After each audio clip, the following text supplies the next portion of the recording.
Great. Good morning. Call this meeting to order at 9 a.m. on Tuesday, December 2nd.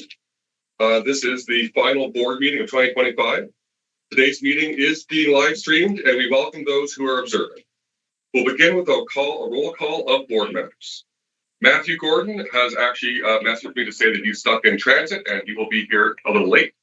Brian Highgate, also currently absent, likely due to weather. Robin Libby. Present. Lauren Carnegie has also contacted me saying she is stuck in traffic trying to get into the town. Charles Gollum. Present. Jay Mathers. Present. Jennifer McGill. Present. Jalpa Patel. Don Orrig. Present. Howard Shears. Present. Carolyn Watts sends her regrets. Rivera Van Vliet. Present. Ashley Van Zelt. Present. Ken Conswap. Present. Thank you. One of the ways CMTO recognizes and respects Canada's Indigenous peoples is by starting our meetings with a land acknowledgement. Today, I will be offering today's land acknowledgement.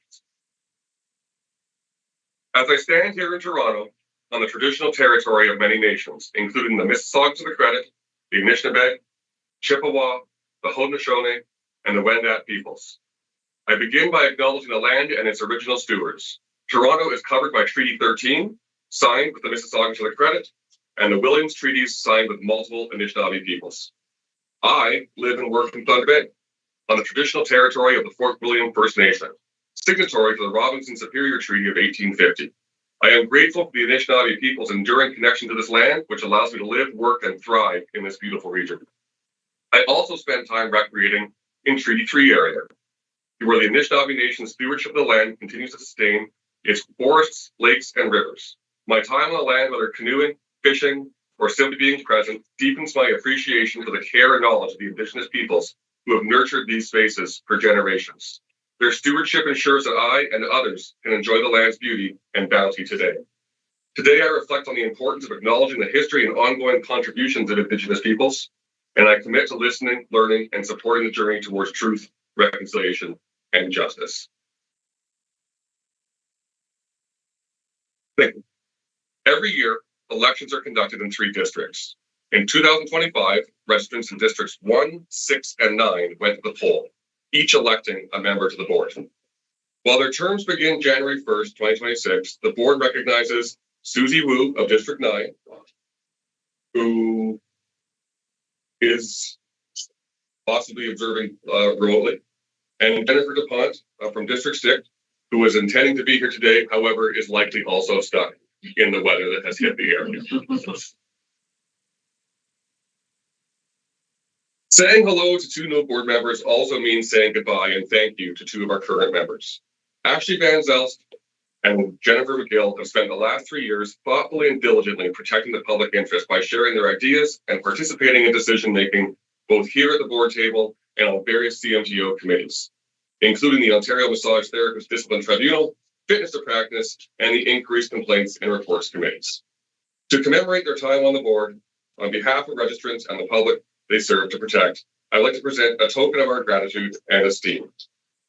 Ashley, Jennifer, please come up.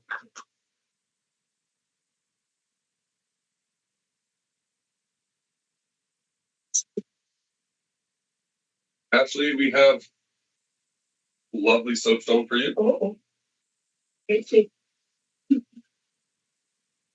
Thank you. Oh. Thank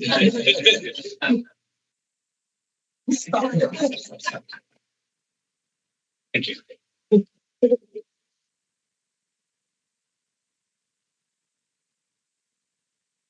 Now that you've gone and sat back down, would either of you like to say a few words?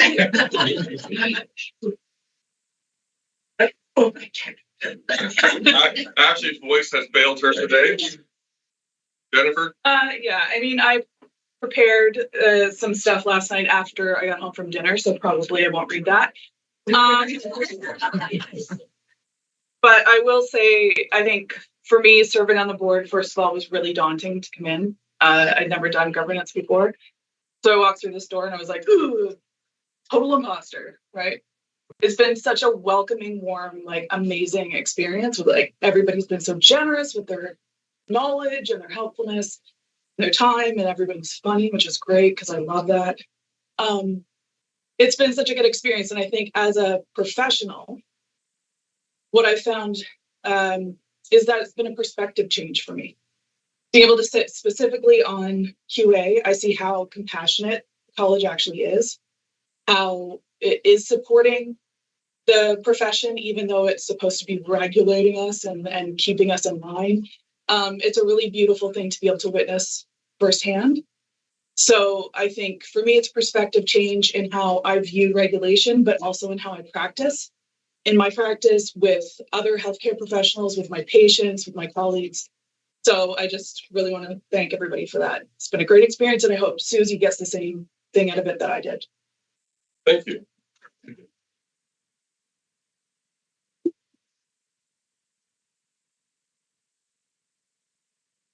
I really I want to. I can see birds. That's understood, Ashley. Okay, moving on. Item number 2 on the agenda. The mandate of the CMTO is public protection, and the board's role is to ensure that all of its decisions are made in the public interest. On an annual basis, all board members confirm that they have read, understood, and will comply with the board's governance policy relating to conflict of interest. At each meeting, we also ask whether there are conflicts relating to agenda items. Are there any conflicts of interest declared today? I have a conflict on item 7. All right. If we know somebody being appointed to a committee, do you have to declare it? No. Okay, and I am also conflicted on item number 7. No further conflicts? Being none? Then we're moving on to today's agenda, includes some important items, including the 2026 budget, the committee slate, proposed bylaw changes, and reorganization of CMTO's regulatory documents. Before we get into it, are there any other items to add to the agenda? Seeing none. There is a draft motion on the table that the agenda of December 2nd, 2025 be adopted and approved by the board as presented. I see Tammy forward. I saw Charles second. Is anyone opposed? Seeing none, that is carried.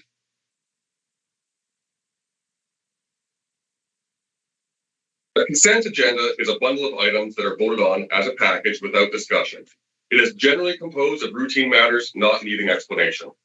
Any board member may request an item be removed from the consent agenda so that it be discussed. To test whether an item should be included in the consent agenda, ask, is this item self-explanatory and uncontroversial, or does it contain an issue that warrants board discussion? Is this item for information only, or is it needed for another meeting agenda issue? Is there a request to remove an item? Does anyone like to move something out of the consent agenda? No? Then the draft motion is that the consent agenda of December 2nd, 2025 be adopted by the board as presented. Jay, Jennifer McGill second. Any opposed? Seeing none. That is carried.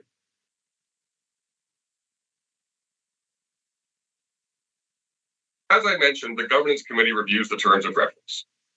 Statutory committees are established by provincial legislation which sets out their composition and duties. Non-statutory committees like the EDI and Governance Committees were created by the board, who set out the duties, responsibilities, and composition.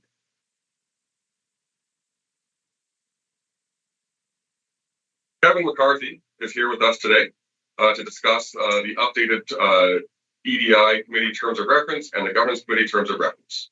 Kevin? So much. Good morning to the board. What a pleasure it is to be with you as your appointed chair of your governance committee. And I'll say a little bit more about that group as we go along. I know that there are a number of moving parts that we'll walk through that the governance committee is bringing to your attention for decision and for discussion. And so I will look for any feedback about anything I've missed, if I'm going too fast, going too slow. But ultimately, there's a slide deck, but my purpose or my goal is to really just perhaps remind you of a couple of things, realizing that you've taken time to review those detailed briefing materials. So just to give you that fair warning, I won't overstay my welcome. I do that at family events only. Well, famous last words. So as I think Sean just said, we're going to start off with your agenda item number 5.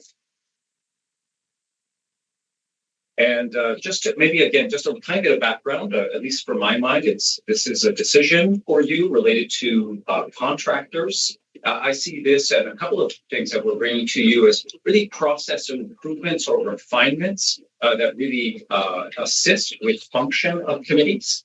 That's certainly from my perspective.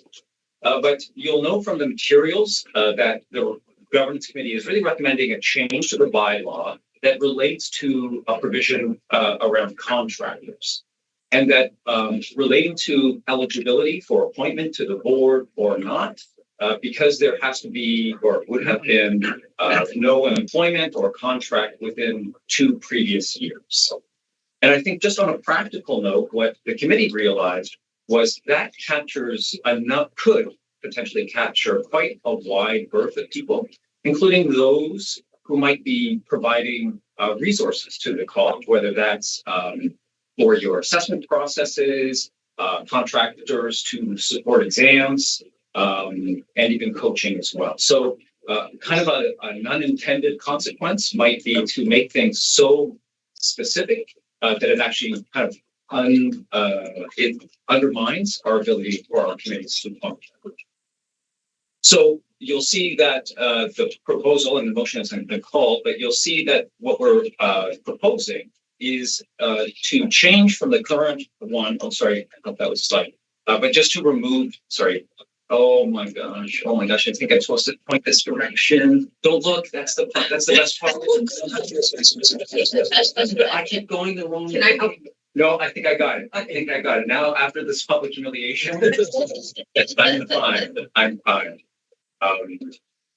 So anyway, so I think really part of this is that ineligibility requirement is so wide that it can and practically has had an impact in committee. And so in a moment, we'll come to the motion, but should the board approve this change, we just want to be really alert to that conflict of interest may continue. And therefore, a number of things would be put into place if the motion is approved. And that would include adding a question to the application process to identify very specifically, do you have a conflict as it relates to your work or your engagement with CMTO? And that's a good practice. As well as staff supporting and maintaining a contractor list. So that'll be also a really clear input. And as well as training for the governance committee ongoing so that they are alive and alert to the prospect of conflicts and not running inconsistent with that. So a number of additional practices along with the provision change to ensure that conflict of interest. So now I'll bring it to the motion and then I'll just send it back to Sean for any sentence. All right. Are there any questions? Charles. Are we currently experiencing issues recruiting board and non-board members?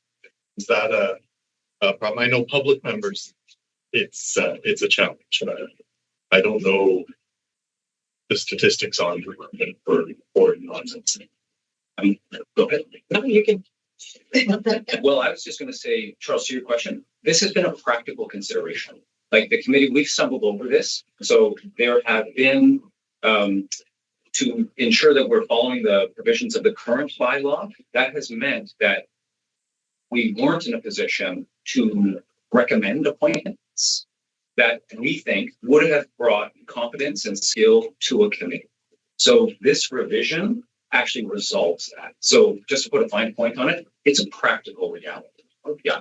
Thank you. Sorry, Maureen. And I would just add that we do get a lot of non-board RMT applicants, but we don't get as many non-board public applicants. So that is something that we'll be working on in the future. Excellent.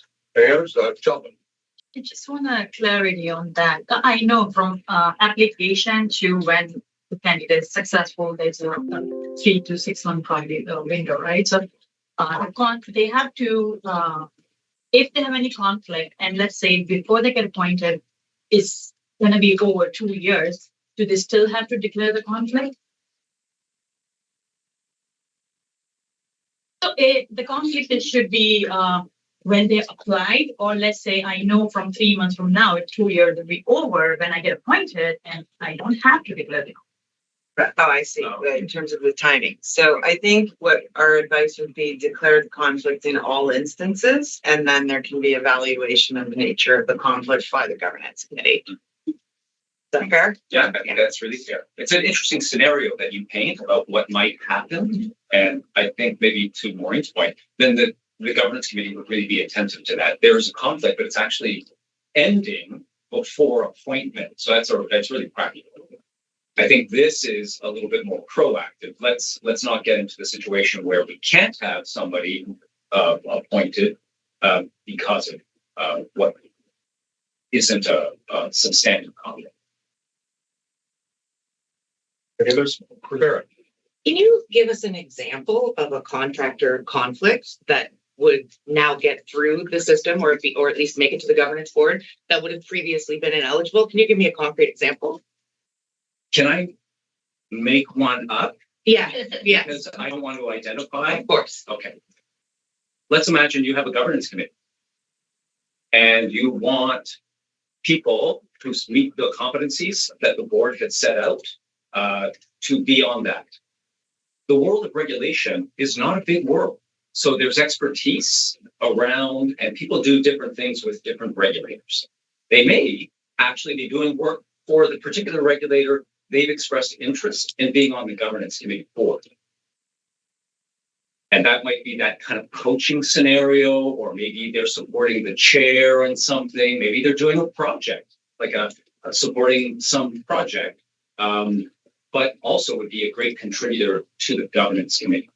That to me is a really clear example of that person would be in this conflict. They couldn't sit on the governance committee, even though the contract work they're doing is kind of supporting something over there. It doesn't impact their governance kind of eyesights. But it's helpful to have a scenario. So I just try to slightly. Thank you. I appreciate the scenario.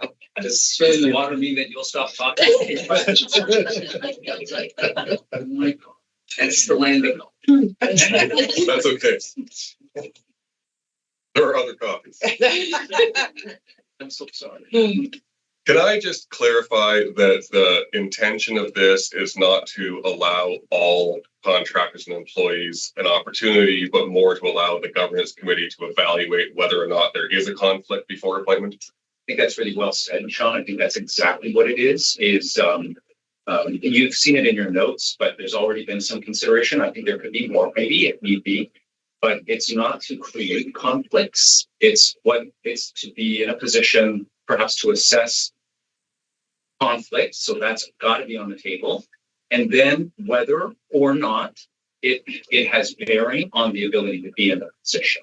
So I don't think it is, and a real credit to this board that you're so alert to conflict of interest. We know that that's really critical, and that this isn't going to be kind of is it a possible sort of side door? And the answer is no. So it will be enabling, but not. So where I'm looking for not. Sorry, but I'm just losing my Not opening the It floodgates. will be assessed. It will be assessed, but it doesn't mean automatic appointment. And of course, you know this, of course, but the important double check is that our recommendations come to the board as well. So there's also that oversight as well, but we have to do our due diligence within that confine, including assessing prospective conflict. Perfect, thank you. Are there any further questions? Charles. Sorry, I had a do we have a process in place to evaluate prospective non-board members that takes into consideration the bias that might be present if they were a contractor here before and interacted with the college? So we wouldn't be perceived as, having some sort of cronyism going on in the organization. That's a fair. Can I ask you just for my understanding, the prospect that somebody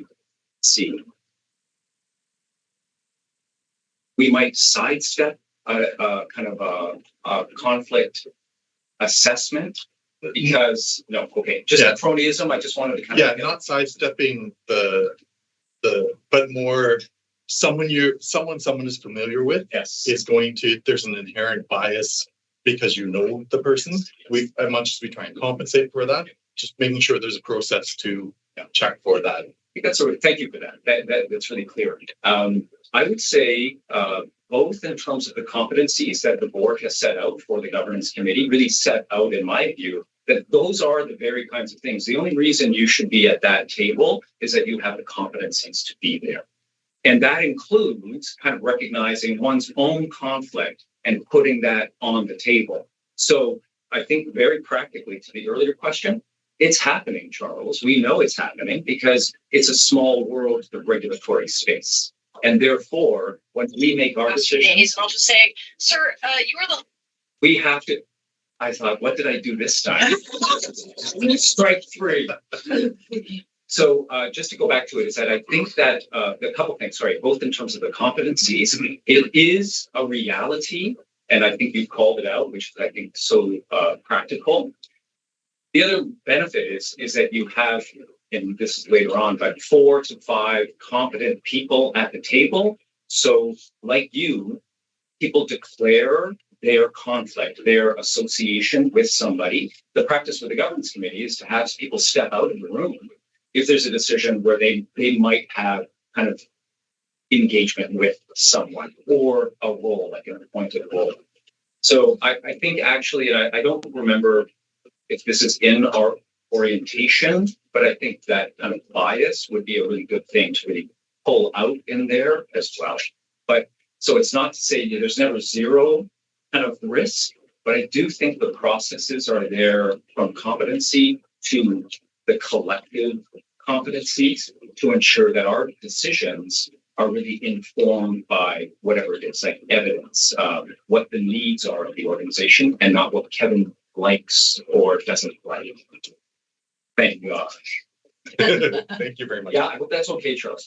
These are great questions, so I'm just sort of toiling them a little bit. So just push back if I'm not getting to your question. Excellent. Are there any further questions for Ken?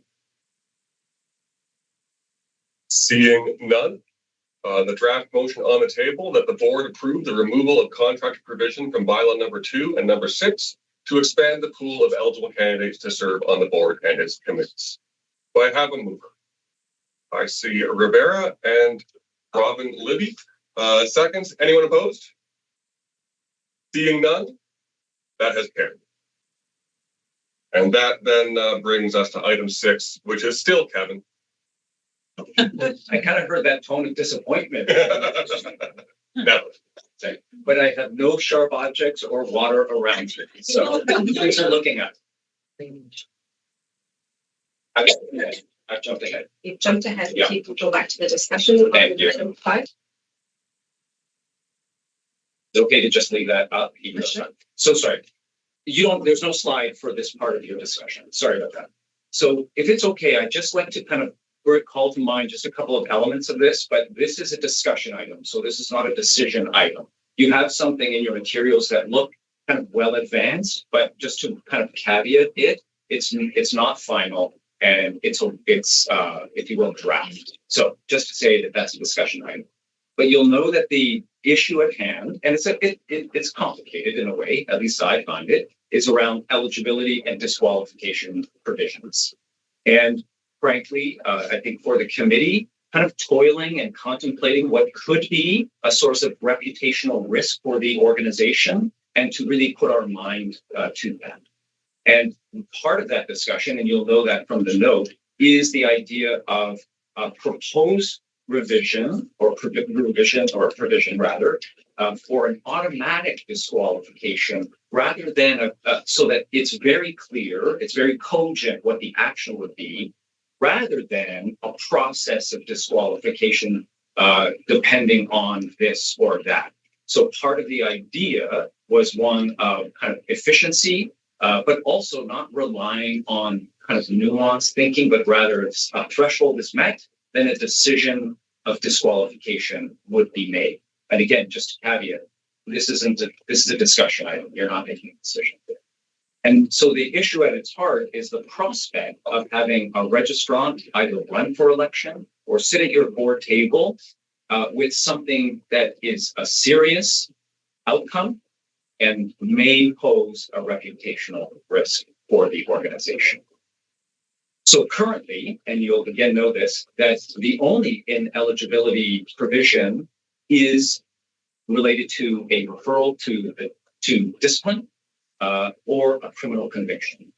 And so what the governance committee has given some thought to is that trying to balance, if you will, what might be risk, higher risk that needs attention, and what might be lower risk that, does not need attention. So you'll know that we were thinking that the kind of decisions or actions that would result in automatic disqualification would be interim orders, undertakings, and criminal charges, not convictions, criminal charges. And the rationale of that is, yes, to lower the threshold, that kind of referral to discipline or criminal conviction, that's a high threshold. So what we were contemplating was, yes, a lowering of that threshold to those areas. And that would be because those are actions that were taken outside of, well, not outside of college, but they have met a threshold. So ICRC has made a decision as it relates to an undertaking or an interim order, though that has been met, or the police have made a charge. So that was part of our thinking, was that that's a lower than discipline, but still is of some import and risk to the organization. And that would be an automatic disqualification. So no ability to run and not to be able to sit. Now, you'll know from the materials as well, that the draft document went to the executive committee. And that's my understanding that while the executive committee was supportive of revisions around ineligibility, there were concerns and questions, particularly related to the automatic disqualification related to criminal charges. And part of what is in the note is that that's a very wide range, that there may be implications perhaps for the registrant, that context, issues of seriousness, there may be more gradation there than kind of like clarity around what a charge is. And ultimately, the way I've understood it is that it really is then that opportunity both for the executive committee's feedback and today's discussion for as inputs to the governance committee to do some further thinking and consideration about what this disqualification provision might look like. Ultimately, it would come back to the board. So it would go away and come back to you. So it's not done, but really seeing this as an opportunity for the board to provide its feedback as an input to the governance committee. I know it's a little detailed, but it's a complicated one, and I'll say that for myself. So I guess I'll put it back to you, Sean, in terms of that discussion. So everyone has had a chance to look through the package and sees the issue at hand. Does anyone have any comments? Robin. Appealing maybe to Matthew and the other legal minds here as well. So I'm also feeling some hesitation about this whole lump sum of criminal charges because that's really broad. And how difficult would it be to perhaps draw that line between an indictable offense and a summary conviction, like, something like trespass, or you've had a fight with your neighbor and it's a noise complaint, but that can still result in a criminal charge. But, in the context of governance, it's not maybe super serious. It was a heated moment versus someone who's done significant theft or assault. It's really, really broad. So is it possible to consider that as a delineation? Is it okay? I'm happy to kind of engage the conversation, but this is yours at the table. I just wanted to confirm Vera is taking notes so that I'm going to do some listening, but just so that nothing is lost. But Robin, the way I hear what you say is part of that feedback back to the committee is like, is there a way for us to kind of do that delineation? Like what is relevant to a potential role at this table?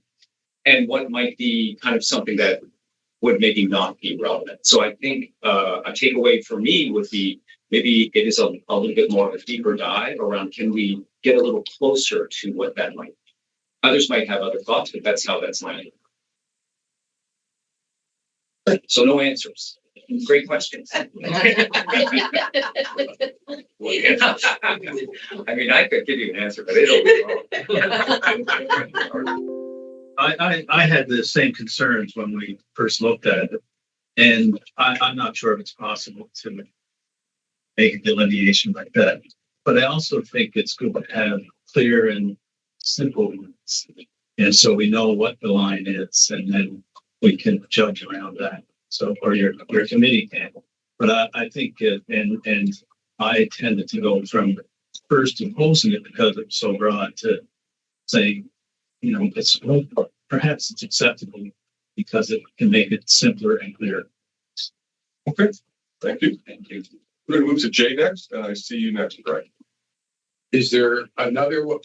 I have the same concerns that have been raised. I'm afraid that I think we might do exactly that now. But is there another way to come at it that, let's take a domestic, for example, because if there's a domestic, everybody gets charged. That's just what they do. So is there, if I had a situation like that and I was applying or running, is there an appeal process to, even though it seems that we're automatic, can an appeal process be to deal with the lower end of the gradation, so to speak? Thanks, Jay. And you remind me, I think that part of the question or part of the input from the executive committee was a scenario that charges are dropped. What does that mean? So there are some real operational considerations around an in-course change. Matthew, I'll get to you. Brian was next. Because this is dealing with reputational risks, are there examples of criminal charges that aren't reputational risks? Like I would say any criminal charges are reputational risks. That's a valid point. Yeah. Yes. I think, Brian, too, that kind of was part of the reflection of the governance committee as well. Like, but I think it's that point of clarity, like how much can you kind of slice it if it meets enough threshold? Otherwise, this might not hold. So. The simplest two ways to go about this. One is instead of saying criminal charge, say criminal conviction. That's where we are now. Exactly. And the other simplest way is, you know, we've talked a lot in terms of, for example, with the contractor exception. Instead of saying contractors can't be on the governance committee, we've said, well, now the governance committee has, you know, a bit more discretion in terms of analyzing what the contractor actually did and whether that would create a conflict. We could just simply say that, you know, instead of being automatic disqualifying factors, these things are delineated bullet point list factors that when considering someone, the governance committee or member must factor into their analysis. Or that assessment process. Yeah. Yeah. Good. Thank you. Any other thoughts? Sure. So could someone then challenge their ineligibility after the fact? So if they're unfairly eliminated from participation from running, for example, then could they come back with recourse after the fact and say, I was declared ineligible. Now these charges have been dropped. I want you to hold another by-election. I want you to, you know, is there an open door in that way in any way, shape, or form? I don't know in the bylaws or in the legislation if there is at the moment. But those are all the things that we are considering. What are the ramifications of this? Chelsea. So I just want to piggyback a little on what Matthew had said, because if I recall from the briefing notes, you know, twofold purposes. One is consistency so that there's a clear set of rules, but also to perhaps reduce that workload of a committee having to examine. But that said, historically, how many, I don't know if anyone knows, but how many people put their names forward or have been involved in a committee or a board that have criminal charges pending? It strikes me as something that would be quite rare and perhaps wouldn't be as arduous as it looks on paper. I would just kind of offer, I think that makes a lot of sense to me. It's rare, but the risks could be high, which I think was part of the input for us around even considering this. And again, I'm not trying to justify because it's a conversation and kind of taking away that there's a discretion to automatic, partly for efficiency, but also just to kind of get there. But this conversation, I think, is nuancing that. Tammy. One of the things I thought is that it's not a full on, you're automatically ineligible. If there is an opportunity for governance to review it and take the process, there's also that opportunity to get a legal opinion at that point as well. And like Robin said, if it's such a rare occurrence, and hopefully it always stays that way, knock on wood, this wouldn't be something that would be too strenuous on the committees, or in my opinion, sorry, I don't want to overstep that. But that will allow us to do our due diligence. It will also allow for throwing in a fancy word from yesterday, procedural fairness that we learned about, if I'm using that word correctly, and allow for appropriate measures to be taken if needed. Okay. To add to then Tammy's point, if we were about to do that process, I mean, how fair or clear we have to be to the public and to our entities, right? Since we start the process, we have to declare it, or we can hold it until the committee makes the decision. So we have to understand, we have to look at that scenario as well. And if we have to be fair for public protection and put it out there, how it's going to look into public eye. Yes. Oh, but I would just add on that that's why I went from opposing to more in favor, because I think it's fair to the committee or that if we keep it simple, we can add the last part of that kiss. My case anyway, but it's I think if we keep it easy and simple and straightforward, then we can all understand it. People buying, public, our registrants, and we all follow straight rules and on. When we start making exceptions, I think it gets extremely complicated and very difficult. Good, Robin. And sort of not kind of going twofold, because we're talking a lot about people who want to apply, but we haven't really addressed people who are existing on these boards, on the board and committee. And to use Jay's example, he gets into a domestic, all parties are charged until it's sorted out. So is he immediately disqualified, or is it we're going to give you 2-3 months to step back so you can't participate while this is being resolved? But again, I think it's a whole spectrum of, it's not a huge significant thing versus he got in a bar fight and sent somebody to the hospital.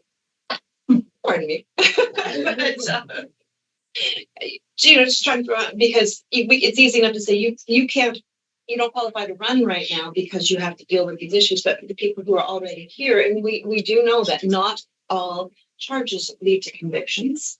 Sometimes things get messy, sometimes things are wrong. And, to say, or even myself, Robin, you're disqualified. Now there needs to be a by-election for District 4 2 months down the road. I'm like, hey, I'm exonerated. This was all a mix-up and I've lost my position. And as Roberta has said, I now have to wait however long to reapply. Thank you. I think a little bit of what I'm hearing are like that notion of clarity, simplicity.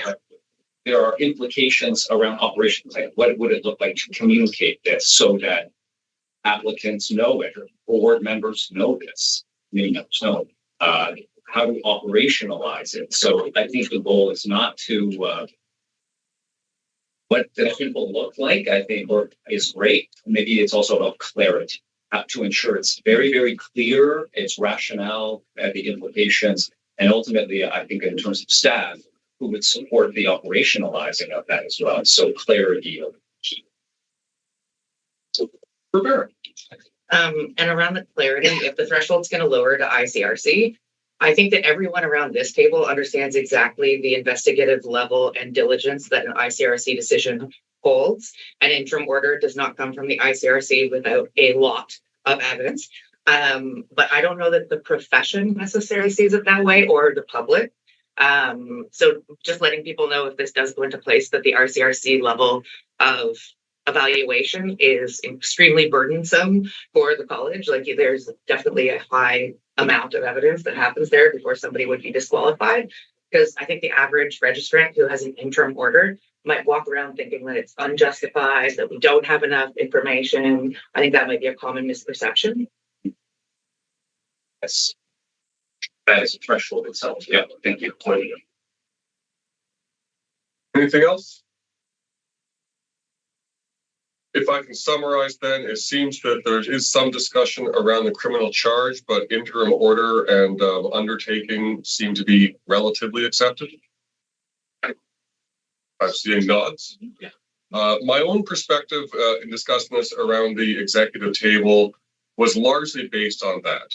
The ICRC outcome, lowering the threshold, makes a lot of sense because an undertaking is an agreement with the registrant.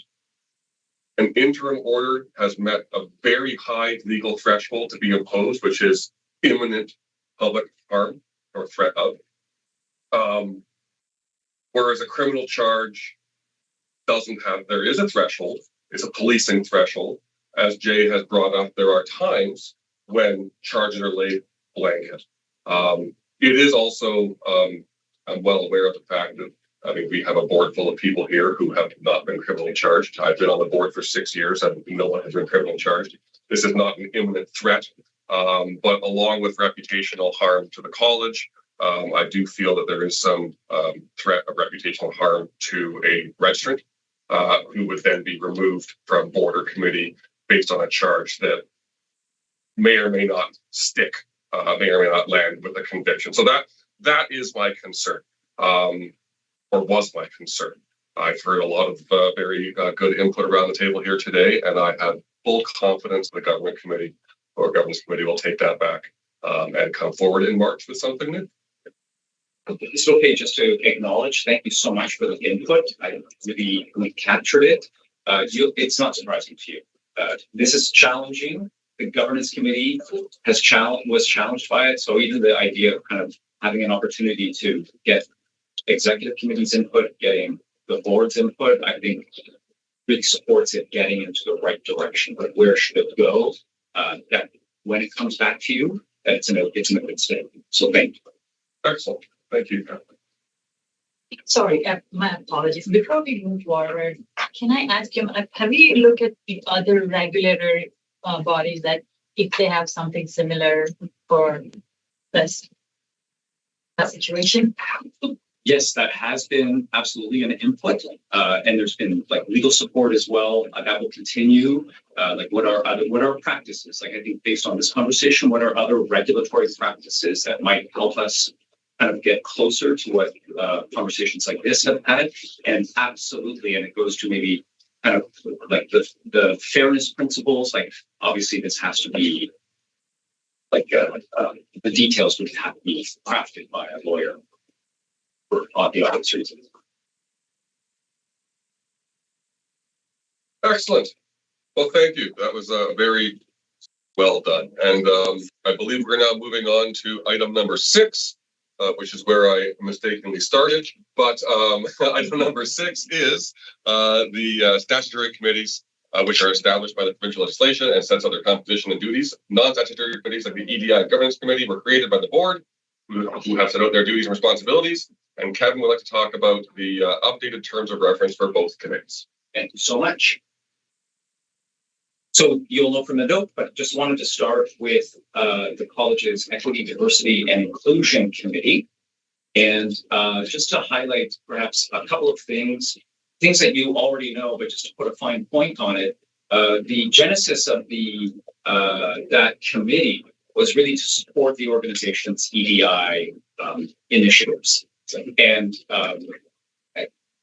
we were really excited to support your organization's commitment in establishing that committee.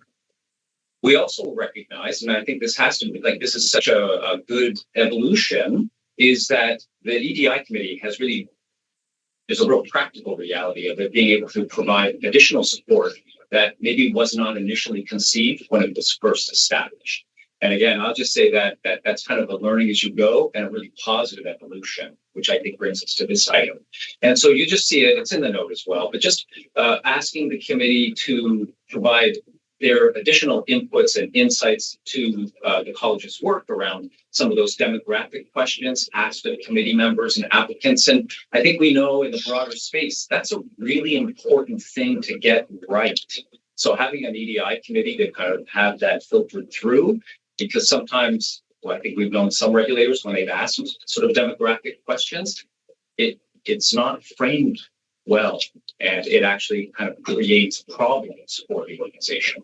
So having your EDI committee kind of provide its perspective is a real great input, as well as the EDI strategy and reviewing policies as well.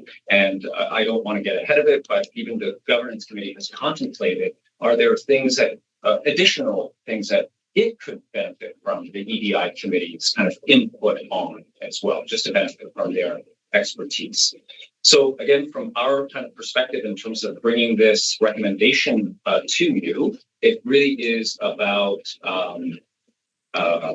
having the terms of reference really appropriately reflect the breadth of the work that the EDI committee is doing. And then there's another element to this, and that relates to the current composition. This also sort of sets up the governance committee composition as well. But you'll know from the bylaws that it sets out what the composition is, there it is, and that it is 5 members. The governance committee is proposing a little bit of flexibility to that, because again, kind of going back to the earlier discussion we had, that if it's kind of a requirement of having a certain number, there have been really practical situations where we may not be able to have that committee function because we can't get 5. And again, that it's a threshold of ensuring that the right people, the competent people are on these committees. And just the idea that it would have a number that allows it to achieve its function. But if it's 5, then we're not able to function. So you'll see that what we've proposed is that just that important change to up to 5, and that the composition, the kind of the background and competencies would still be at the table, but it's less of a, the way I think about it, it's less of a rule, or my math isn't so good, it must be 5, versus there's flexibility to have it function with, for example, a committee of 4. So, and then again, but the constellation at the table has the competencies necessary. So those are the 2 things that we've identified as really kind of improvement focused for the EDI committee's function. See a hand, but I don't want to call it. Do you have a question? I do, thank you. Just wondering if there's a reasoning behind up to 3 non-board public members versus just non-board members in general.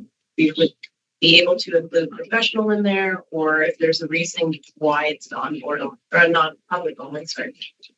Yeah, I mean, I can kick off, and this might be where I'll ask for a little bit of help. I think that we've kind of viewed, and this is also part of the input from the board, that this constellation really supports the function of a committee, that we have a broad perspective of people who, if you will, are public members, not kind of part of the organization or part of the profession, but that it's also important to have others at the table as well. So from my kind of vantage, it's just to have that kind of range of perspective at the table to kind of benefit the work that the EDI does. And that there would be a real important element of that kind of public presence as well, that input. Maureen, I'll just ask if there's anything that you would add to that. I think that's a good point. Perfect, thank you. Oh, it has. Let's start with Brian. Is there a reason we didn't put a minimum of one non-board public member? Right, I apologize. Is there a reason we didn't put a minimum of one non-board public member? So that I would be concerned if the committee was just two people. Right, let me just go back.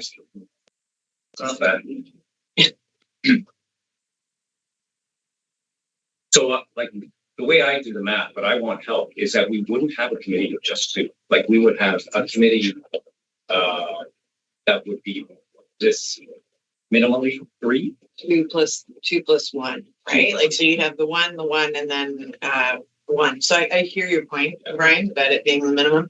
I mean, I think you could word it either way. The goal of it was really just to make sure that the three categories were included, because remember, this committee was put together to make sure that it did have a connection to the board, unlike the governance committee, where there was no connection to the board purposefully. But I think that the wording could be, I don't think it would be a problem necessarily to change it to a minimum of one. And then you have the flexibility to go up to 5. See a problem with that, Vera? No. Okay. Yeah. Chief, the same. Are you responding back to that or? That was my question, exactly. So What? I'm good. Matthew? I'm just going to bandwagon on Brian and Robin here. That wording absolutely should say up to 3 and no fewer than 1 of non-board public members, because when you look at the quorum section, quorum and motions, it says the quorum for an EDI committee meeting is 3 members.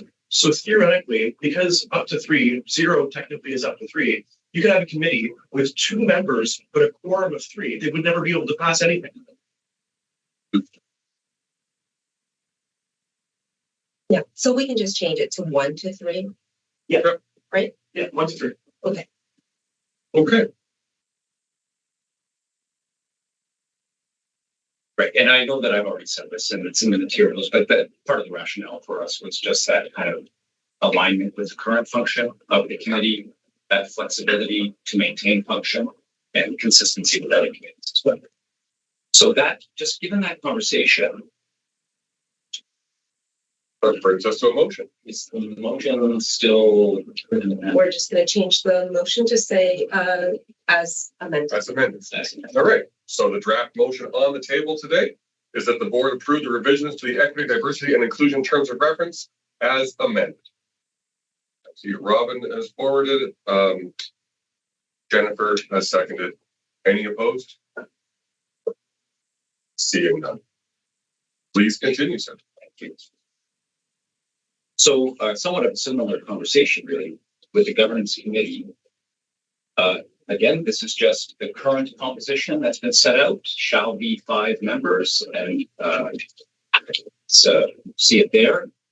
And the proposed composition is very similar, that it would be up to 5. We might have a similar conversation in a moment, but again, I just want to jump ahead just so that I'm attending to the slides. It's a very similar rationale. It's very practically to ensure that the committee can be constituted and function to do its work, to have that flexibility and not fundamentally unable to do its work because it's a shall have 5. And again, very practically, this has been something that we have. So I'll just jump, I just want to go back to the composition, is just to make sure that that's super clear before the motion. Excellent. I can see the very bottom line there. Oh, Not a problem at all. because the chair. Perfect.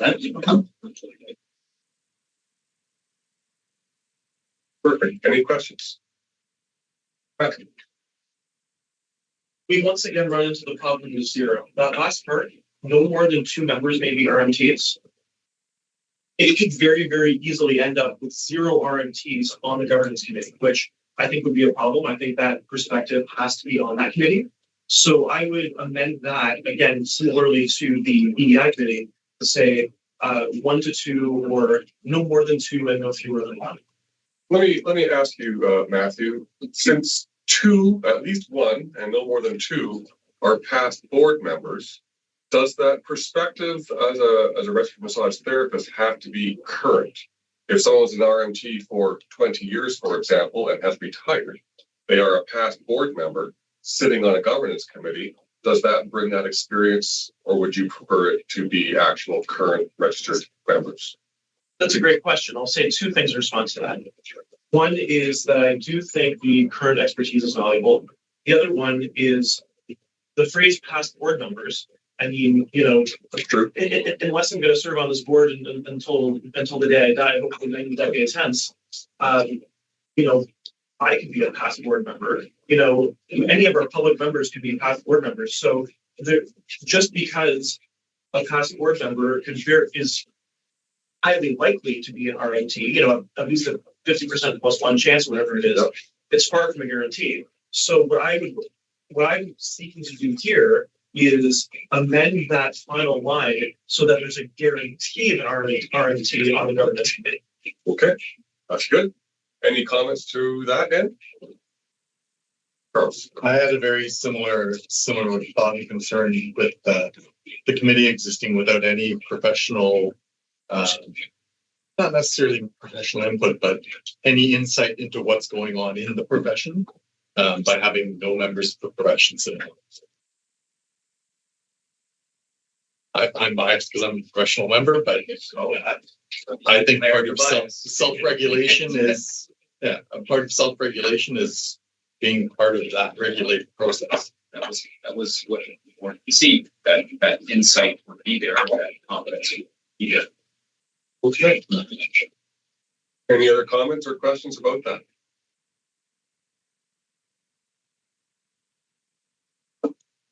Being none. Oh, did I see one? Oh, okay. Sometimes people adjust their glasses and you think.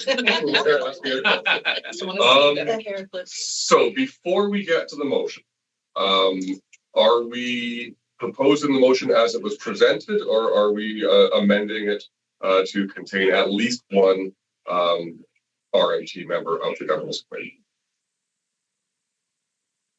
One and no more than two. Yeah. Okay. Then the draft motion on the table is that the board approve the revisions to the governance committee terms of reference as amended. Do I have a mover? Matthew. Second, Ashley. Anyone opposed? Seeing none. Carried. Thank you very much, Kevin. Which brings us to agenda item number 7. The governance committee is tasked with identifying and recommending candidates for the positions of board chair, vice chair, and executive officers. Recommended candidates are presented to the board for election. Howard and I are both conflicted in this matter, so I'm going to ask Kevin if you would please chair this section. Excellent. And then Howard and I will leave the room while you have your discussion. Thank you. And great, just conflict of interest in action. Well done. Great.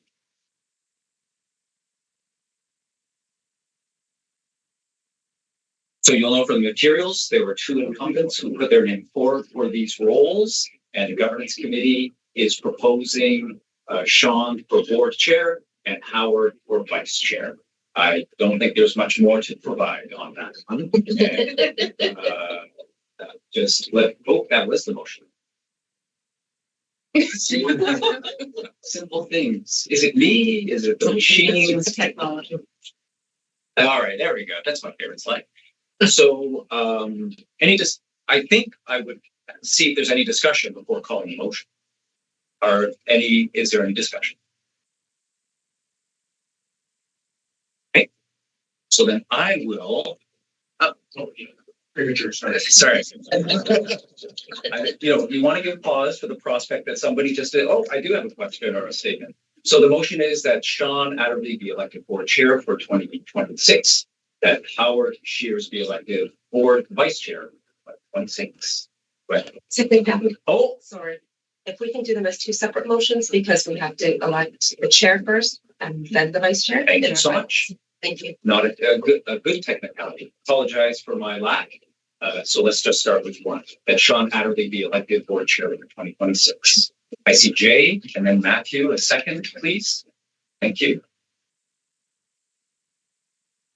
And then the two that Howard Shears be elected. All in favor. All in favor. Folks, I have a chair. Okay, so We're laughing at. all in favor. We should keep going. All in favor. Yes? Yeah. Okay, thank you, thank you.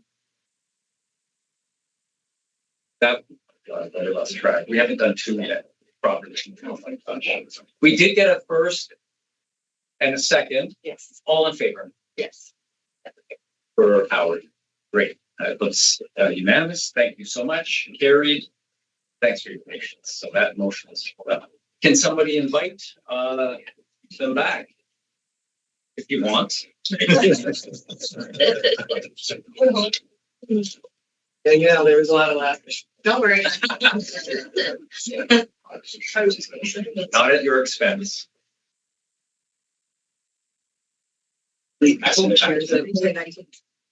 All right. So I love your, thank you so much. Sean, I send the chair roll back to you. Well, thank you. It's a pleasure to get rid of it.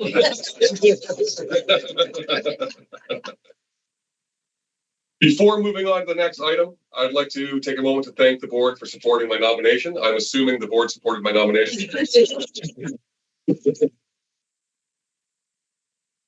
I look forward to building on the knowledge I've gained in 2025 as the chair, and I'm committed to supporting your growth as we work together to protect public interest in 2026. Howard, any words? I'll say ditto. Okay. Keep it simple, short. All right, back to the agenda. Kevin, will you please present the proposed 2026 committee slate? Thank you. I have just a couple of slides. It's really about sort of just positioning this in your mind. It's a very detailed part of the note for obvious reasons. I won't go through it in, but just wanted to kind of position this just in terms of the committee itself, and then ultimately your motion for the committee slates. That's the committee that you appointed. Vice, they're highly functioning, very competent. But part of that is about good process, right? And part of that was the process, both the competencies, but also the process that the board has supported, and that we animate and then bring those outputs to you for your approval. This is a big slide. I'm not going to go to it in detail, but it's really, I feel, meant to reflect the rigor that goes into reviewing, discussing, and then identifying the committee slates as well. And so that's a very big picture. It's quite a long runway, which includes initial meetings, but also your whole nominations process, the whole application process, and elections, statement of intents, interviews in some instances, and then ultimately coming to this table. I want to just jump to the next slide. I think it's really important, is, we're still learning as we go, but I feel like we've really built a process and expertise along the way. And some of the inputs that we've considered have been to really ensure the appropriate functioning of the committee, having that balance of people who have knowledge and expertise, but also introducing newer people to it. Recognizing that sometimes people have preferences, and in many or most instances being able to, because it can be helpful when people identify the areas of interest for them and their commitment to that. So really wanting to see that as a benefit to participating on a committee, but also stability to ensure that, things like that, I'm going to say it in a silly way, but, people aren't sort of zooming back and forth between committees, because as you all know, being on committees, it takes time to build that expertise and that bench strength and be able to execute that statutory committee function, both through orientation and learning, et cetera. So there's a real kind of, I think, almost principle of stability, but also you'll know from the materials, also bringing in newer people so that there's also those opportunities as well. And then interviewing the new governance committee applicants as well, just in terms of our due diligence, because that just the nature of the governance committee's input to the whole kind of slate process. And then just a couple of observations. Again, I'm just pulling this out of materials, but just the level of interest, right? I think you have to be feeling pretty good about kind of the robust engagement around the college's committees, the experience that people are bringing to the table. That I think is a real learning for a lot of us is governance and committee functions that I think there's great material to help people to kind of think about, like what would I bring to the table? What should I be thinking about? And then an application process to really help people but identify what do they bring to the table. So 58 applicants received for 27 non-board RMT positions. That to me is a real positive response that sometimes you don't see with other colleges, frankly. Yeah, and then just that ongoing opportunity to provide information about leadership opportunities and supports that are available, because it won't surprise you. And I think the college does a great job about helping people know what the supports will be, because if you're new especially, you'll want to feel confident that you'll get up to speed and you'll be able to contribute to the community's function. So these are, in my view, really, you've established them, but really good governance practices that I think some organizations they're sort of still emerging in the space. Just to put a bit of perspective on it.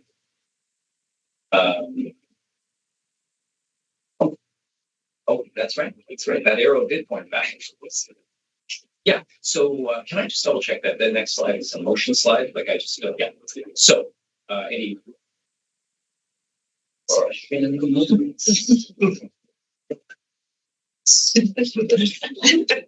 we have any questions for Kathleen? Specifically about the proposed commission slate. That is a very important consideration. The rest is personal health information. Seeing none? All right. Then the draft motion on the table is that the board approve the proposed 2026 committee slate as presented. Do I have a mover? See Robin, seconded by Don. Anyone opposed? Seeing none. Thank you very much. Before Kevin leaves, I'd like to thank him for 3 years of exceptional service as chair of the governance committee. Your leadership was instrumental in establishing the committee and defining its role in helping the board protect public interest. We are sincerely grateful to your dedication and the firm foundation you and your colleagues on the committee have left us to build upon. We wish you the best of luck and look forward to our paths crossing again in the future. So much. Appreciate it. What a pleasure.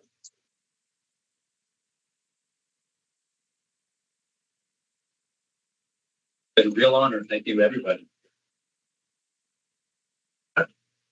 Thank you. Thank you so much. Yes.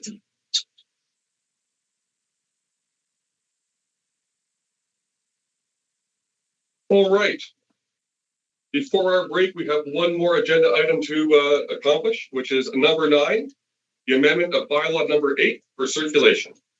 The information collected from registrants supports CMTO's ability to govern the profession.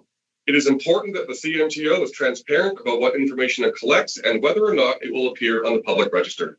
This next item asks the board to consider approving circulating proposed changes to registrants for consultation. Valerie Brown, Director of Registration Services, is here to tell us more. Valerie. Yeah. Well, you already covered some of the stuff I was going to say, so that's awesome. Sorry. Well, that's great. So, as Sean mentioned, this particular bylaw is about the information that we collect from registrants and the information, the subset that gets displayed on our public register. So we need to be transparent about that. And we also need to make sure we have a rationale for anything that we collect. We can't just collect things because we think it's interesting. We need to make sure we have a regulatory rationale, and for information on the public register, a public interest rationale for sharing that.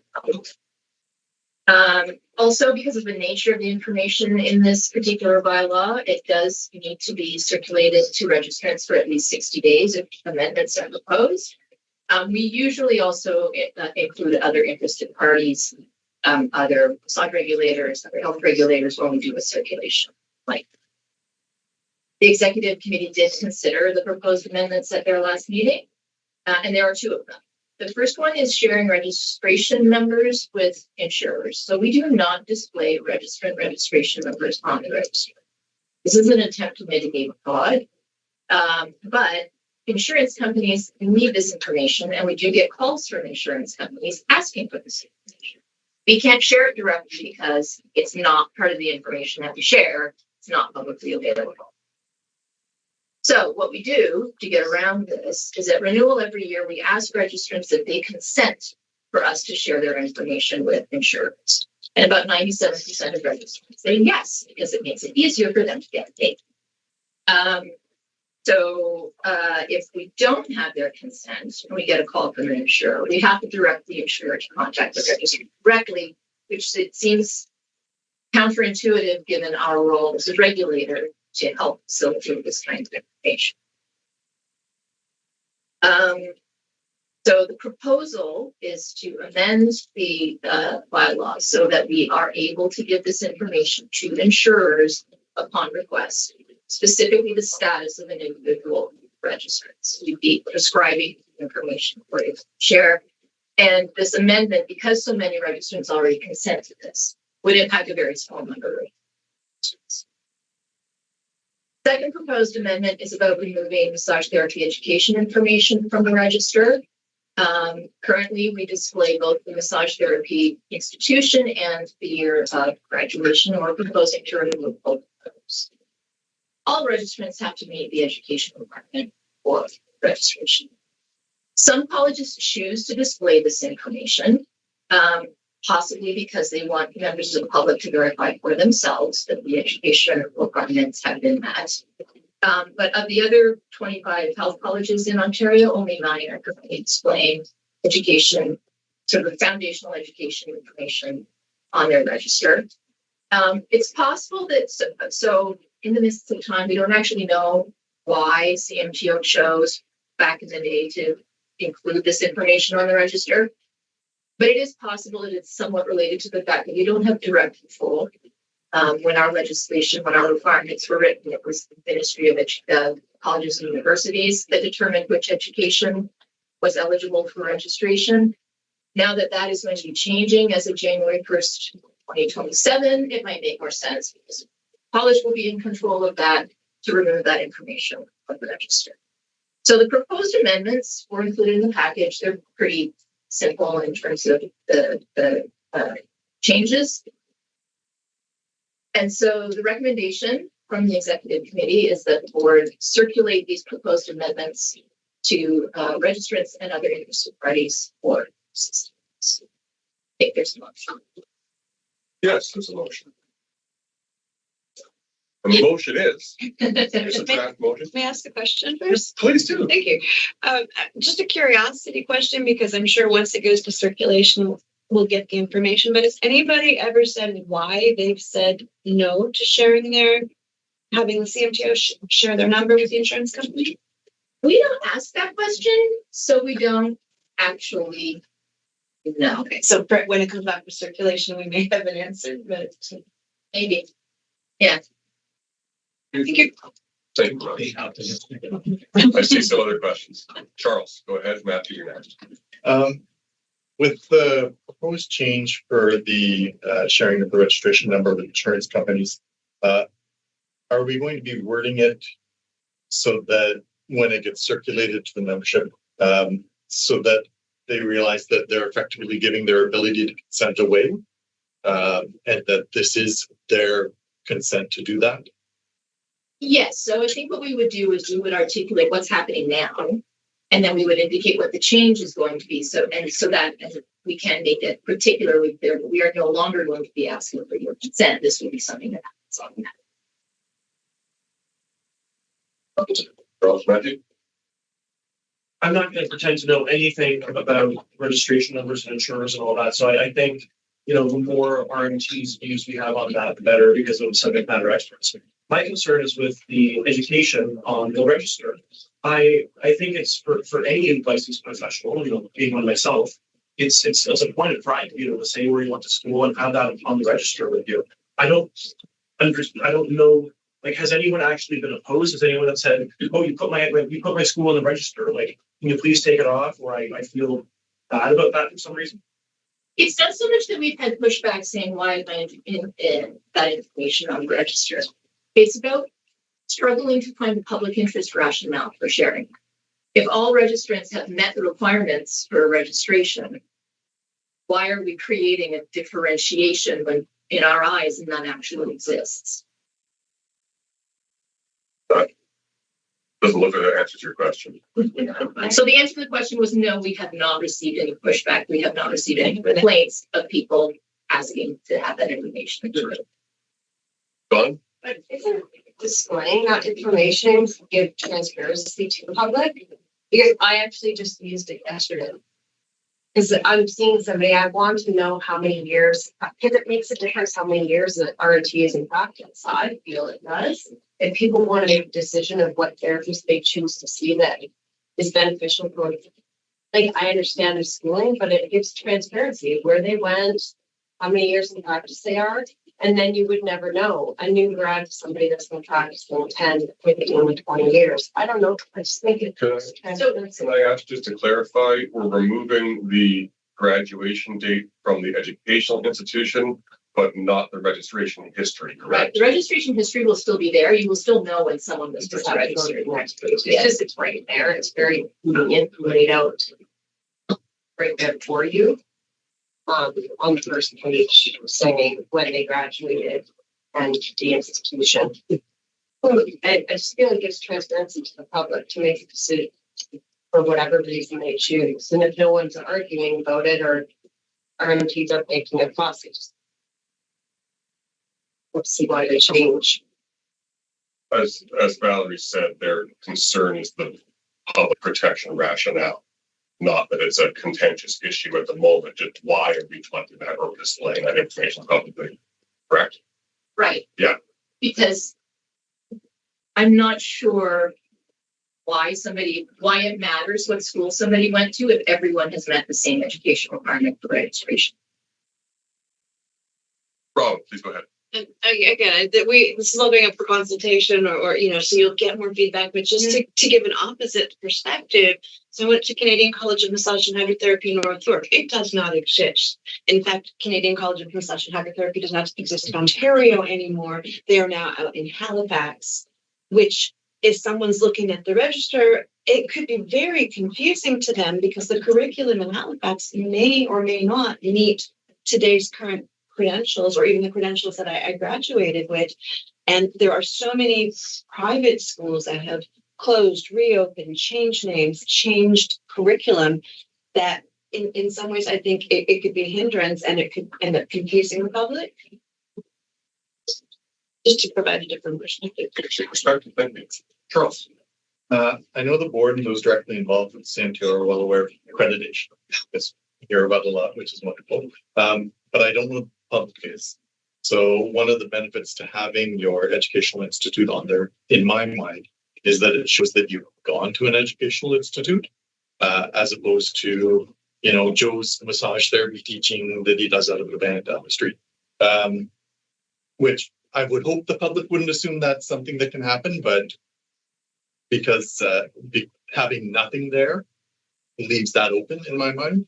My other comment was going to be by removing the educational information that's on there, a lot of the other professions that have their educational institute on there are some of the professions that in our new pillar, we're trying to kind of be seen as on par with. So by removing that, where are we separating ourselves from those professions? I don't want to say that one profession is better than another, but there are professions that are more recognized than others. And some of the ones I recognize more are the ones with the educational information on their registration. Thank you. I think that all of these are very good points, but not about what we are discussing today. I'm sure that they will all take that feedback when their consideration, but we are specifically talking about whether or not we would like to circulate this to the profession for 60 days for feedback. So I just don't want to get too lost in discussing pros and cons of it before we set it, if we choose to send that out to the public for consultation. I think we're going to have far more discussions about this before any decisions are made about the end result. That being said, are there any other questions or comments? Rivera. Sorry, Sean, I'm back to just the insurance disclosure. So basically, if the RMTs no longer sort of have that consent checkbox at renewal, that would basically mean that the CMTO is 100% liable for the disclosure of that information. And then any misuse of that information on the other end by insurers. So like each insurer would have a different use and disclosure policy for their own internal processes, but the CMTO is going to give all of them our registration numbers carte blanche. Well, I mean, it's not a blanket. We're not handing over the register with all of the registration numbers. It's really, we get requests from insured. This person was saying that they treated this person and they have submitted a claim for it. I don't have their registration number. Their registration number is on the receipt. Can you verify that this is the right registration number and it's the right person? And theoretically, there would never be a scammer who would be gutsy enough to call the CMTO and try to actually acquire registration. I actually was thinking about this Yeah. this morning. So Because you they have do to know a lot to know that you're not on the register. It's a thing that you need to call the college. It would be easier to make an appointment with somebody and steal it from the certificate off the wall. That's my point. Like RMTs sometimes are scammed for our registration numbers. And we get verification requests from insurance companies that then turn out to be fraudulent verification requests. So I'm just thinking, is the CMTO now in that position for every RMT in the province in some way, shape, or form? But it sounds like no, because you're just verifying what someone already has acquired. Someone's already submitted it, yes. So it's a verification, not a new information. Right. Absolutely. Anything else? No? Excellent. Then the draft motion on the table is that the board approves the proposed amendments to bylaw number 8. The register and registrant information to be circulated to registrants and other interested parties for a minimum of 60 days. Jay, are you motioning that? Yeah. Do I have a seconder?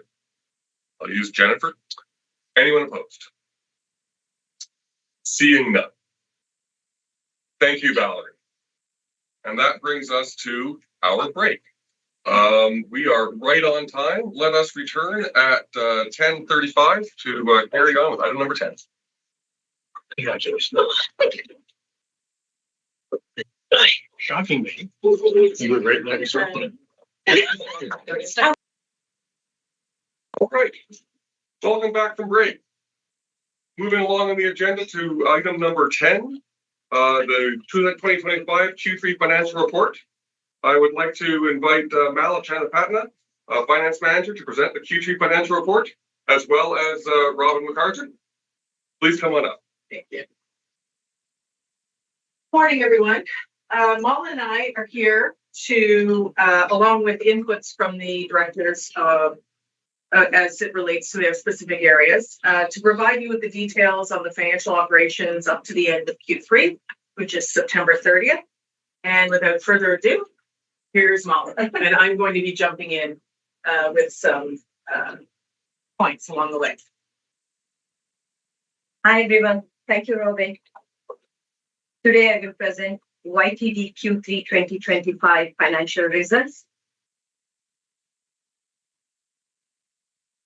To start, just a reminder, we review two statements on a regular basis. We review the statement of operations, which illustrates a summary of CMTO's revenues and expenses that ended on September 30th, 2025. We focus on year-to-date variances greater than 50K and 10%, which I will explain in detail. In addition, we will also review the statement of financial position, which is financial report that illustrates CMTO's assets, like what we own, our liabilities, like debts, and net assets, funds available for future use. Again, variances greater than 50K and 10% will be explained in detail. Looking at the statement of operations. Statement of operations provides insight to revenues, expenses, and surplus or deficit for a period of time. Today, we are comparing the YTD Q3 2025 budget to the YTD Q3 2025 actuals. To start, we will review the revenues briefly. Registration revenue, we have a favorable variance of 152K due to increase in the number of registrants. Other income. Other income, we have an unfavorable variance of 37K due to decrease in the rental income from sublease. CCRW, who share the space with us, reduced their space in April of this year, and thus resulting in an unbudgeted reduction. Moving on to investment income. Investment income, unfavorable variance due to deposit interest. Current market interest rates are dropping, and budget assumed a higher interest rate and to be flat across all the months. Any questions on revenue? Hearing none. Looking at the expenses, as I speak to the variances greater than 50K and 10%, feel free to interrupt and ask questions. I'll start with the council and committees. The favorable variance of 55K in Q3 is primarily attributed to delays in expense report submissions by members. Corresponding expenditures are expected to align in Q4. The next is big ticket item, investigations, prosecutions, and compliance. Unfavorable variance of 112K as external investigation costs were higher than anticipated this year due to more complex investigations. However, costs are expected to continue to grow remainder of the year. Appeals costs and prosecutions were higher than anticipated as we had budgeted for 2 appeals and there were 4 in total. As requested from earlier, cost recovery of 63K noted on the financials. So I could just interrupt, sorry. The 1,440,000 is a net of the 1.5 less the 63,000. Just to be clear. Thank you. I just have a quick question on this. So this investigation, like this amount is like they're ongoing, still ongoing, and it might occur some expenses along the way, or these are completed investigations or Yes. the current prosecution matters. This is an ongoing expense. Ongoing. Yeah. Moving on to the hearings. We have a favorable variance of 102K attributed to the variance resulted from less frequent use of the appointed counsel program, indiscipline, and the lack of any activity before the fitness to practice committee. Further contributors were lower facilitation expenses due to postponed hearings, partially offset by higher interpretation costs because multiple registrants needed interpretation services for pre-hearing and multi-day contested events. Any questions so far? Hearing none. I'll move on to quality assurance. We have a favorable variance of 47K due to timing differences related to project expenses. Additionally, there were fewer than expected expenses related to Strive non-compliance and Strive content development.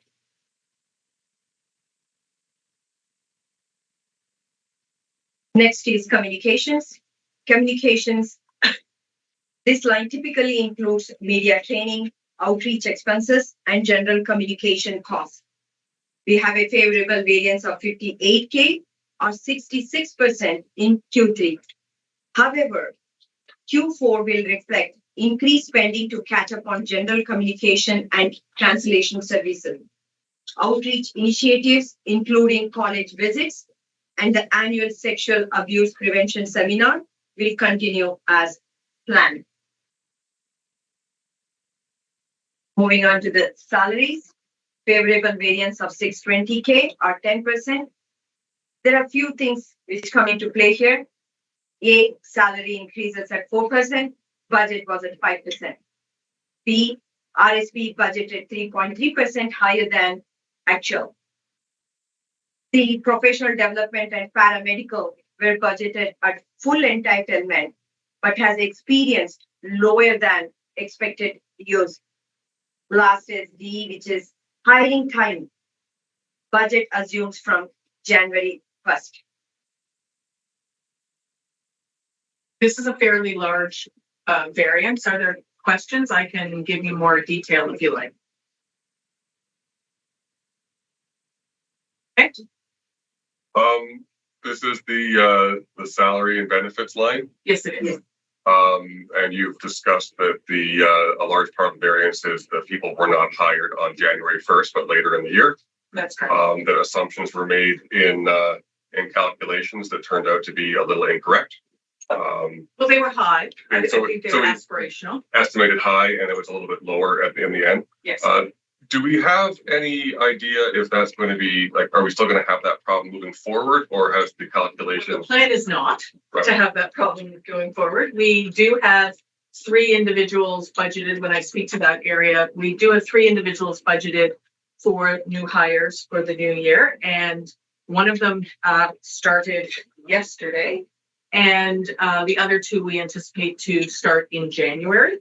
So we are hoping that that particular piece of variance goes away. Okay. Okay. Perfect. Any other clarifications or comments, questions? I'll move on to consulting fees. This line includes consulting fees for strategic initiatives, board or governance support, IT consulting, RBA consulting, and council public affairs, just to name a few of them in this bucket. We have a favorable variance of 169K. Of this, the budget includes 75K that will not be utilized this year. The balance of the favorable variance will be used by the year end. Any questions on the consulting fees? Delta first. The question I have on the consulting fees, I know we hired like within last year we had a few more consultant, and the way is I know that when we hire consultant, we usually get we expect their fees and everything and what to end of the year. So this is it's a big variance right now as we see, but it's due to that we haven't paid all the full fees. There is a component of timing. The services may have occurred by the end of Q3, but we hadn't actually paid them until October, for example.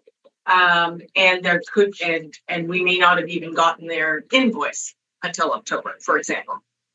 There are other portions. For example, there was a $75,000 item that has been deferred till the following year. So that is always going to be a permanent variance.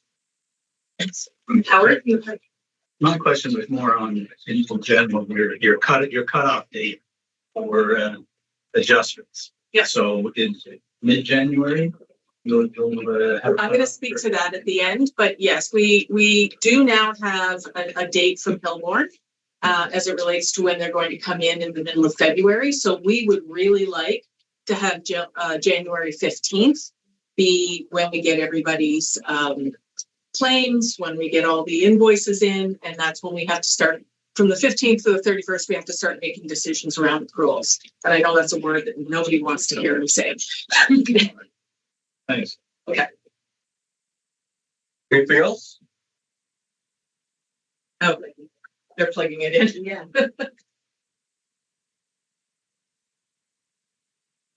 Doesn't work. Yeah. Great. There we go. Thank you.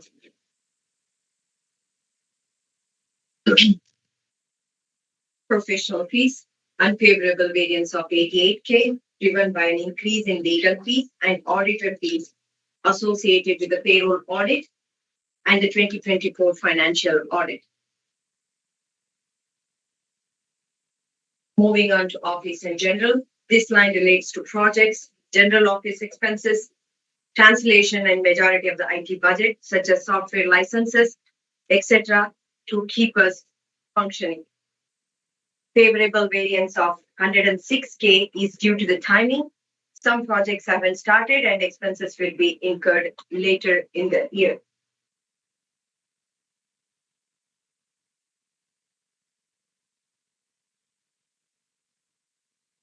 Contributions to national initiatives, unfavorable variance of 41K.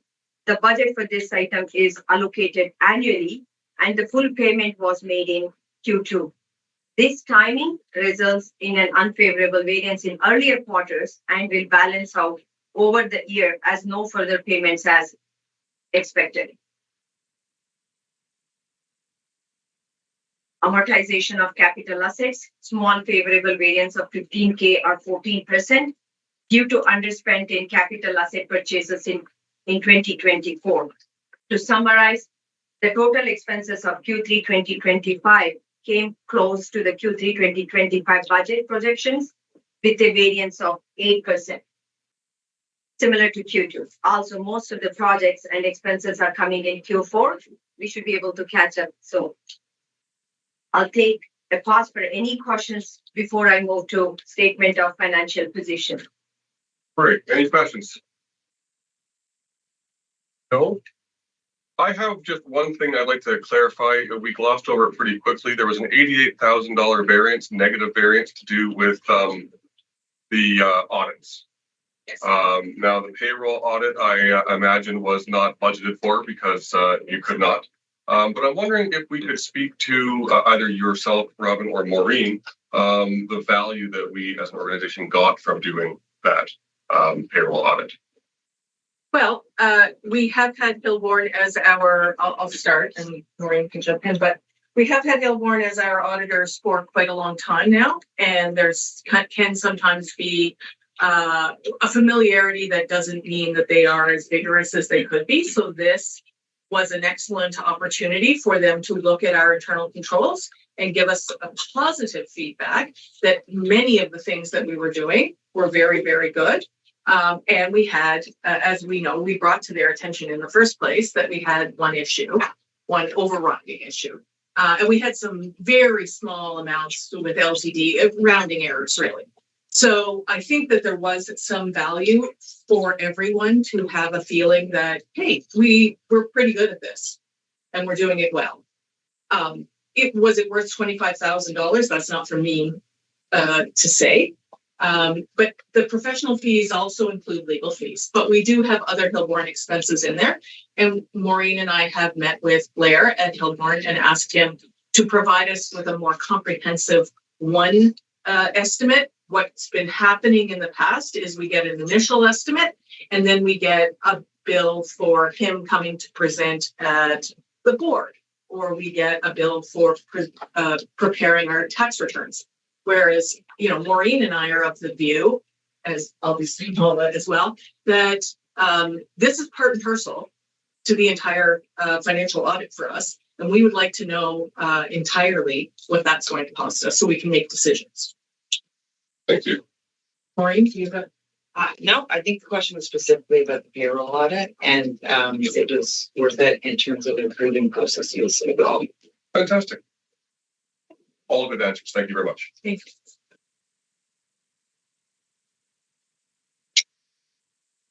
I will move on to the statement of financial position.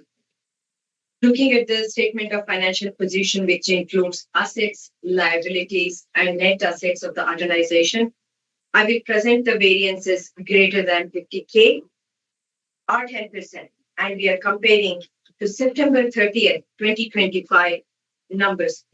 I will focus on the information highlighted, which is comparing variances for YTD Q3 2024 and YTD Q3 2025. Moving on to the details. I'll start with the cash. Cash has a favorable variance of 2.6 million due to prior year surplus in the hand. Investments variance of 71K or 1% is favorable as investment value has appreciated in the market.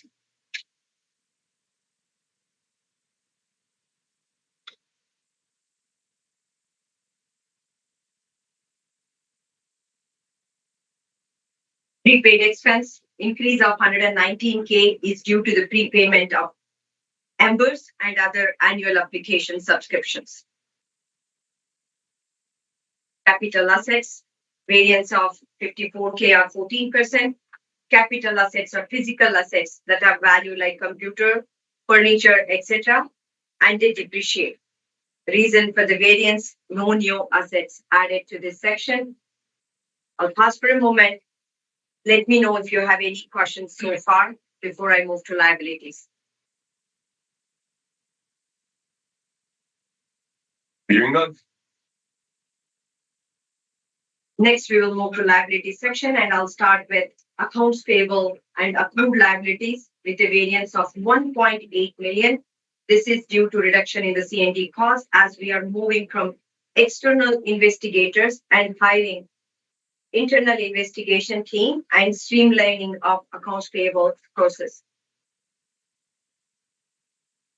Deferred registration has a favorable variance of 131K, mostly coming from higher registration revenue accumulated in 2024 compared to prior years as the number of RMTs are increased. Next one is deferred lease inducements, which has a very small variance of 10K. This relates to the recognition of annual lease inducements, and lease inducements continue to depreciate. No additions to this section. Invested in capital and intangible assets as a variance of 51K, and the decrease is due to amortization of assets exceeding new purchases. Capital and intangible assets continue to depreciate. No additions to capital and intangible assets.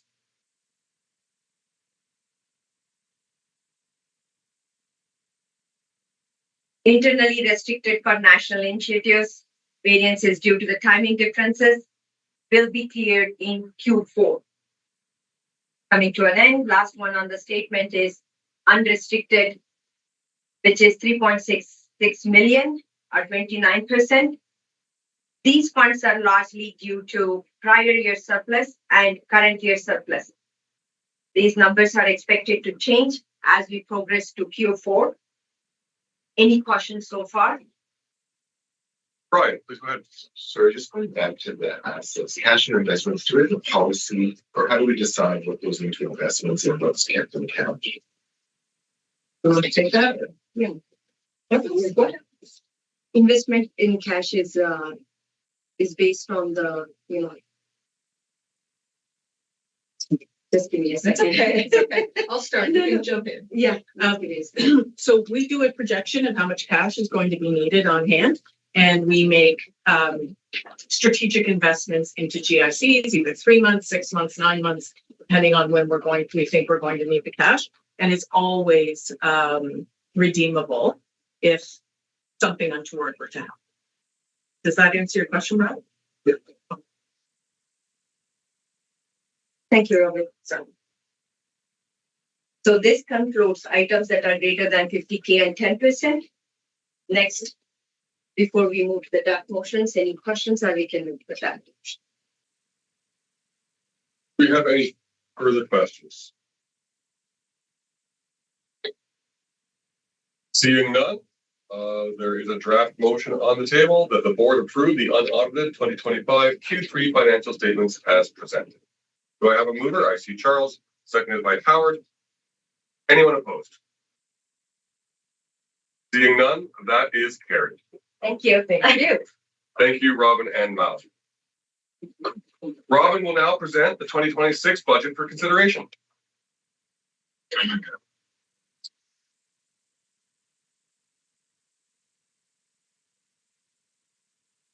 Okay. Thank you. So I'd like to start the budget presentation with a discussion with some background, give you some context of what we're trying to do here. So we're going to be talking about this. So you will, oh, I can't, because I'll get out of the frame. I'm sorry. The first column is exactly what Mala just presented in terms of Q3 a year to date. The next is the full year budget from 2025. What I've highlighted at the top is 2026, and then we're just showing a change year over year. The 2026 budget process began earlier in the year with the implementation of our new budget and reporting software called Martis. Mala and Cindy undertook training of each of the budget owners to ensure that they understood how to enter their budget amounts, how to calculate their budget amounts, how to upload their backup files, and how to run their own budget reports to confirm that they've entered it correctly. Previously, all budgeting was done manually through Excel, and we did not have a central repository for the assumptions for the budget amounts. Having this now will help tremendously in our variance analysis, and you can expect better commentary next year. Fingers crossed. Okay, now I want to talk about the year overall. This budget anticipates a growth in registration by approximately 600 members. And in addition, we will continue to have unbudgeted registration for those massage therapists who join after the renewal period. With respect to expenses, the goal is more accountability by budget owners by having them participate in the build-up of their own budgets, and ultimately looking ahead already to the 2027 budget, when we will be hopefully adding seasonality, whereby if we know an amount occurs in a particular month, we will budget the entire amount in that month rather than take a total amount and we say, for example, electricity costs $12,000 a year, and we will just budget $1,000 a month. That's not a great example, but that's how we do it currently. We say, this is how much we're going to spend for the year, and we just divide it by 12. That works for things like salaries. That works for lots of things, rent, those sorts of things. It doesn't work in the cases of conferences or even when we have board meetings and that kind of thing. So we're going to put a little bit more effort in for next year. So I'm foreshadowing, but it isn't available yet to us. Okay. Okay, so some of the assumptions that we made for the 2026 budget. First impressions, I'm sure that you will notice that while we have some increases and decreases in the line items, the overall bottom line is not significantly different than the 2025 budget. I'm losing control of my papers. I'll take you through each line item now. Feel free to ask questions as they come up. Revenue. Oh, Robin, I just have Yes, one. So the budget is developed by departments. It's not top down. It is not. We go out to each of the groups and we ask them what are their goals and plans for the upcoming year, and asking them to go out and either based on their historical knowledge or by speaking to their external partners or vendors to find out, to build up what that might cost. Okay. We do provide them with some guidance. So within Martis, there was an automatic 5%. 5% increase in some line items, but we were challenging the directors on those amounts if they happen to have taken that number. Okay. So 95% of the revenue for CMTO comes from registration fees. And these are comprised of a variety of type of fees. For example, initial registration, initial application for a new grad or a new RMT who wishes to register with us. 4% of these include transfers from other provinces. And then we have the rest is renewal fees, which is the bulk of it. General certificate membership is expected to grow by 600 members for a total of approximately 15,862. And the next largest component of revenue comes from the corporate services in the form of sublet rental income, investment, and deposit interest. CCRW is expected to remain in our extra space and continue to pay rent until the end of our lease, which is November 30th, 2026. Okay, investment income and deposit income are budgeted at slightly higher than last year due to the growth in the overall balances of cash and investment accounts despite the lowering of interest rates by the Bank of Canada. Investigation and quality assurance fees make up the balance, and those are fines and various fees that they impose. Okay, on to expenses. Board and committees. I don't know if I have more, excuse me.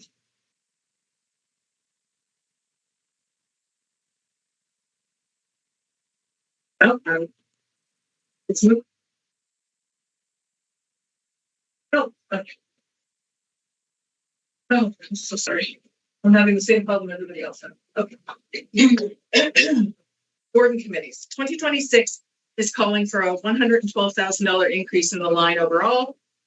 The big contributor to this increase is going to be the in-person meetings. So therefore, the meals, the board meeting meals will go up, the travel, that sort of thing. And we are increasing from two-day meetings and one orientation day for a total of 5 to 4 2-day meetings and a 1-day orientation for a total of 9. So almost a double of those amounts. And therefore travel, accommodation, meals, board dinners, etc. will have to increase. Investigations, prosecutions, and compliance. As we've been hearing throughout 2025, cases are on the rise with more referrals expected. Of the increase of $232,000 over the 25 budget, fully $200,000 relates to brand new expenses for this category called interview transcripts. These transcripts are used to document and analyze interviews for future legal proceedings. The balance of the increase for 2026 is a net of some costs expected to go down as we continue to grow our in-house expertise and some minor increases such as decision writing fees. Oh, Chapa?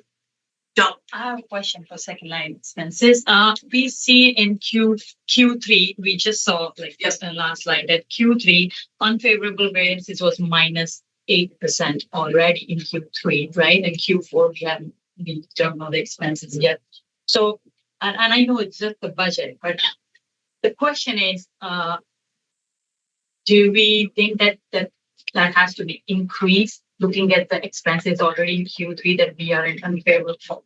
Well, in some cases, you will see an increase in salaries and benefits line because we are moving more in-house. So right now, some of our hearing costs are because they're external. But yes, overall, there would be, with an increase in referrals, we would expect cost increase. Don't tell me. My question is like, are we putting thought into increasing budget as now or as we go along? Like right now, we think like the 12% increase is fair for 2026. Yes. I'm not sure I understand the question. I'm sorry. May I try? Are you comparing the Q3 2025 result with the 2026 full year budget? Yes, I'm saying that because we are already in unfavorable variance in Q3 and we have not seen Q4 yet, and we are talking about 2026 budget, and it's just the budget. But do we think that we have to increase this enough? Is what enough? Yes. Well, I would have to speak to Angela about that, but we have taken into consideration. Sorry. No, I think you need to speak to me. Oh, I'm sorry. I'm sorry. I mixed the people up. No, that's okay. We get mixed up a lot, Angela and I. Yeah, so I see what you're saying. I think, Jalpa. So the thing with Q4, first of all, for this year that we are anticipating is that some of the invoices for external vendors won't be as high as they were earlier in the year. So I don't know the exact variant that will be by Q4, but I don't think it will be significant.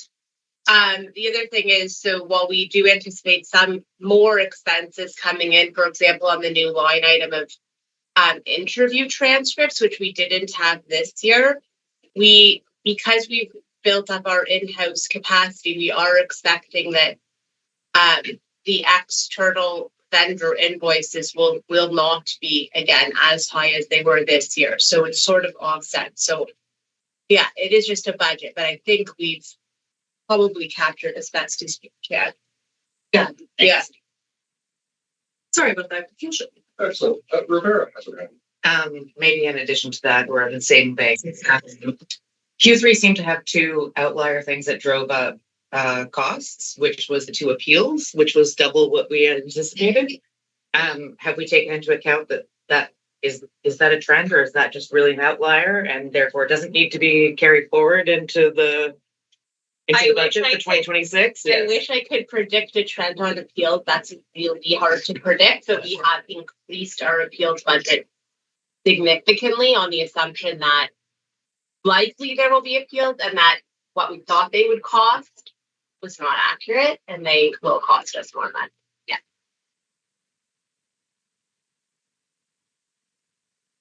No further questions. Please continue. Okay.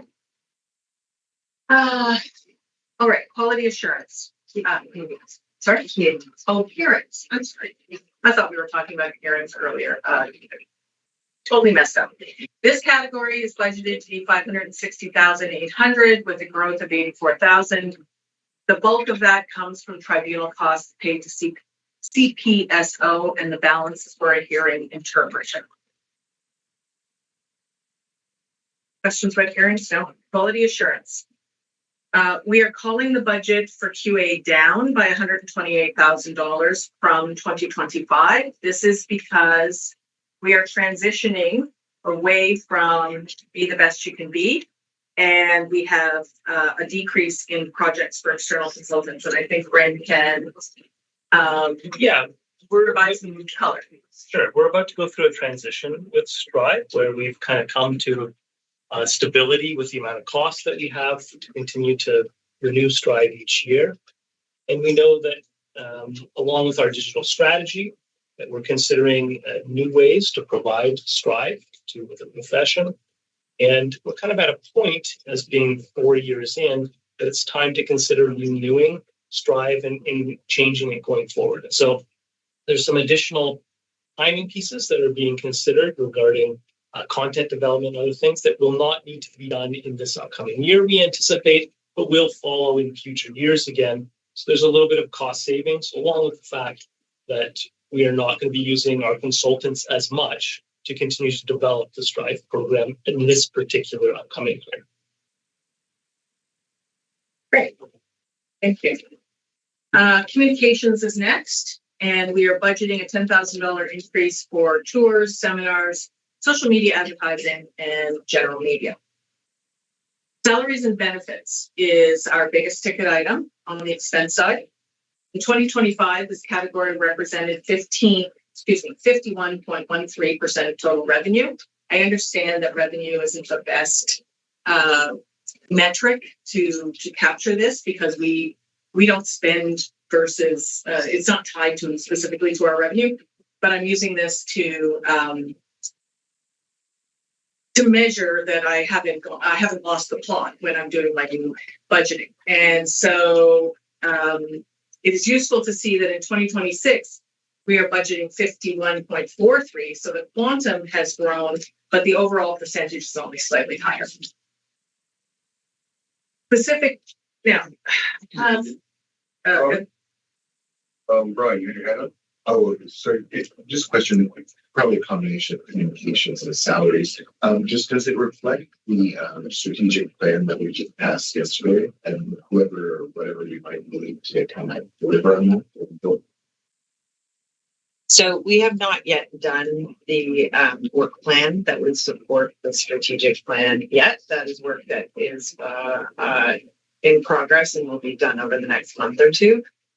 But we have known, we have known the draft direction of the strategic plan. So I can say that staff has been thinking about the projects in this budget that might support that strategic plan. We need to finalize them though, in order to make sure that we can do everything that you've asked us to do.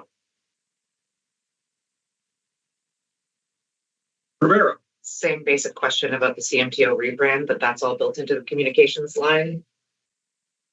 So the rebrand is up for exploration, not for, so it's not built into the budget. So if that was to pass, it would be a different. It would be a different thing. Yes. And move on. Okay. I've broken down the salaries line, the $8.5 million, because I thought it would be useful to see how we actually get that. Looks like a big number. And it is specifically made up of the amount that we paid people, which you can see is the $6.8 million. So it represents an increase. That's what we will be paying people in 2026. That's an increase of $658,000. That's made up of an increase in salaries of $373,000 and $285,000 new hires. Those people don't obviously get an increase, but they will be, one has started yesterday and the other two will start very soon in the new year. Okay. CPP, EI, EHT, these are payroll taxes that we pay. They max out. CPP and EI max out for everybody after they make a certain amount of money. And EHT never maxes out. So your health, that's your employer health tax. And that's at 1.9%, 1.95% of salary. So that will grow. Group benefits has grown a little bit, and that's because we have, we've increased the budget for 2026 because we are now adding LTD premiums to CMTO rather than having the employee pay them. And we're adding a healthcare spending account component that we used to handle internally for massages and mental health. Professional development was budgeted in 2025 at the full 3% of everyone's salary, and the usage was significantly lower than budgeted. For this year, we're assuming just over 2% with the intention of encouraging more use and trying to level set what is the right number to budget for that based on the information that we're going to be getting in 26. RSP in 2025 was budgeted much higher than the actual experience. And we are looking into switching to a defined benefit pension plan. And this budget, so in this case, we budgeted 9% of gross salaries, which is a reduction from what we budgeted in 25. Casual is unchanged, as you can see. And we have some money put aside for the ability to advertise for new hires or things, recognitions or bereavements, that kind of thing. And that's a fair amount of information. So before I move on, are there any questions about this slide, Brian? You mentioned switching to a defined benefit. So does that mean we'd be at risk if the fund does not perform adequately the care benefits for pensions? That's a question that we are investigating right now. So it's not a done deal that we haven't moved over, but Selena is working to look and see if that would be a better option for our employees. But it would be an established fund that not unlike the HOOP fund, but a different one whose name is completely escaping my brain right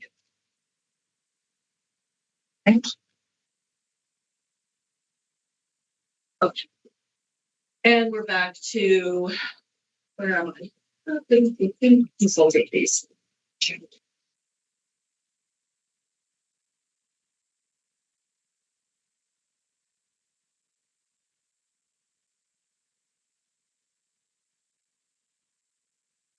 Consulting fees. This category is budgeted down from 2025. Within consulting fees, we have fees for registration, policy, and communications, board and committees, and HR, finance, and IT costs. So, for example, in policy and communications, we have $85,000 for a lobbyist, and that's where we've budgeted some money for the rebrand investigations. And in the board and committees, we have $39,000 for secretary consulting. Professional fees. Professional fees are comprised of legal fees and audit fees. This category is being budgeted at $142,000, an increase from 2025. The increase is expected from legal fees for the following: about $8,000 for registration, 20 for policy and communications, 10 for corporate services, and 12 for governance. And I lost. Okay, fine. And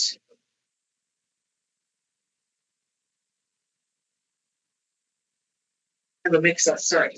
And then contributions to national initiatives is an amount that gets budgeted every year. And amortization of capital assets and intangible assets, as Mala spoke to, this is going to be specifically related to any capital assets that are purchased. With the move coming up, there's going to be a lot of flux as to what exactly we're going to be investing in, and there will probably be some leaseholds. Well, there will be some leaseholds that will have to be amortized. And a rule has moved us to a capital lease for our laptops. So we are going to be accountable for that in 2026. That's pretty much all I have. Sorry, I might have missed it. Just what was driving the big increase in office in general? Oh, I'm so sorry. I missed Officer General. That's specifically the big ticket items that are in there are the Moneris fees. Those are at 2.77%. We had this question at the EC, so we have done some digging and gotten that information. So it's at 2.77%, and obviously as payments come in, go up. Most people pay by their credit cards or even their debit cards, but we do pay Moneris to process that for us.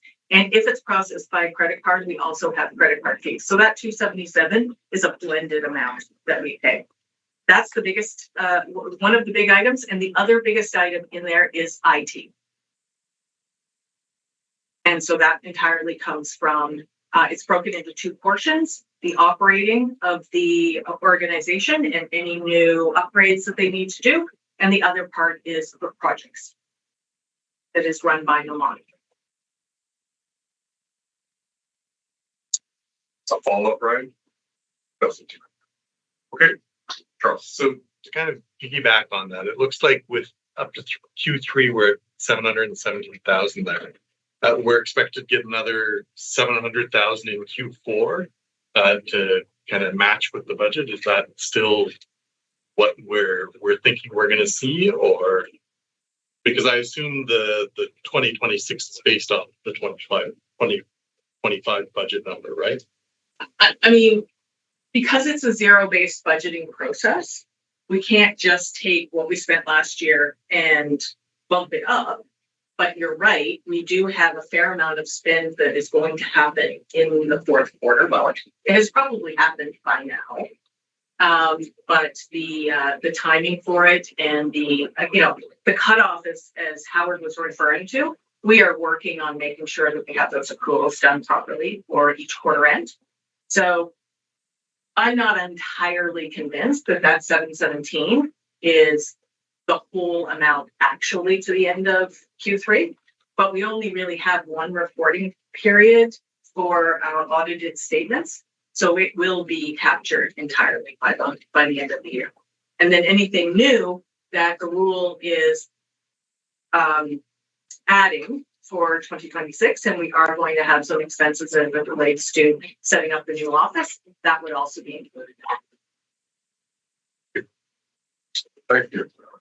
Brian, do you still have another question? It might have been part of the answer there, but so the rent and operating costs includes like anticipated moving costs. Well, so there's a little bit of the new location. We are rent free until February, at least February of 2027. That depends on when we actually get occupancy. So if we get occupancy later than anticipated, the free rent period could extend into 27. But we will certainly know that by the time we have to do budgets in the fall, in a year from now. And so we are responsible for insuring the space, and we are responsible for any the common area fees that relate to utilities. So that has been built in. And we do have 11 months of rent in this location.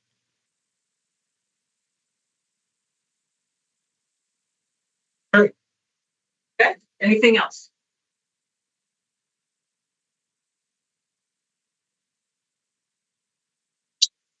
Thank you, Robin. Assuming there are no further questions, we just asked that. So the draft motion on the table is the board approve the proposed 2026 operating budget as presented. Do I have a mover? I see Lauren, and I'll take Matt as second. Anyone opposed? Seeing none, that is carried. Thank you, everyone. Thank you again. That brings us to item number 12 on our agenda, which is I'd like to invite Maureen Boone, Registrar and CEO, to present the Registrar's report along with the organizational risk register. Great, thank you so much. You have my registrar's report in front of you, so I won't read through it, but I will highlight a couple of things. One, you can see there have been some developments on the government side with respect to as of right and scope expansions. These are not directly relevant to CMTO, but they are important things for us to be paying attention to in terms of the regulatory environment, and they are indicative of government priorities, which is always important for us to be paying attention to. You'll note that you'll recall from our last meeting that we provided some feedback on the college's performance management framework, the CPMF, which is a critical accountability mechanism for all colleges to report on their regulatory activities to government. And that tool has been in place now for, I think, about 5 years. And it is a complicated thing, and it has become a little bit more complicated over time. And I think in response to feedback from the regulators, some changes are being contemplated to that moving forward. So we're not going to be reporting for this year. So that is, we're still going to be collecting all the data, obviously, but there will not be that report to government that has happened in the past. I will just note very briefly about the massage therapy schools outreach. So it's been a very, very busy year in terms of going out and visiting educational institutions as part of our strategy of connecting with all of the schools prior to the accreditation requirement coming into place in 2027. So with one more that I think is outstanding, that'll make 20 for this year. And it has been really great to go out and to talk to students.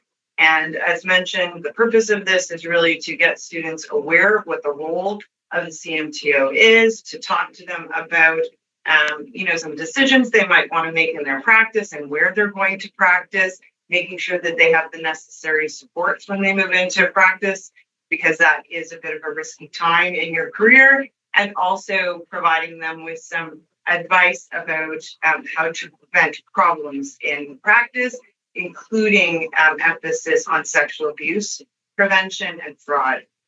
Now, of course, top of mind for most students is their exam and their registration requirements. We also have provided very clear information about all the things that they need to do in order to register. And we've had some really good questions about that. And it's been good in terms of establishing that we are an organization that is there to set them up for success in their future careers. And that's a really important message.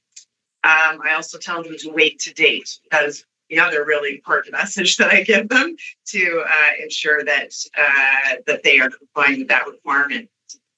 So that was it for my registrar's update, other than to say just a reminder that Contract is working on an update to the competency profile, which informs curriculum as well as exam development. So that work is likely going to start at the beginning of next year. There was a call for participants across the country to be part of the development committee. So stay tuned for more information about that. And hopefully that work will be concluded or close to concluded by the end of next year. And it really is the building block for a number of really important things in terms of entry to practice requirements, as well as reflecting what massage therapists are actually doing in practice across the entire country, which is an important thing for us to know about. So I'll just stop there. Yep.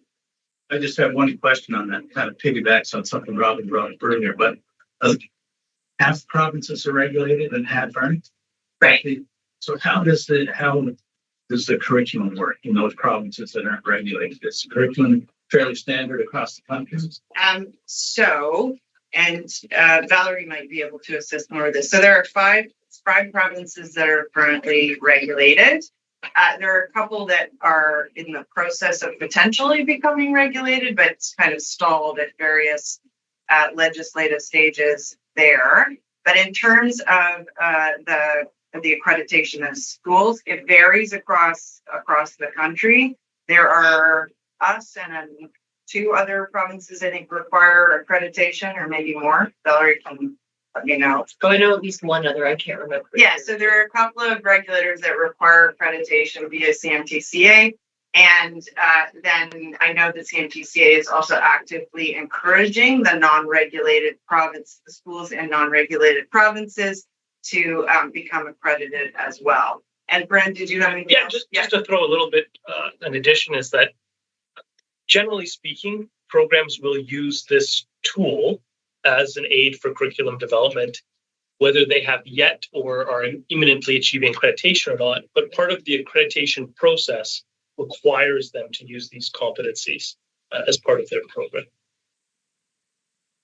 I mean, ultimately, what we would like would be that massage therapy was regulated across the country, and that the title meant the same thing in every single province, and that there was consistency of the quality of education across the country. So those are and potentially even a national exam, although that is something that we do think about further. But ideally, we're trying to achieve consistency, but we're not there yet for a variety of reasons.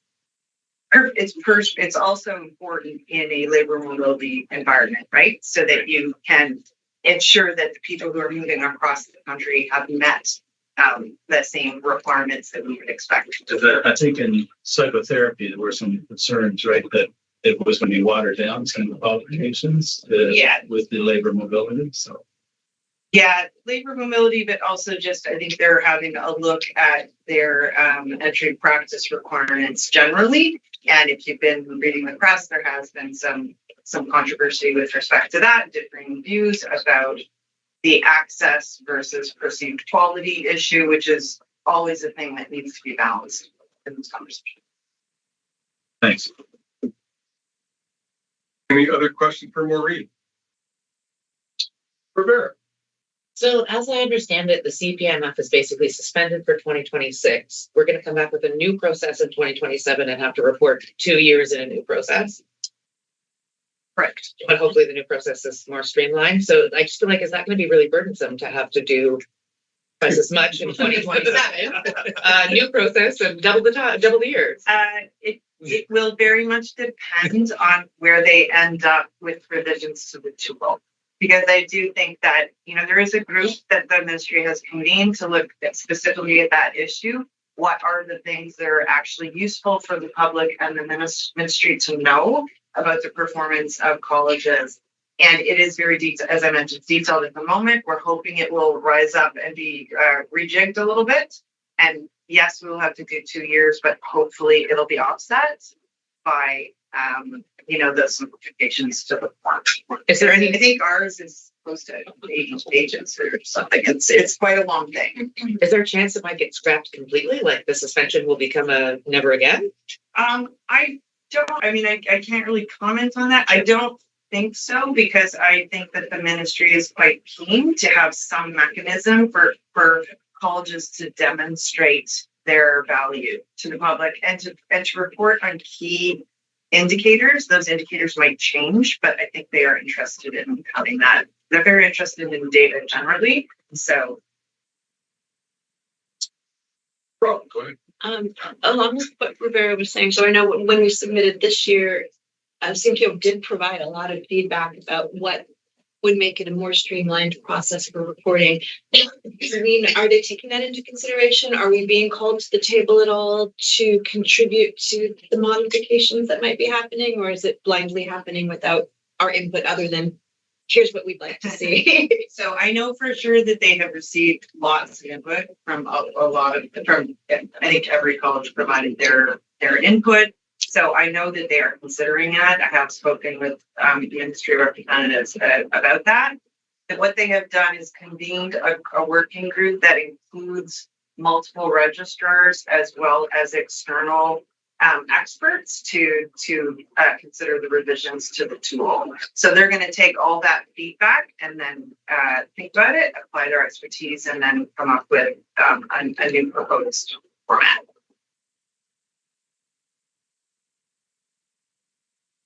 So looks like that. So I can just move on to the risk register. Please do. Okay, so you do have the risk register, and again, remember that the risk register is here because the senior team thinks about all the things that you should be worrying about as a board, and then tells you what we have done, how much you should worry, and what we have done to address those worries in plain language. So top of the list is always our public appointments and our desire to have the maximum number of public appointments, given the workload that our public appointees are currently experiencing, and also ensuring that we have increased public voice around the table. You can see from the note that we have actually are aware of 2 people have put their names forward, and we're hoping that that will result in some appointments. But of course, that process needs to unfold in the way it does at the ministry side. So but hopefully that will be something we can look forward to in the new year. I'll just touch briefly on a couple of other things, just in terms of the high profile registrant matter. I mean, you heard Andrea talk a little bit about complexity, and I would say that we are seeing more complex cases generally. They're complex because of the nature of them, but also they're complex from a procedure perspective and sort of new issues coming up that we haven't seen before. So this is a little bit, I would say, the beginning of a trend to some extent. So it's something that we're going to be watching in addition to the matters that actually hit the press. As you know, there are criminal charges throughout the year. I will take this opportunity just to remind you about cybersecurity and your cybersecurity training, because we can have all the defenses in the world, but if staff or board members open the door to scammers and phishers, then all of that is sort of for naught. So just an encouragement, particularly around the holiday season, to be careful. Even if you don't remember how many Amazon packages you are expecting at your front door, don't be giving away your information. And last but not least, I'll just mention quickly, we have raised the risk a little bit on the system performance because of some concerns that we have heard about our database provider, Sentia, which we are monitoring. And there is no risk at present, but it is something that we're looking to monitor moving forward. And we've done a couple of things in terms of disaster recovery to make sure we're prepared should there be a problem that we need to address, because we need to make sure we have secure data and access to our systems. So I'll leave it with that, and happy to answer. Any questions about the risk register? Seeing none? Excellent. Well, now we will receive a project summary report on key performance indicators from Curtis Eakins. As a reminder, these reports are a mechanism by which the board can ensure that the work that CMTO is focusing on the key elements of the strategic plan. Go ahead, Curtis. Good morning, everybody. Second here. The notes.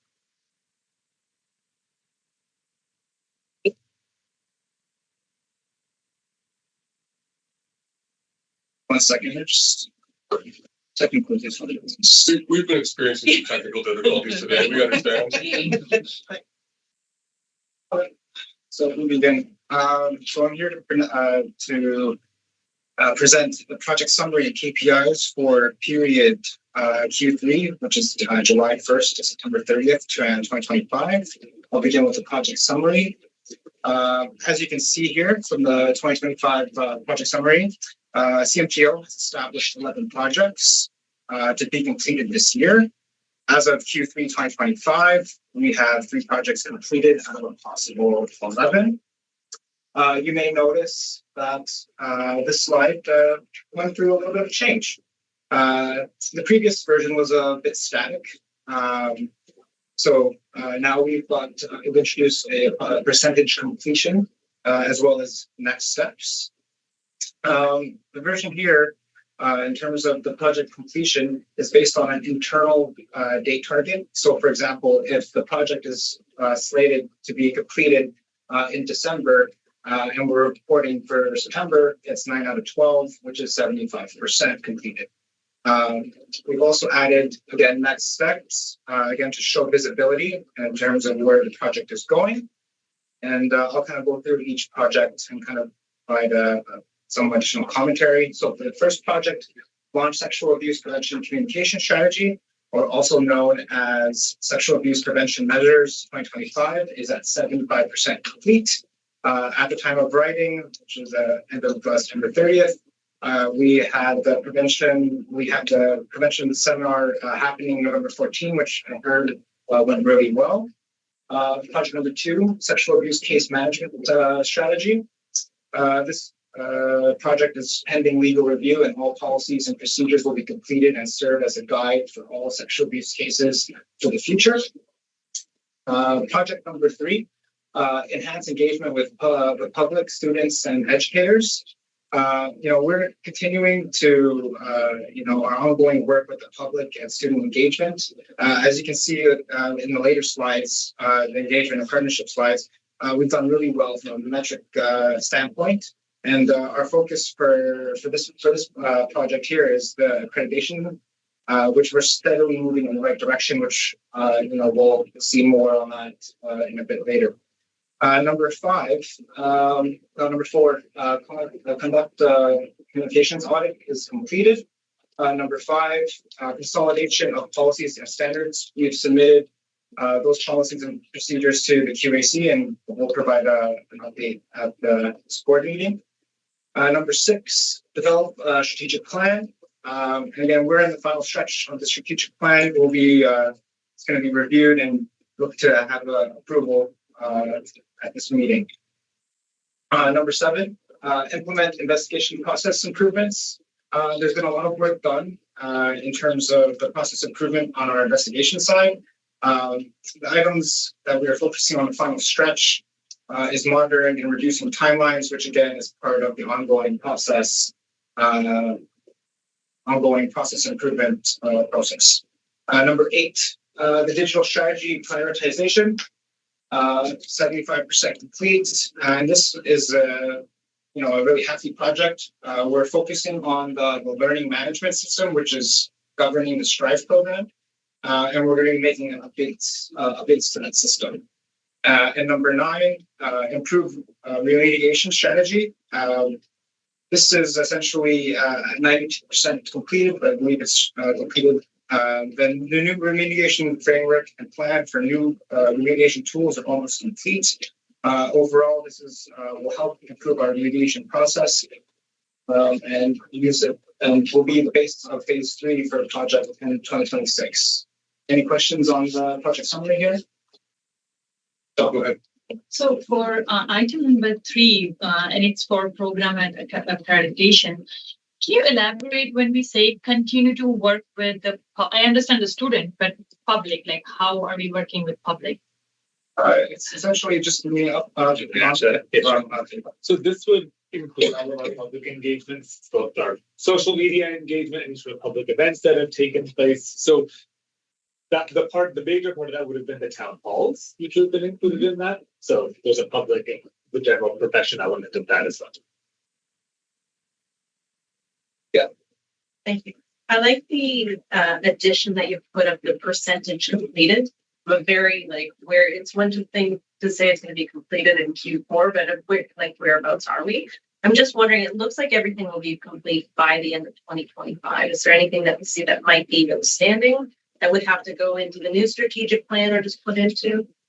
I'm not seeing anything that's really coming at me for 2025. I believe most of these projects will be complete. I don't see any issues in terms of any projects completions. Yeah, we expect them to be completed. Some of them might evolve in the next iteration of the work plan for 2026 if they align with the new strategic plan. So that's the work that we're gonna be doing next to make sure that that alignment is happening. Thanks for that. I'll be moving on to the next. So this is the sexual abuse prevention KPI. We'll start off with look before you book. So, if you, go to cmto.com/look before you book, you're able to choose, a professional RMT and essentially mitigates the risks of receiving massage therapy from an unregistered individual, including the potential risk for sexual abuse or misconduct. It underscores the importance of choosing a qualified professional to ensure a safe professional environment. So in terms of the stats, in Q3 2025, we had 14,485 views with 5,562 new users visiting the page and 5,000 returning users. 5,000 returning users continuing to engage with the feature. So this is basically saying a strong indicator of sustained interest and value. Last quarter, we were at 12,000 compared to 14,000 and 4,000 new users compared to 5,000 new users. So we're seeing an uptick from last quarter, which is great to see. We've also noticed our click-through rate has gone up to about 4%. Which again is above the industry average of 3% and just above just meeting our target at 4%. And again, this demonstrates very strong performance and positive momentum going into Q4. The sexual abuse prevention poster downloads, again, just a reminder that sexual abuse prevention originated from the action items that came out of the Prevention of Sexual Abuse Symposium. So a little bit of a background. In 2024, we recorded about 81 downloads, averaging 10 views per one download.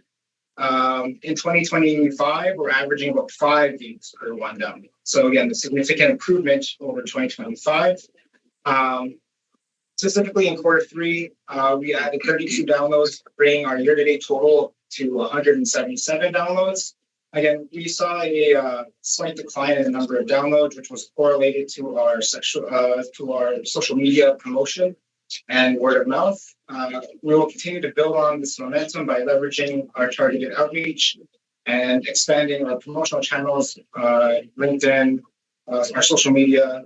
And then again, from what we see, or what I've seen so far in Q4, there's definitely been an increase. So we'll definitely see an increase in Q4 higher than we're showing here at 32 for quarter three. For education and training, the jurisprudence program. So the online jurisprudence program consists of 3 parts, and one of them focuses on prevention of sexual abuse. And again, this module is mandatory for new graduates and optional for existing RMTs. In Q3 2025, we had 9.5% of our total RMTs have completed this component. And essentially, we're very close to target at 10%. But from now, from Q3 to beginning of the year, we're seeing a 20% increase from the start of the year, which is great to see. And again, the whole idea is, by completing this training, we aim to strengthen awareness and ultimately hope it leads to a reduced number of instances of sexual abuse within the profession. Any questions on that?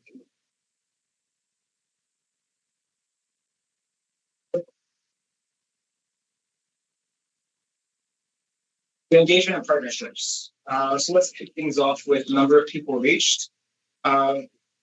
The number of people reached at our events, we had 421 attendees from 5 different events in Q3. Year to date, we're at 1,035 people reached on a target of 1,000, surpassing our target for 2025, which is great to see. The number of consultation feedback responses. So for this quarter, we had a monster number, 3,628 for the quarter, and that was organized. That was led by our strategic plan survey, as well as our college tour feedback survey. So for year to date, we have 4,947. And again, this metric just shows the engagement that we're trying to do. Getting feedback from stakeholders, informing great conclusions. Together, consultation and feedback responses ensure that our policies and decisions are informed, balanced, and responsive. This one here, a number of events. We've had a total of 5 events for Q3, bringing our year-to-date total to 24. Again, exceeding our targets for 2025, again, which is great to see. And just calling back from the previous project work summary that we've done really well from a engagement partnerships standpoint in terms of our numbers here. I just want to take some time and congratulate everyone here for their great work. But still more work ahead. For our next KPIs, our newsletters, our touch points, newsletters, it goes out to 16,000 RMTs. And we had an open rate of 73.3% and a click-through rate of 8.2%. Again, suggesting that again we're very engaged with our RMTs, the touch point.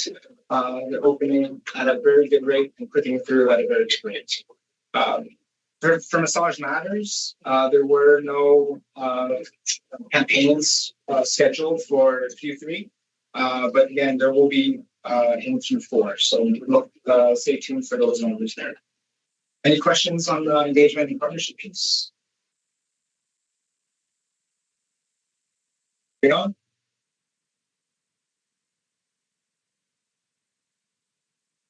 So since the number of matters reviewed for QAC. So for Q3, we only had 12 QAC matters reviewed, which is, I believe, a record. Year to date, we're sitting at 76 QAC matters on a target of 90. We're seeing less RMTs move on to the later steps of the RMBA process. It appears that RMTs are learning from the PAs, which is great to see. For accreditation, obviously everyone knows here that in 2027, accreditation becomes fully mandatory in Ontario. As of Q3 2025, period ending September 2025, we have about 15 months to achieve our goal. Again, this KPI is something that we're going to be paying attention to as we move forward. By focusing on the college programs here. For quarter 1 of 2025, we had 15. For quarter 2, we had 20. And for quarter 3, we had 21. So we're seeing a slight increase in the numbers as we're continuing on into future years. For college programs, you can see for quarter 1, we had 9. For quarter 2, we had 10. And for Q3 this quarter, we'll have 11 out of 14 college programs accredited. Any questions on this? Rivera. I do have a question just about the programs and accreditation. With pretty much every public college reporting financial unsustainability, are we at all worried, or do we have a contingency plan if the remaining public colleges do not cross the finish line for accreditation, or if they actually close programs? There's been 600 program closures in the province, none of them to my knowledge in the massage therapy stream, but that could happen anytime. So are we worried about that? And if so, is anybody doing anything about it? Yeah, I'll have Brandon touch on that. Yeah, I mean, we're monitoring that very closely. So I'll start at the beginning to say that there are a number of different pressures on programs at this time. And public programs are particularly affected by that change that occurred. It's now a year ago, basically, that they are no longer getting as many foreign students as they had previously relied on for fees. And we have not heard of any public programs as of right now that do not intend to achieve accreditation. I will be giving a little bit of an update on this later today, so I'll speak to that more then. But we're seeing progress in that way, and we're not aware of any public programs that don't intend to achieve accreditation. Thank you. Carry on. Yeah, great. Thank you. I'm going to go on that slide. So this is our phishing prone. Our phishing prone percentage is one of the ways we measure our data security. For Q3, we had 7.3% phishing prone. So essentially, the lower the percentage, the better. We had 19 failures out of a possible 257 attempts. So you're seeing essentially an uptick from Q2, which was from 6 to 7. And what kind of led that uptick was the platform that we use. It's called the Know4 platform. It launched a new system where it's called ADA.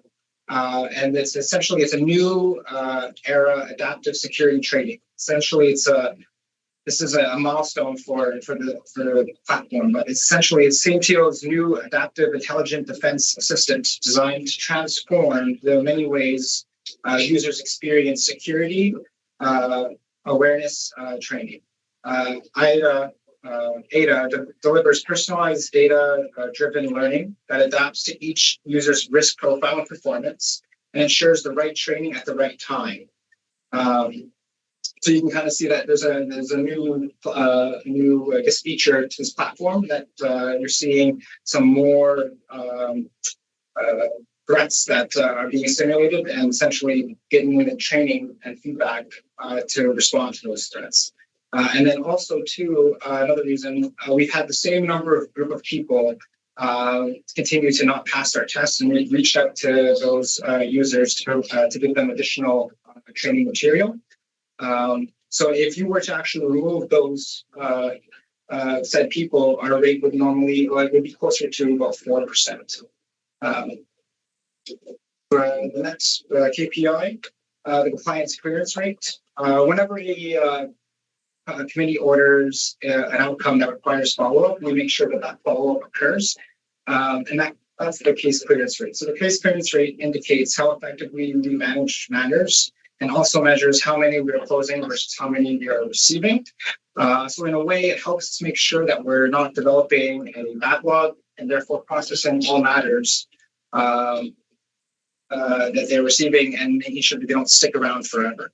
In Q3, we had 106 case clearance rate compared to 90 in Q2. Clearly, we closed a lot more cases than we opened for Q3, which explains the 106%. As we progress throughout the year, we'll see the case clearance rate kind of hover in the range of 95 to 105. And last but not least, the investigations completed in-house. Again, this is a KPI that we've been talking about over the past few years. Again, over the past couple of years, CMTO has been building their in-house capabilities to dispose of cases and ultimately be less reliant on external firms. Again, over time, you can see that percentage of investigations completed in-house has been increasing, which has been great to see. Specifically in Q3, we achieved 10 out of 15 cases disposed of by our internal team. Any questions on this slide?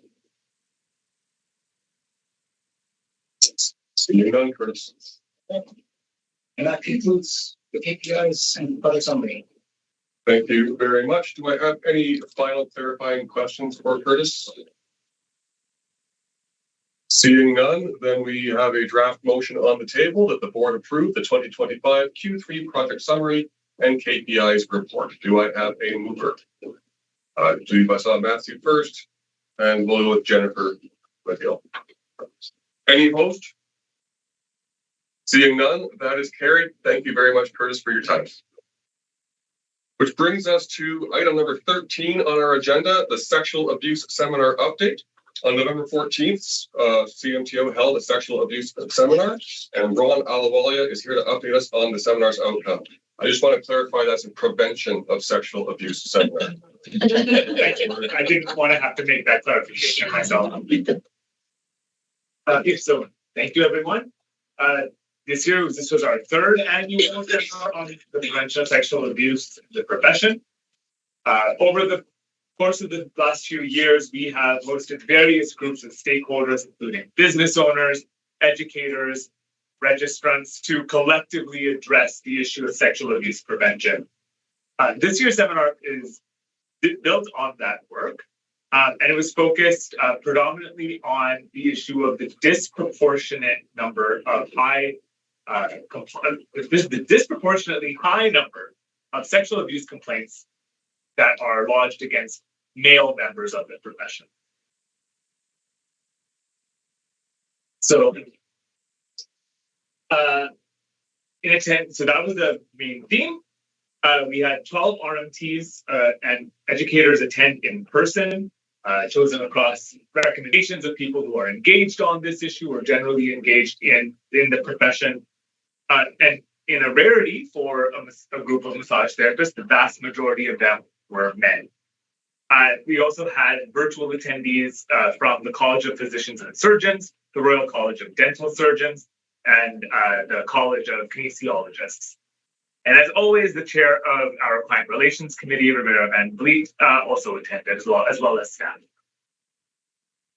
So for the agenda of the seminar, we had a broad range of activities that took place, including, as it is a challenging topic, we started off with developing some rapport amongst the individuals across the room to become more comfortable with discussing their experiences, the experiences of others. And then we went in an overview of our own data, looking at what is the state of sexual abuse, what are the laws surrounding it, how many complaints we get against, what is the composition of the profession versus the composition of the subjects of complaints. And then we had some very useful and insightful presentations. So we had Landon Kenny from the program called Male Allies with the Sexual Assault Support Center of Waterloo Region. He delivered two separate presentations. One was called Sexual Violence in the Workplace. That sort of reflects generally on the issue of sexual violence and work context. And the other one was called Masculinity, Violence, and Allyship. And sort of looking at what are the social contexts in which men operate, women operate, others operate, and how do those issues and perspectives and lived experiences interact? And what does that mean when it comes to the massage table and the massage room and the profession as well? Attendees participated in facilitated discussions looking at questions of misogyny, gender-based violence, and sexual abuse in the profession.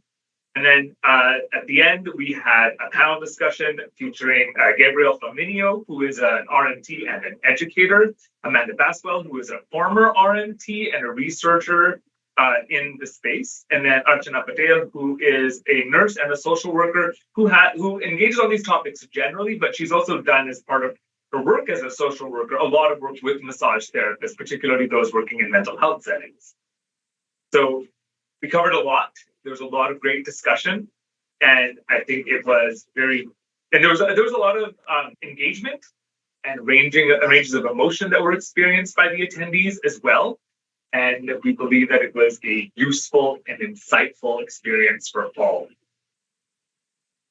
So just looking at some of the data that we presented, you'll see that females make up, and these are all self-identification. So the profession is made up of 77.2% females, 22.6% of men. It is almost an exact inverse when we look at the subject of sexual abuse complaints that we receive as an institution. Of course, that doesn't necessarily reflect the incidences of sexual abuse, which is always important to keep in mind when we're talking about a topic like this. These are those who have chosen to trust the institution to take their complaints seriously. And we see the disproportionality in the inverse of the state of affairs. So what were the seminar goals? One was to raise awareness of sexual abuse in the profession and the corresponding professional obligations associated with reducing the incidences of that, and also keeping in mind that the vast majority of massages that take place in Ontario are safe, ethical, sound therapeutic treatments. And we are proud of that. We're proud of the profession for that as well. We're just looking at what happens when there's a deviation from those expectations and standards.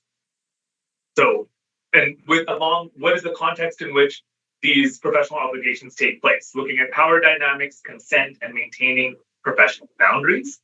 Wanted to highlight the role of CMTO and other stakeholders in helping to reduce sexual abuse and indeed the general sexualization of the profession. And of course, if no one organization alone can fully tackle such a pervasive issue, one thing we talked about at this seminar was sexual abuse is a problem in society as a whole, and that's why it's a problem in massage. And that's we can say that about pretty much almost any profession, truly. We shared and discussed best practices within the massage therapy profession as the seminar brought people from various degrees of experience and occupation within the massage therapy context. And there were open and constructive conversations about the disproportionate number of complaints and exploring strategies toward reducing those complaints, looking at questions of culture around male RMTs and what can be done to sort of begin to mitigate these kinds of incidences. So some of the seminar topics of discussion were the importance of allyship in massage therapy. How are men showing up in professional and social contexts who can push back on ideas of within the context of sexualizing the profession, sexualizing patients, what kinds of behaviors are appropriate and not appropriate, looking at the impact of gender and gender norms on RMT's identity and practice. And that goes both for women and men. Everybody is subject to norms. Everybody's subject to these kinds of expectations and trying to fit into a box of one way or another and finding self-value. And how does that create harm for men, both as just regular practitioners and even for those who may be the subject of complaints? Countering the sexualization of massage therapy in general and shifting the profession's culture to prevent sexual abuse. So we did receive some positive feedback from 16 of those who attended the event. So 100%, thankfully, said that the materials the pre-read materials were effective. They were interested in participating in future CMTO activities. 91% said that their understanding of sexual abuse prevention changed after the seminar, and 87 would recommend this exact seminar to their colleagues. And in particular, the facilitated discussion by our facilitator, Jeff Carolyn, and then the presentation by male allies was found to be the most insightful, educational, helpful to our participants. So what are some of the key takeaways? The role of allyship, particularly by male RMTs, and what they can do to raise awareness and reducing the ignorance that may exist around sexual abuse. Many participants felt that they developed a clearer perspective about the scope and size of sexual abuse in massage therapy. While many were surprised to learn about the persistence of socially constructed gender norms and how this can contribute to sexual abuse in different settings.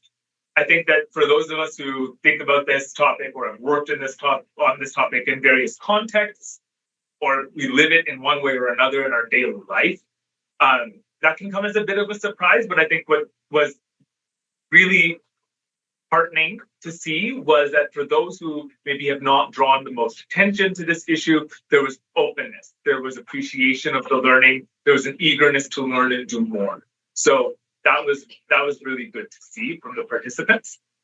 And then they also recognize that professional obligations can help influence and mitigate the risk of harms in healthcare in general as well. So looking at next steps, there will be a full post-event report. I mean, it was November 14th, feels like 2 years ago now at this point. But there will be a full report on looking at more detail into what went down at the seminar and what are some upcoming steps that we can take as an institution on this issue. We have shared the slides from presentations like Male Allies with the attendees. They may be made generally available as well. Staff is also looking at other potential action items. Broader publishing of our sexual abuse data, extending the seminar to more attendees and looking at how we do that. Do we copy and paste it and do it a few times to create opportunities for more people to attend?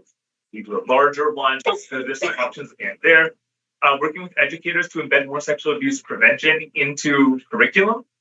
Updating the client awareness poster will soon be transitioning to using patient as well. So it'll be the patient awareness poster. That was an outcome of the first seminar. And then we're also looking at whether there's greater involvement with RMTs who wish to take on a bit of an ambassadorship role and being able to talk to members of the profession, other students, maybe joining on some of our tours to talk about this from a more practical lived experience operational perspective. Thank you. Any questions? Brian, ask you a question. When you talk about working with educators, does the CMTCA have a program on sexual abuse or requirements around sexual abuse for the programs that they accredit? I defer to those who engage more. There are standards that include discussion of prevention of sexual abuse and relate to things like expectations regarding consent and like those pieces. And as we were just discussing, there's also the sort of requirements for the curriculum that also include those concepts in those requirements. Excellent. Any other questions? Before we go, I did want to say that Sam and Michelle are in the room. They put in a Herculean effort to put this seminar together, and with the support of people like the quality assurance team and registration and others in our team, it was a really special day for the college for that kind of event. And they felt something really different and exceptional about how it all came together, how everybody came together, the information presented, and how everybody engaged with it. It's something I'm very proud of, but I'm only able to be proud of it because of the hard work of people like Sam and Rochelle. So my thanks to them.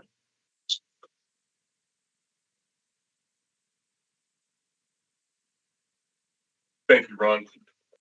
Next on our agenda is item 14, the executive committee report that I will be presenting. However, I'm unwilling to stand between this group and lunch at this time. We are a few minutes behind. So we will break for lunch now, and we will return at 1 o'clock for a presentation from, the college focus. Who are we talking to? The kinesiologist today.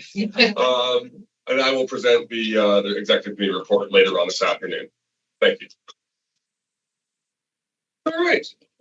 Welcome back from lunch, everyone. I hope everyone had a chance to stretch your legs, move around, and freshen up for the afternoon.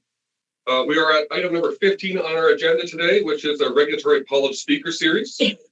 Pursuant to the CMTO's strategic focus on engagement, selected colleges have been invited to present to the board. The goal is to increase understanding of other health professions and regulators in Ontario and learn about strategic priorities of other regulatory colleges. For this meeting, we will hear from the College of Kinesiologists of Ontario, Nancy Laris, Registrar and CEO of the College of Kinesiologists, and Heather Westaway, Council President, are joining us remotely. Please. Thank you very much for inviting us. We would like to thank you for the invitation and for inviting us to speak on council behalf today. So I have some slides. I will share our slides. Thank you.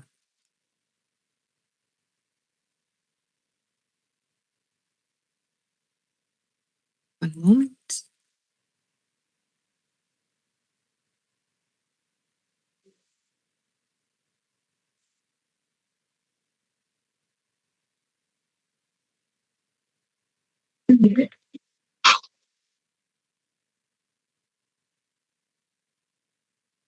So as an introduction, I am Nancy Laris. It has been my honor and pleasure to serve as Registrar and CEO of the College of Kinesiologists since 2021. Prior to that, I was a member of the college staff since its inception. Joining us today is our council president, Heather Westaway. I'll pass it on to Heather to introduce herself. Thank you, Nancy, and I'm thrilled to be here as well. I'm Heather Westaway. I'm a registered kinesiologist currently practicing in Northern Ontario. I'm proud to have been a registrant of the college since its inception in 2013, and I've had the privilege of serving on council since 2022.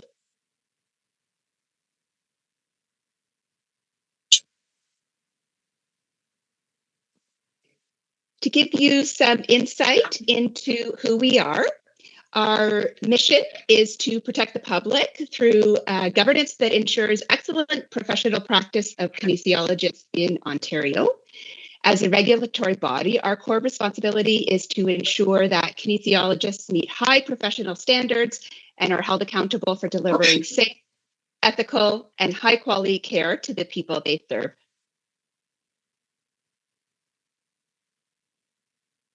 So what inspires us? Our vision is that kinesiologists are trusted to provide optimal movement for Ontarians of all ages.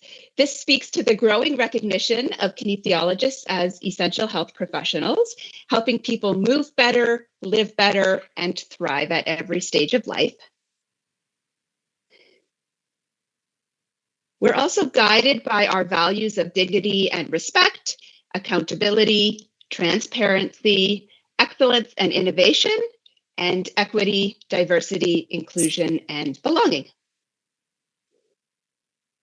The scope of practice for registered kinesiologists defined in the Kinesiology Act 2007 is the assessment of human movement and performance, and its rehabilitation and management to maintain, rehabilitate, or enhance movement and performance. Nancy will now walk us through some of the key aspects of our college's history. Thank you, Heather. So the journey towards regulating kinesiology in Ontario began in 2005 when the Minister of Health asked the Health Professions Regulatory Advisory Council, which is HPRAC, to provide advice on regulating new health professions. This request, along with the hard work of many partners, eventually led to the creation of the Kinesiology Act. In 2009, the Transitional Council of the College of Kinesiologists of Ontario, where we have a lot of acronyms, it's CMTO, was formed. Its role was to build the foundation for the future college. This included hiring the first registrar in 2010 and beginning to build a team. Developing the regulations required under the Kinesiology Act 2007, such as the registration, the quality assurance, the professional misconduct regulations, creating the college's bylaws, standards of practice, and key policies and procedures. This work set the stage for a major milestone. On April 1st, 2013, the College of Kinesiologists was officially proclaimed.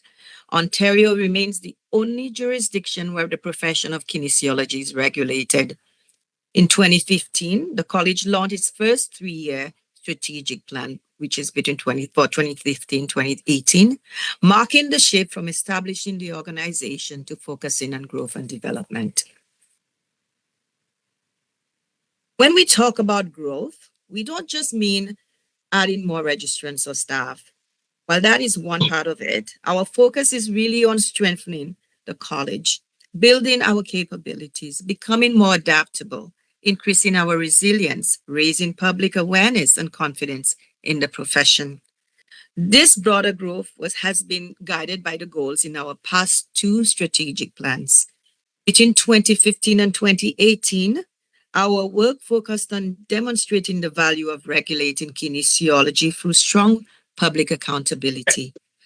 We introduced tools and supports to help kinesiologists maintain and strengthen their professional competence, ultimately improving the health of Ontarians. We also built a more open and transparent culture to better meet the public's needs for clear information about our registrants, our policies, and our practices.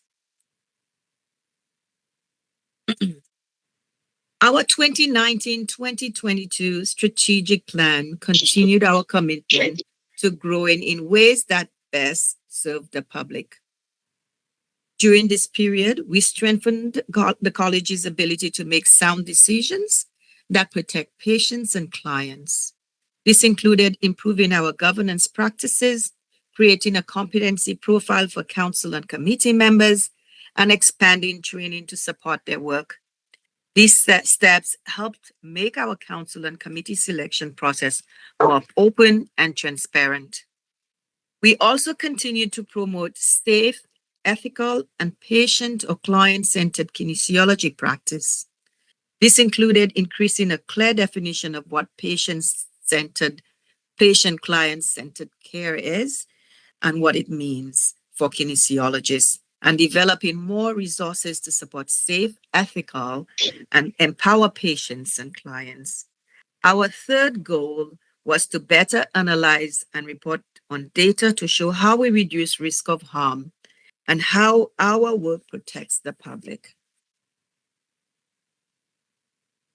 While we know the organizational growth means more than just increasing our numbers, it's still important to pay attention to how COCO is expected to grow. Our strengths help us manage our resources responsibly. Good stewardship means being ready to direct resources where they are needed, especially as regulatory demands increase with a larger registrant base. Because the demand for registered kinesiologists in Ontario has been strong, the college has nearly tripled in size since we first began registering kinesiologists in 2013. With Ontario's growing population and the rising need for regulated health professionals, we expect steady growth to continue through 2030 and beyond.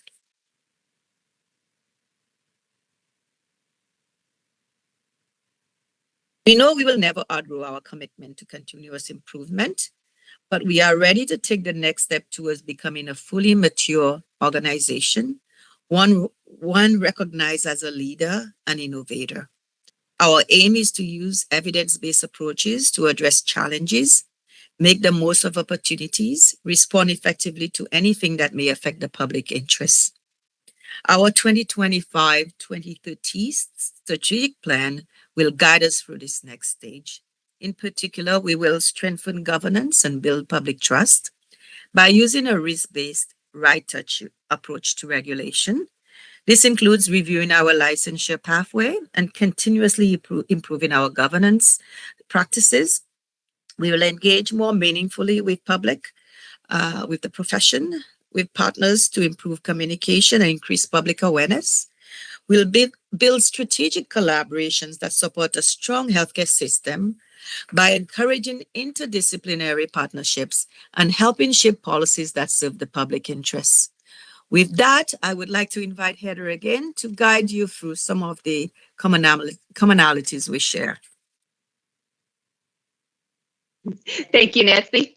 So now that we've shared a little bit of information with you about our goals and aspirations, we'd like to look at some of the synergies between the College of Kinesiologists of Ontario and the College of Massage Therapists of Ontario that we feel make us allies.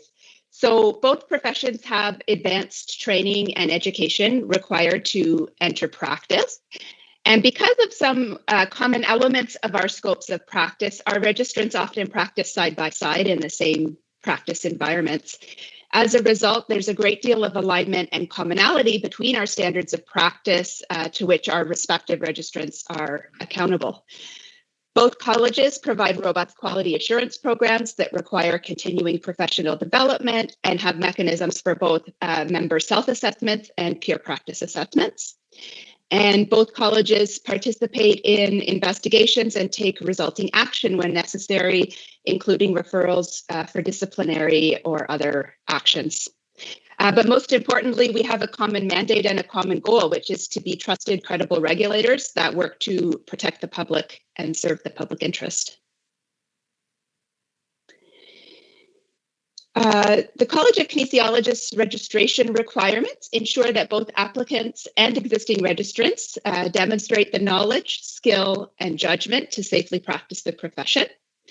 Eligible applicants are required to have completed a 4-year university degree in kinesiology in Ontario, or to have completed an academic program that's deemed to be substantially equivalent. They must also complete an online jurisprudence learning module, which provides information that is foundational to the understanding of the legal and professional duties and obligations of a regulated kinesiologist in Ontario. And applicants must then successfully complete the college's entry to practice exam, with exam questions developed by registered kinesiologists and subject to a rigorous and ongoing psychometric validation and evaluation process. Existing registrants of the college must renew their certificate of registration annually, and this includes declaring compliance with the college's currency of a minimum of 1,500 hours of practice over the previous 3-year period.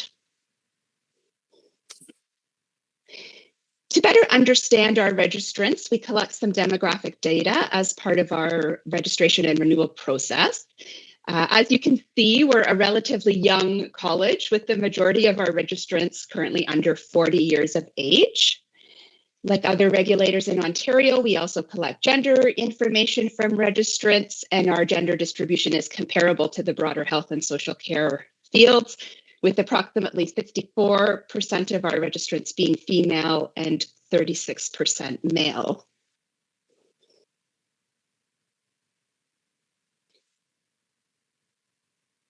Given the current emphasis on labor mobility and efforts to reduce barriers to registration for applicants educated outside of Ontario, whether in the rest of Canada or internationally, it's helpful to track where our registered kinesiologists were educated. So 94% of our registrants were educated in Ontario and 98% were educated in Canada. Currently, only a small percentage of our registrants were educated in other Canadian provinces or internationally. The majority of registered kinesiologists educated in other parts of Canada were educated in Nova Scotia, Quebec, and British Columbia. While fewer in number, we also have registrants who are educated in Manitoba, Alberta, New Brunswick, Newfoundland, and Saskatchewan. And the vast majority of our registrants educated outside of Canada received their university degrees in the United States. The scope of practice of kinesiology is intentionally really quite broad to cover a wide range of treatment, care, and services that kinesiologists may provide, as well as to provide opportunities for kinesiologists in Ontario to practice in many diverse settings. The most common practice setting is the outpatient rehabilitation center or clinic, followed by private practice. And many kinesiologists also work in various roles in hospitals. Registrants are also asked to share more specific information about the nature of their practice, and 46% report that they provide direct treatment, care, and services to patients or clients, while 28% practice in what we call non-clinical roles, such as administration, management, and academia or research. And a further 26% of our registrants are in roles that involve a mixture of the two, clinical and non-clinical duties.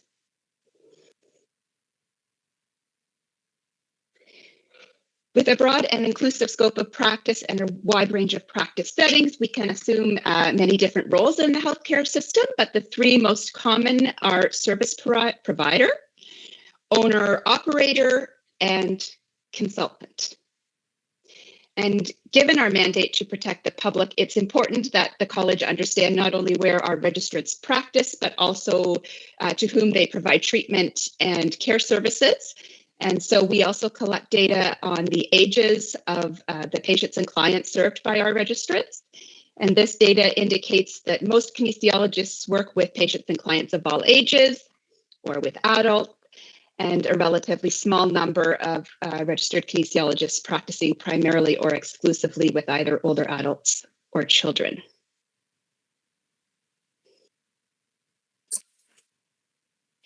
While clear and distinct, there is overlap between the scopes of practice of kinesiology and that of massage therapy, and there are, again, some clear synergies, and as such, we're often colleagues in prevention and rehabilitation.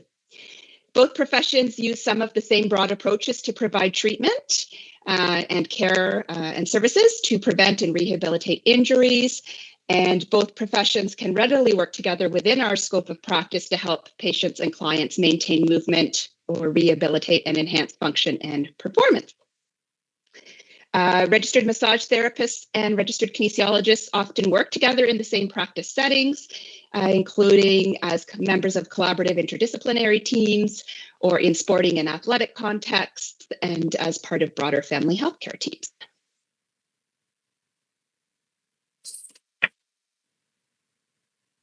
This slide illustrates some examples of services that are provided by registered kinesiologists, as well as the professional behaviors that kinesiologists are expected to demonstrate. And you will notice that many of these services are also provided by registered massage therapists, and that registered massage therapists are also held to these same professional standards. We believe that the presence of both the aligned and complementary elements of our practice present tremendous opportunity for improved patient-client care, as well as system collaboration, engagement, and partnership opportunities that will be in the best interest of our patients and clients. Naturally, healthcare professionals collaborate through a range of professional relationships, and partnership is often in the best interest of patients and clients, and therefore it's also in the broader public interest. There are certainly situations where a patient client could benefit from both kinesiology and massage therapy services. Kinesiology and massage therapy services can both be integrated into an effective care plan that could include supporting athletic performance, injury prevention, exercise-based rehabilitation, and manual therapy to provide comprehensive patient client-centered care that improves health outcomes. And both professions play an important role in promoting wellness, musculoskeletal health, and injury prevention and rehabilitation. So illustrated here is a potential pathway or patient-client flow between a kinesiologist and a massage therapist for collaborative care. And more formal collaboration is also possible through interprofessional referrals. So we notice here on this potential example of a pathway that the initial assessment of a patient or client can be performed by either healthcare professional, and then there's illustration of some of the different services that we might each provide in this collaboration.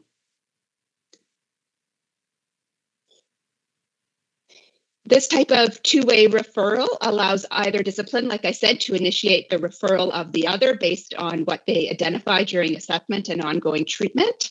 And it allows both practitioners to collaborate on improving function, reducing pain, and preventing further injury, while ensuring progress updates are communicated. We know such feedback loops are critical to ensure effective and coordinated care. So with the synergies noted between our scopes of practice, Nancy will now share some nuances for a registered kinesiologist who's dually registered, and then provide an overview of the college's internal operations. Nancy? Thank you, Heather. So the College of Kinesiologists, and I'm going to say COCO, defines dual healthcare as a situation where a registrant is also licensed with another regulatory college. A common example is being registered with both COCO and the CMTO. Because accountability is key to protecting the public, COCO's practice standards outline clear expectations for professionals who are dually registered. These include providing care and services based on the individual needs of each patient or client, clearly communicating all professional roles and responsibilities, keeping practice separate, including maintaining distinct appointment schedules and client records, even when seeing the same client in different professional contexts. COCO sees this as an opportunity for regulatory collaboration in the public interest. For example, regulators could work together on investigations involving dually registered professionals. They can align certain practice standards and expectations while respecting the distinct scopes of each profession. Excuse me. Collaborate on educational resources and learning opportunities for both registrants and the public on topics that support safety, transparency, and high quality care.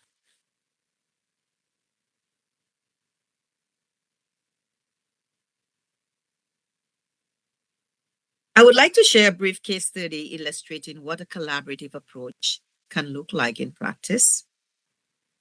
This example, we have the patient working in the distribution center, and diagnosis is cervical osteoarthritis and degenerative disc. And we have the goals here.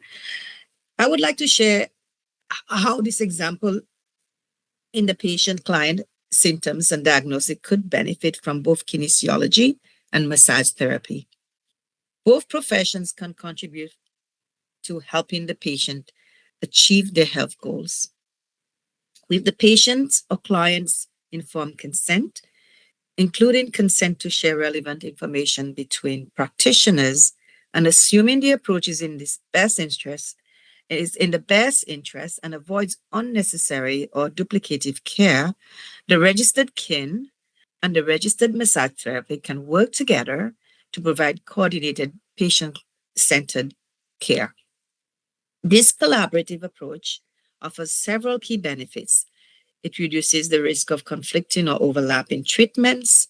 It allows the patient or client to receive the full value of care for professionals within complementary expertise and knowledge and skills.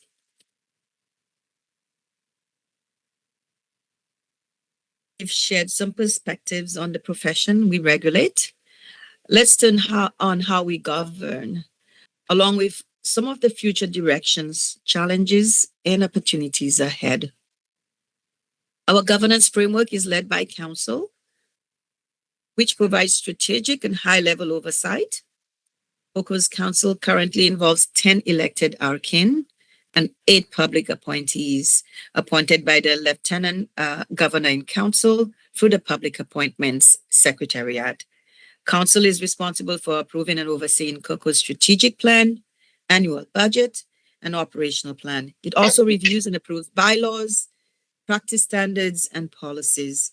Council members contribute further through participation on various statutory and non-statutory committees, which handle portfolio-specific governance and adjudicative responsibilities. The registrar and CEO, who is the sole employee, is supported by a dedicated team of 8 full-time staff. As of December 2025, COCO's directors, managers, officers, and coordinators work collaboratively to achieve the objectives outlined in our strategic and annual operational plan. We manage human resources risk through a strong commitment to staff training, performance management, and professional development, engaging external expertise as needed to support specific roles and responsibilities, maintaining robust emergency preparedness and business continuity plans, including clear succession planning for all positions.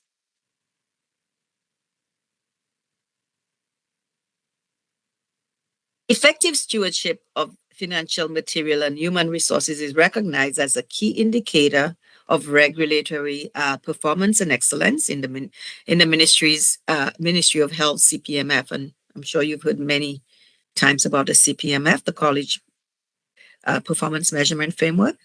COCO demonstrates the stewardship through strong council oversight. The council approves the annual budget and operational plan and receives quarterly financial updates from the Planning and Finance Committee. Transparent financial reporting. Financial statements are audited by an independent third party and included in our annual reports. Comprehensive risk management. A robust risk management framework is regularly reviewed and updated, with quarterly reports provided to both the Planning and Finance Committee and to Council. We have effective internal controls. Our internal control systems are regularly monitored, refined as needed to ensure reliability and accountability, and timely performance reporting. All required reports on our activities and performance are submitted and published in accordance with regulatory requirements. COCO's Quality Assurance Program is mandated by the Health Professions Procedural Code and structured under OREG 2913 of the Kinesiology Act of 2007. In addition, COCO maintains a suite of QA policies to guide operational decisions and ensure consistent practice and oversight. The QA program helps ensure that registrants maintain current knowledge, skills, and judgment in line with COCO's practice standards. It promotes a reflective approach to continuous professional development, competency enhancement, and professional growth, ensuring that the public receives safe, ethical, and high-quality care from registered kinesiologists. A key element of the QA program is the pair and practice assessments. It's a confidential process that pairs registrants with peer assessors. Assessors conduct behavioral-based interviews for registrants in clinical practice, review patient-client records, and the PPA identify both strengths and areas for improvement in practice. Commonly identified areas for improvement include record keeping, example of unique patient-client identifiers, consent, communication, coaching, and counseling. Identifying these trends allows COCO to take proactive measures such as developing practice guidelines to support understanding and application of the standards of practice, requiring registrants to complete mandatory e-learning modules. And currently we have the prevention of sexual abuse e-learning module and ethics and professionalism e-learning modules, providing additional resources, including webinars, newsletter articles, and guidance on COKO's website. When necessary, the QA committee may direct registrants to participate in targeted competency enhancement activities to take other measures in the public interest. In addition to its proactive quality assurance program, COCO safeguards the public by investigating complaints and reports concerning registered kinesiologists. These matters are reviewed by the ICRC. Following the review, the ICRC may refer cases to the Fitness to Practice Committee when a registrant has a physical or mental condition that may affect their ability to practice safely, potentially resulting in the terms, conditions, limitations, or suspension. The Discipline Committee, when issues involve professional misconduct or incompetence. Over the past 11 years, relatively few cases has been brought before the Discipline Committee. The most common matters involve false or misleading submissions to insurance companies or third-party payers, non-compliance with quality assurance requirements, advertising practices that do not meet college standards, such as misleading, unverifiable, or improperly represented information.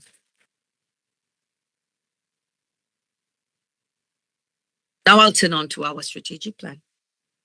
COCO current 5-year strategic plan 2025-2030 was developed through a thorough and consultative process. The plan focuses on 3 strategic priorities: governance and public trust, engagement and partnerships, system collaboration.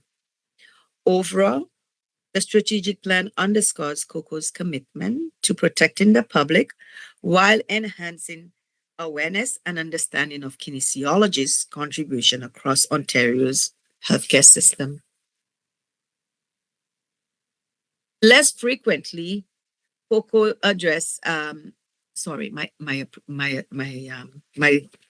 apologies. So here we have, would like to take an opportunity to share the key strategic projects that fall under each of the larger themes identified in the 2030 strategic plan. To build good governance and public trust, we will enhance our entry to practice exam. We'll focus on developing on a risk-based right touch regulatory framework. We'll implement competency-based eligibility for council and committee selection. We'll develop strategies, tactics, and tools to promote council engagement, mentorship, and succession planning. We will foster engagement and partnerships by increasing public awareness of the college and its role and mandate. We'll be enhancing communication channels, including expanding and optimizing our use of various media and other tools and communication and engagement platforms, and we will strengthen integration of the college within the healthcare and health professional regulatory ecosystem.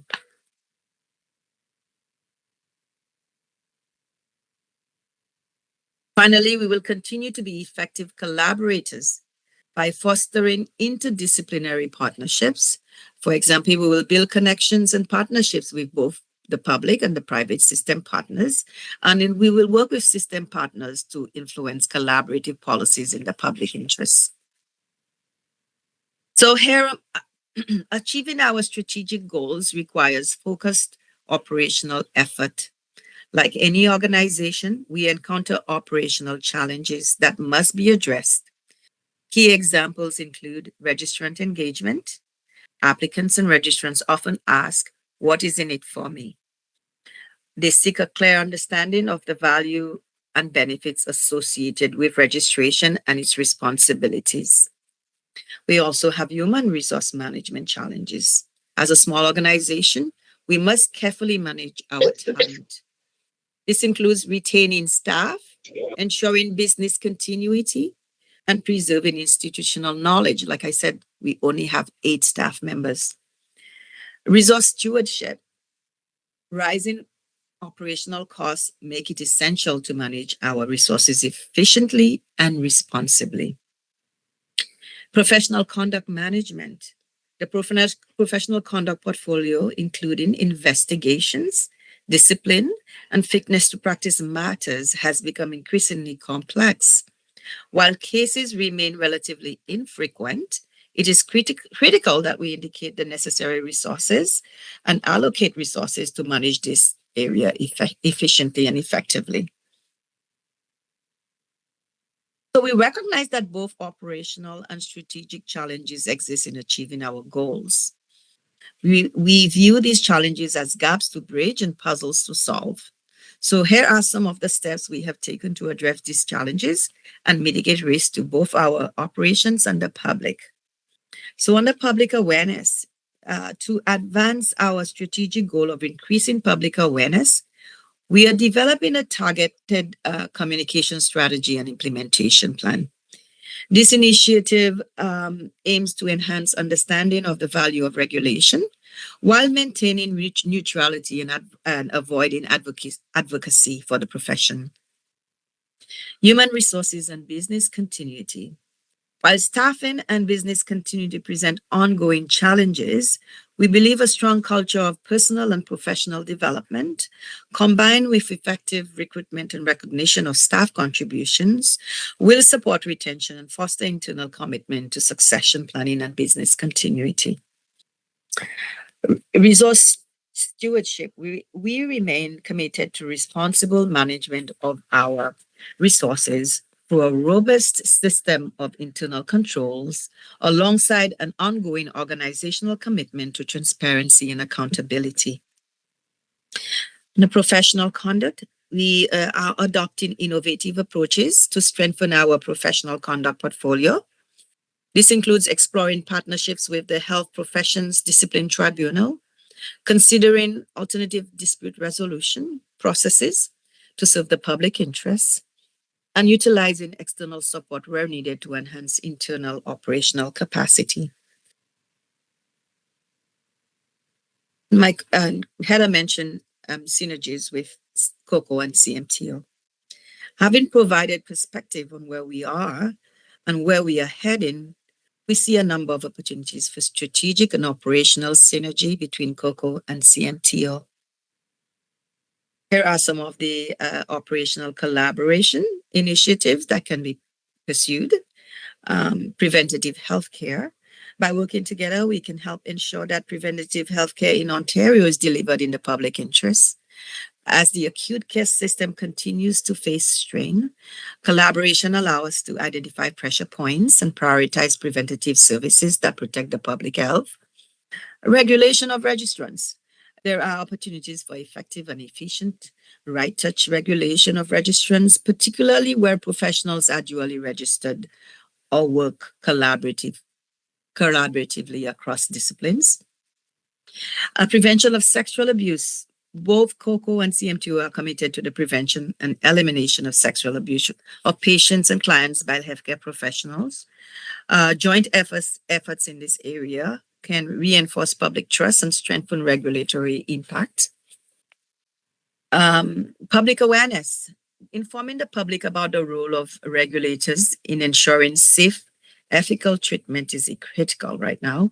Collaboration helps clarify which professionals are accountable to regulatory oversight and enhances public confidence in healthcare system. Human resources and business continuity. Both organizations can collaborate on workforce development initiatives for regulators, such as cross-training of staff, sharing best practices for succession planning, identify strategies to maintain institutional knowledge. We could also explore joint approaches to talent recruitment, retention, and professional development programs to strengthen resilience and continuity across regulatory operations. Resource stewardship. COCO and CMTO can identify areas for operational efficiencies, such as shared services, joint procurement, or collaborative use of technology platforms for regulatory processes. By aligning internal controls and accountability frameworks, organizations can reduce duplication, ensure compliance, and demonstrate prudent use of public resources. And in professional conduct, both CMTO can collaborate on professional conduct initiatives by sharing expertise, case management approaches, and lessons learned. For example, both CMTO and the college can coordinate with the Health Professions Discipline Tribunal to streamline hearings and disciplinary processes, explore joint use of alternative dispute resolution processes where appropriate, pool external resources or subject matter experts for complex investigation to enhance efficiency in high standards in labor mobility and access to care. COCO and CMTO can work together to facilitate labor mobility by qualified practitioners, supporting workforce capacity and access to care. Joint initiatives could include harmonized registration standards, shared guidance for out-of-province practitioners, coordinated bridging programs to help professionals meet Ontario regulatory requirements. This collaboration helps address workforce shortages, improve patient access, strengthens public protection across health professions. And by aligning these initiatives, COCO and CMTO can operate more efficiently, leverage each other's expertise, and provide a consistent, high-quality regulatory environment. Collaboration ensures both organizations fulfill shared mandate, protecting public interests, supporting ethical practice, and promoting a competent, accessible, and sustainable healthcare workforce. And this concludes what we would like to add, what our contribution to this session. And we would like to thank you for the invitation to join you and would welcome opportunities to continue this conversation, including by answering any questions that you may have at this time. Thank you. Thank you, Nancy and Heather. Does anyone have any questions for our presenters? Matthew. So on the COCO and CMTO synergy slides, you pointed out labor mobility. That's actually been a huge thing that we've been talking about recently, because massage therapy is kind of an odd duck in that about half the provinces have massage therapists as licensed professionals. And the other half, I suppose, it's kind of like the Wild West. You have massage school and hang shingle. Are kinesiologists licensed in all provinces, or is there kind of a patchwork map of them? Or? So kinesiology is only regulated in Ontario. Oh. This is the only Ontario. Other provinces, there are kinesiologists in other provinces. They call themselves kinesiologists, but there's no regulation. Some provinces are seeking regulation at this time. Thank you. Any other questions? Charles. I noticed that as part of the presentation, you talked about collecting data on patient ages. How did you implement that I assume you implemented that through your registrants? Could you, I didn't get the question clearly. No, I will say it again then, sorry. I noticed as part of the presentation that you were saying that you had collected data on different ages that kinesiologists are serving. How did you go about collecting that data? And did you involve your registrants to do that? Or was it part of working in a hospital setting or something like that, where that data is already collected? Some of the data is collected throughout our renewal. And we've also issued out a survey for collecting that kind of data during registration renewal. Thank you. Here. Joppa. Do you have any data or statistic that there's dual register? How many RMTs are duly registered, like CMTO and you in Ontario? Dually registered, we have 80.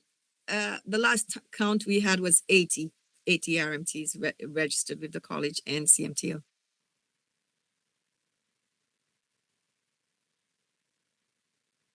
Anyone else?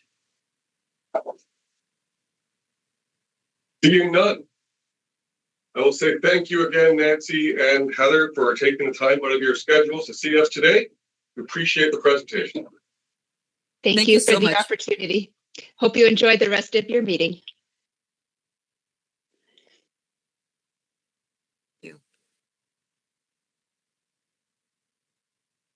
Right. That brings us now to item number 16, which is the CMTO rebrand. Yesterday, the board approved a new strategic plan. In addition to communicating the new plan, the communication team has been turning its mind to CMTO branding and how it might support the strategic plan more effectively. I invite Ron Alawalia to provide an overview of this proposal. Ron? You. Okay, so the purpose of this topic is to talk about a potential approach, how we may rebrand the College of Massage Therapists of Ontario. So over the course of developing the strategic plan, we concurrently conducted a communications audit. This entailed looking at all aspects of our communication and also what the public sort of thought of when they would hear about the College of Massage Therapists, or if the letter CMTO mean anything. And in engaging with the public on a topic such as this, there is a bit of a selection bias about who chooses to respond to a survey, one organization or another.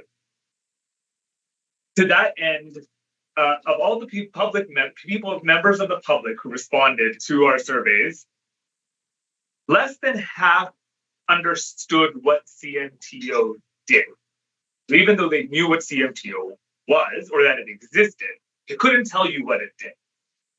And then 40% of them described that they maybe thought that they understood what CMTO did, and 10% not at all, and 3% were unsure.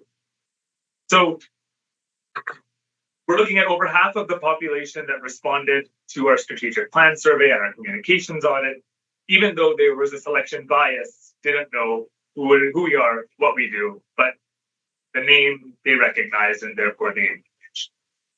Then there becomes a general question about what does it mean to be a member of a college, and in particularly in the case of massage therapists, register in a college, to be registered in a college, to then perhaps go back and also work at a college.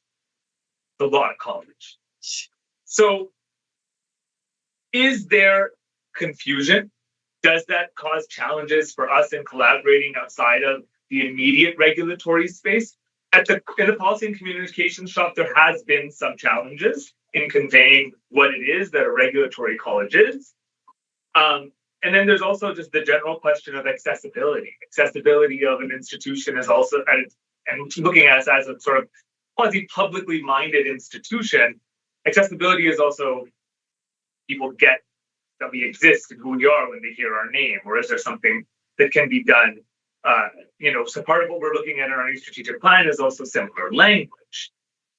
So that's part of what we're looking at as well.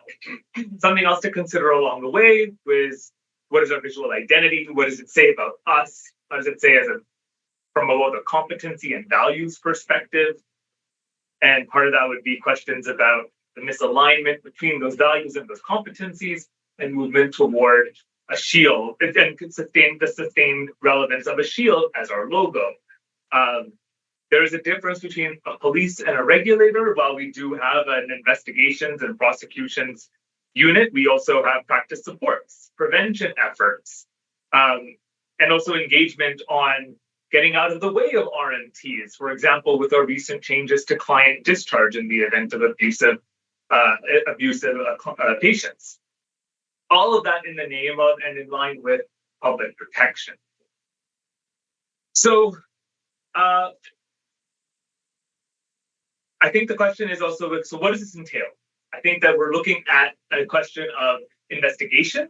What is out there? What resonates in words, in images? We don't know.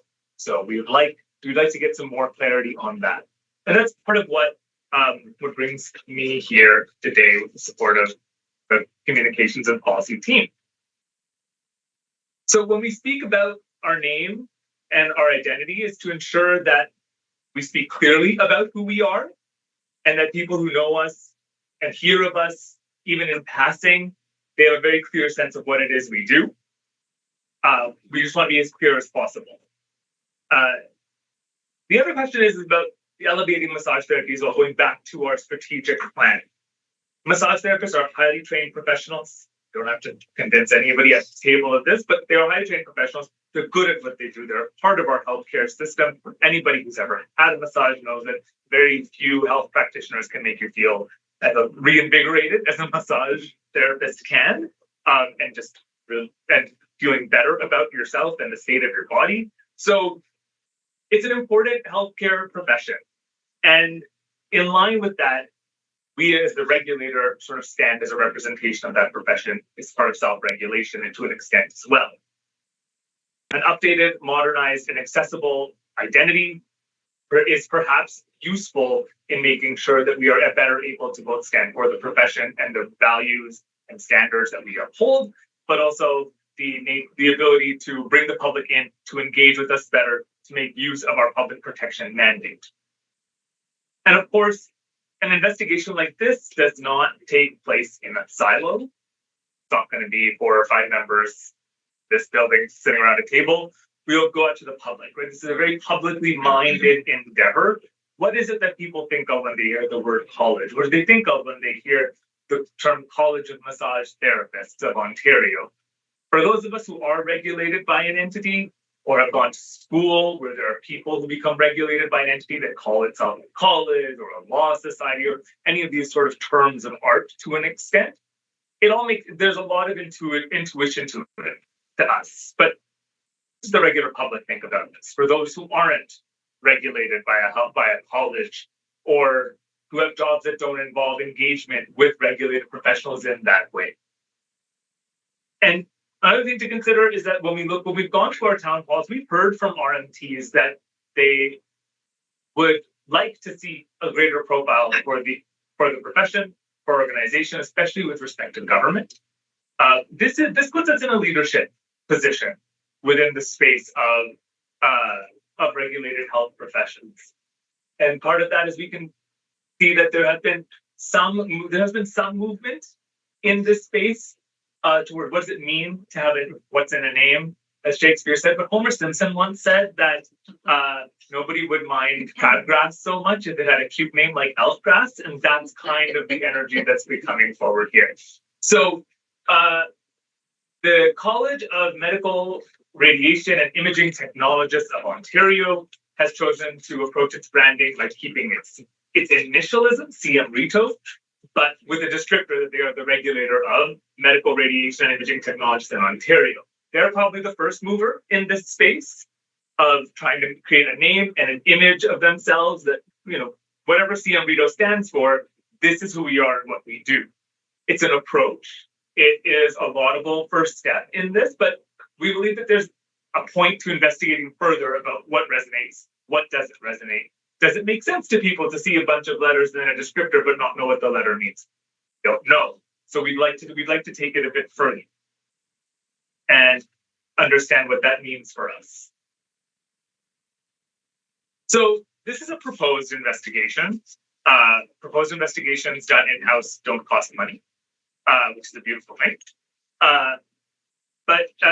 To look at some of the proposed communications challenges and cutting through the noise, particularly in an era of fractured news and media consumption, both in content and platform, we would like to investigate what it means what different names sound like, what our current name sounds like to the public, what does our current image and branding look like and mean to the public.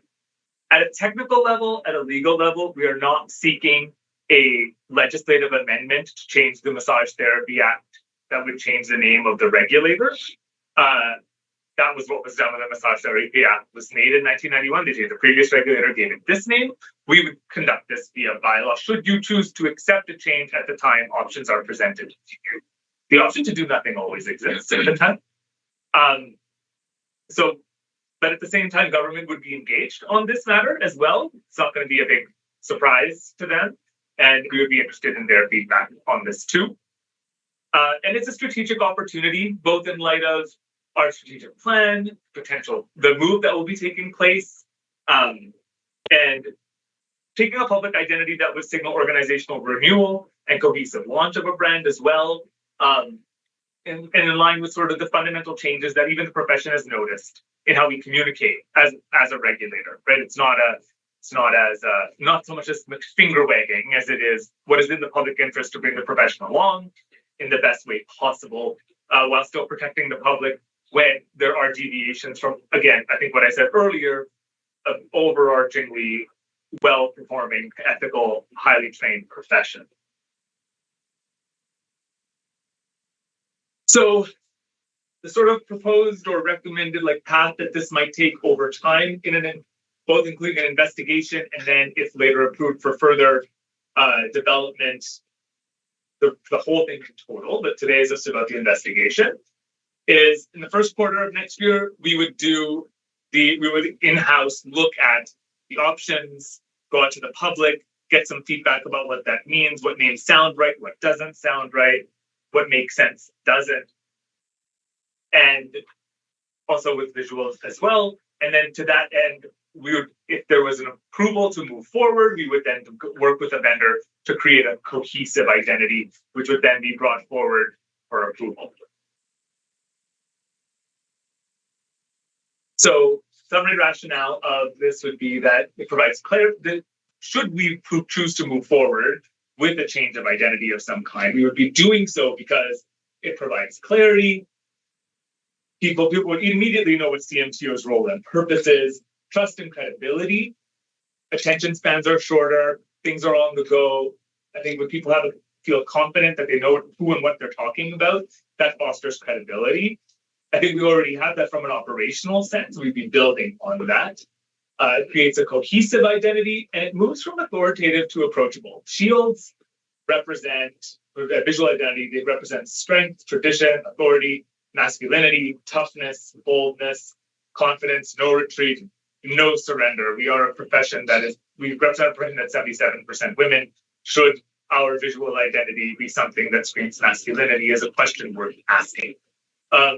An update we believe that we have moved forward toward a more collaborative, transparent, and service-oriented approach to regulation in line with right touch. And I think, there's the adage, those people eat with their eyes first. And I think that we should consider that as a rationale for investigating brand identity as well. So in summary, that is that. Any questions? I love the idea of an exploratory investigation, especially at a no cost. I'm not clear how broad this exploration is. It going to be select members of the public? Is it going to go out as a survey to the registrants as well to be able to provide their feedback? Is it going to clinic owners? I don't know if you've developed that yet or if you can talk to that a little bit more. Mhm. And then the second, I realize this is a multi-tier approach, and I'm putting on my hat of financial stewardship and say, when you come back to us next year to say, here's where we're at so far, will you be able to then provide potential future costs on different options? Perfect. Okay, so the second question is easier to answer. Yes. The first question, easy to answer, more words. So as we have experienced in conducting the strategic plan with great success, with outreach to the profession, to the public, broader, I think we're pretty well placed to understand how we would go forward with engaging in the public with that. I mean, there is the cost of taking a survey out, but of course we'd be doing that in-house as opposed to through a vendor. But yeah, so it would be the profession. It would be, again, this is a more publicly minded sort of, purpose of this project. But yes, this is a self-regulating profession, so we would be asking the profession. We would care to reach out to clinic owners, the broad range of stakeholders who have a sense of purpose around this as well. But contextualize in when people think of who regulates massage therapists as a healthcare profession, what comes to mind? And I just say, as professional, yeah. When I'm having these conversations with my clients, Mhm. So I have my personal perspective being part of the CMTO, but also how I'm, attempt to transmit that information to a client who isn't in the know, so I can, bring, or professionals can bring forward. Absolutely. Thank you. Thank you. Abby had a question, and then Thank you. Just wondering, while you're putting the survey out there, is it a possible opportunity to engage the public, government, the registrants as to what would make the CMTO more approachable and less of a policing type of aspect? I think visually is one thing, which is fantastic. I like the visual, it'll bring you in marketing wise, but I think oftentimes actions speak a lot louder than words part of it. So if we can take that opportunity at the same time to engage outside stakeholders, registrants, and everyone else to see, well, what would make you feel more comfortable approaching it? What would give you a better idea of what the college does and how it separates from a community college versus a regulatory college? I think that would be a really good opportunity for us to have a better understanding and working forward from there. Sure. okay, thank you.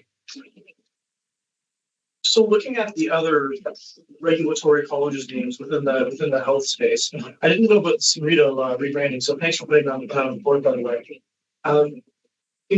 The few conversations I've had with RMTs about their role has to do with wanting to having a very involved, hands-on, pardon the pun, healthcare providing role,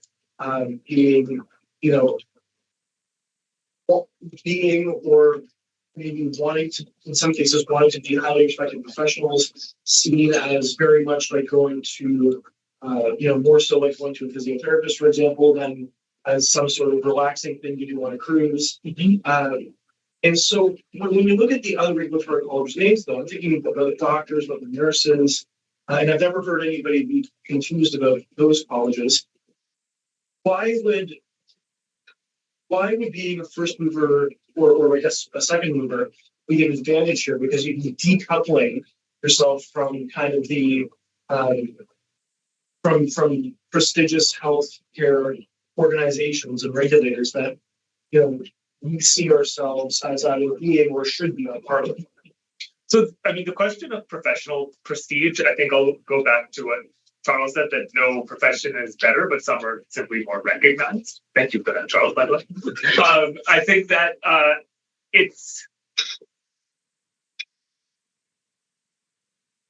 there is a prestige question associated with doctors, dentists, organizations, like professions like that. When a doctor, so going back to the first question, the point I raised was that doctors don't go to school at an institution called a college, right? They'll attend a university or a med school of some kind. It's true with dentists as well and other students. I think nurses, it's a bit different because they can get a nursing degree from some colleges, but also universities. So there is some challenge there. But with massage therapists, you're going to a college and you're registering in a college. And when you become an educator, you teach at a college again. So there's the different contexts and different names come into play. I think that the health professions operate independently, but they're also part of a collective under HPRO and under the provincial government. We're not dissociating in any way functionally. If anything, we would stand out. And I think for a regulator or profession like massage therapy, standing out is a strategic advantage. I have a two-part question, or two questions, I guess. So one would be, just in general, what's the public knowledge about regulators of any profession? And I think we have to get an understanding of that before we look at changing our name so they get a better understanding of what we do. Yes. And the other would be that in the presentation we just saw, one of the comments they made is that they didn't want to become an advocate for the profession. So sorry, could you start over? They didn't. In the presentation we just saw, one of their slides mentioned they did not want to assume an advocacy for the profession. So if we soften our image as a regulator, we run the risk of becoming an advocate for the profession. That's a philosophically profound question, Howard. So what I would say is I don't see us treading, and anybody who's been around a table with me talking about this knows that I'm very conscious of that. I don't believe it's the role of a regulator to tread into advocacy. That's what professional associations are for. I think that what is regulation without treading into advocacy is evolving and has evolved. It's no longer, again, about finger wagging, a rigid adherence to, a rigid one way to do your job, one way to follow rules. If you look at the range of how massage therapy operates and the different kinds of professional settings that massage therapists operate in, there's different contexts and different ways of implementing our standards. In fact, you'll see later, we're moving toward a more outcomes-based approach to our standards, and more trusting in the professional judgment of our members, of our registrants. So to that end, I think it aligns with that. We take our investigation and prosecution of those deviations from the expectations very seriously. I don't think anything changes from that. That enforcement angle of registration continues without change. But I also think that it's not the entirety of what we do. We are supportive of the profession. We're supportive of people who come in to seek, members of the public who seek the support of the regulator with respect to the profession. And I think that it's a totality consideration. So nothing changes from our enforcement, nothing changes from our avoidance of advocacy, but we do operate in a more holistic approach than just do this, don't do that. And if you don't do this, then you're in trouble. Right, but I support this investigation, but I kind of echo Matthew's concern. So I would like the investigation to include considering whether or not the public would see like a diminish view of RMTs as health professionals. Like that was much. And that would go well with Howard's question of do they understand what it means to be a regulated health profession in the first place. So yes, thank you. And then just to go on that, you don't have my buy-in yet, but you don't have a negate either. I'm really curious to see what you're going to develop in this first stage. So you have my buy-in to say, yes, let's explore this. And it could be something phenomenal. It could be new Coke, right? But we won't know that until we put out those feelers to see what the pulse is. And so I'm very curious and interested to see what this first stage will bring. And then we can make an informed decision as a board moving forward once you've got more to provide for us. Yes, absolutely. All right. Thank you for the 80s reference. Rivera, please go ahead. It's very niche. I have a couple of opinions followed with the question. So I get that when we had the branding of the shield with the massage swoosh, that the CMTO's vision was very different than it is now. And the updating and rebranding does make sense to me the way that I hear a lot of people saying in some ways. But it definitely feels trailblazing since we would be the first to do it, really, or close to the first. Not that we're averse to trailblazing, we're okay with that. But that also means we find all the pitfalls every time that we get to blaze a trail, which is sort of, I'm a bit averse to that idea. And just when we were talking about Simrito, it's like switching, like having the regulator right there. Regulator feels so much more authoritative to me than college right away, straight out of the gates. Like if we're trying to get away from a shield and a, police thing, the word regulator screams shield and police more than college to my brain. But whatever, that's just me. And I'm still confused about the pricing. So stage 1 costs $0 because staff will do it. Yeah, so instead of going out to getting like a third party to conduct all of that work for us, we would develop the surveys ourselves. And we would use platforms like SurveyMonkey and social media. And there's a cost to using those platforms, but it's not like we need an external consultant to go and do the actual work for us. Stage 2 and 3 feel like they have money attached to them that is not currently in the 2026 budget. That is correct. And do you have any idea what the price tags on those are, and if the budget can be accommodating of them if we chose to move forward? At this point, I can say that the budget can be accommodating, should you wish, but we'll come back with more specifics at the time. All right. Thank you. We have more questions. I'm going to start with Charles. Who are we imagining our main consumers are for building this trust with this rewrite? Going back to the public is a big issue for us, right? Like we want the public to be able to see the name of the organization and understand what it does.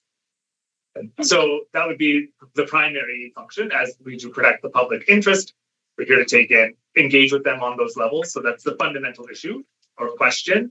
When you're regulated by an institution or an entity, there's a natural intuition of what that entity does or doesn't do or its role in your life. And that's a different perspective that one brings to the question of the name. So we'll still that's why we're still seeking the perspective of the profession on that question as well. But everybody who's regulated by the college knows what a college is and knows what it does. So, or to the extent that it's relevant to them, they know what it does.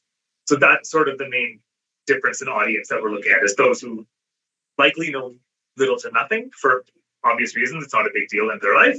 And those for whom it's a very big deal in their life and are perhaps too familiar. So the transitioning between words is easier for them. A follow-up, if I may. The strategic planning survey that was done, one of the stats that came out of it that we heard yesterday was that 96% of the people on the survey believed it was important to receive care from a CMTO registered massage therapist. CMTO registered therapist. Are we risking hurting that trust that's already been built by rebranding? I think the trust exists with being registered more than the CMTO. So people trust that you're registered, there's some credibility to you.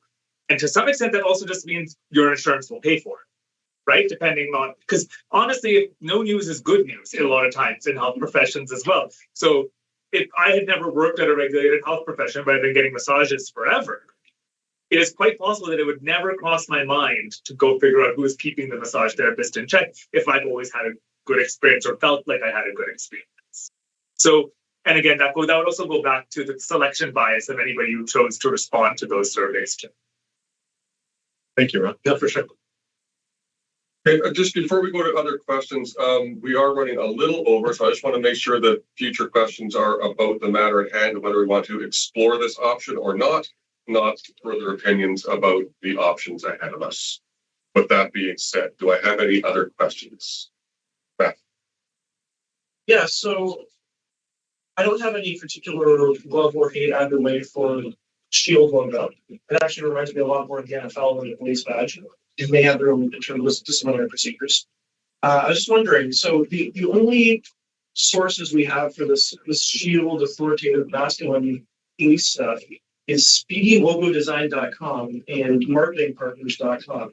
Is there a more authoritative source we can look at maybe over the holidays that we can kind of see more of the theory of logo design and kind of, because if we're going to move away from a Shield to something else, we want to know about not just what's a bad logo, but what's a good logo too. So is that something that is going to be That sounds like it would be part of step 2 after the initial study what might be a possibility. I just think we might be jumping ahead with that question right now. We'll provide fulsome examples and support for whatever comes forward.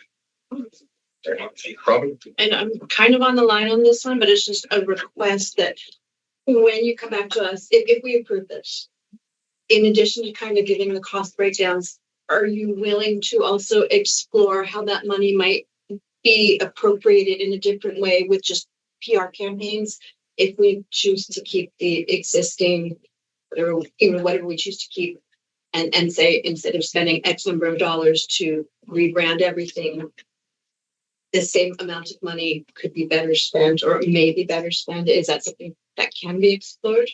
I mean, anything can be explored. I think it's the question based on what is all decided is, are you able to convince or change the perception of a single word to have multiple meanings to the public at large? All right. Thank you all. That being all said, we have a draft motion on the table that the board approved the preliminary investigation as outlined in the recommendation into a potential renaming and rebranding of CMTO's public-facing identity. I have a mover. I see Rivera, second by Jalpa. Anyone opposed? Seeing none, that is carried. Thank you very much, Ron. Moving on to number 17 on the agenda today, Bryn Sumpton, Director of Professional Practice, will share updates on 3 key regulatory programs, remediation project update, accreditation, and STRIVE. Bryn?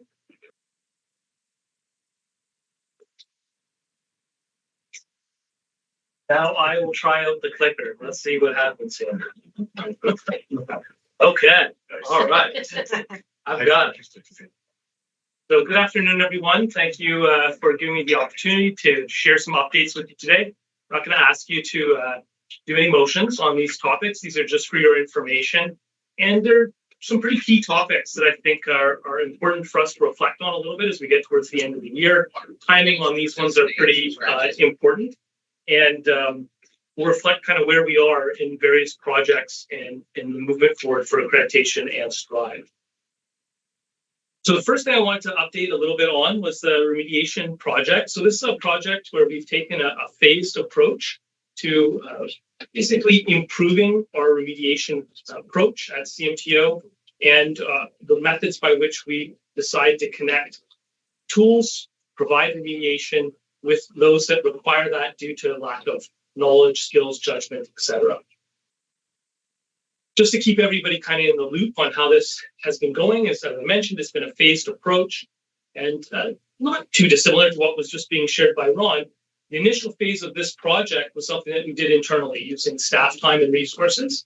And so in that first phase, we used that to gather a lot of information to see what was out there, what other regulatory health professions were doing in Ontario and also in other jurisdictions, and to see if there was any sort of major changes in the landscape regarding this topic. And this suggested that there is some movement and some directionality about white touch that we might want to explore.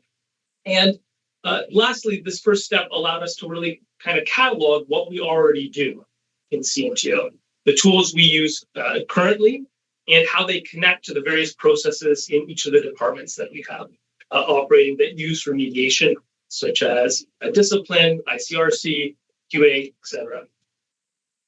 The next phase in this project was to go a little bit deeper into creating a framework by which we could lay out how we wanted to develop any new tools we felt we needed to sort of match any identified gaps, and to potentially provide some additional documentation and supporting information for those like yourselves who are decision makers on various panels and committees. And so we hired a consultant who helped us with this process, and their work is just concluding now. In fact, I received an email with an updated version. There's some back and forth of the final report, but it's almost done. So that will be brought to QA committee, and then an update to the board will be brought as well in the future, likely sometime in the first quarter of the next year. But I'm going to share a little bit of what was kind of in this earlier versions, just to keep you guys in the loop and aware of what we've heard a bit from our consultant and about the direction we seem to be moving in terms of a framework, those guiding principles, and then resulting in how we kind of move to develop any tools we need for the future. So that phase 3 then will occur next year. And it's unclear how much of what we'll move on will be things that we develop that are brand new, or we'll leverage tools we already have existing in use today, like our jurisprudence program, like our Stride QA program, etc. And that will kind of be explored in the next coming months. And then I'll come back, as I mentioned, to share more with both our committee and with the board. So as I mentioned, we engaged with the consultant who's been helping us to develop a remediation framework. She is very much an expert in this area and has worked with other colleges. She took in all the information we had gathered in that first phase of the project and looked at all the things we were doing, the processes we were using, the remediation tools we currently use, and how they connected to the outcomes or the particular issues that we're attempting to be addressed through remediation, like finding that somebody had a particular lack of knowledge, skill, or judgment about a particular standard, or about an area of practice, or about an area of consent, for example. So this remediation framework attempts to gather that information together into a report, which again, like I mentioned, is just being finalized and will be shared at a future opportunity. That report summarizes that and then talks about, okay, we think about that. Yeah, go ahead. Tammy has a question. Oh, that question already, please. Yeah, I'm an early eager person on this one. Yeah. And it can go between yourself and maybe Andrea. Are these things that can be used interchangeably between QA and ICRC or SCRPS type? So some of the tools used are the same across different college processes, yes.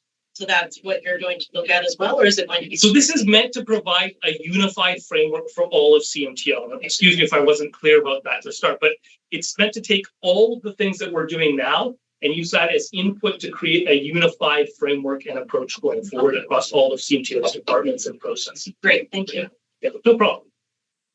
So sort of where I was once we got all of that summarized into the report, we then moved forward with the next step of that, which was to say, okay, what are the basic principles we're going to use to address the remediation needs of a college? What is forward-looking? What takes a right touch approach? What speaks to kind of that changing culture as a regulator that we've been working on over the last few years? It's been mentioned a couple of times in previous presentations today.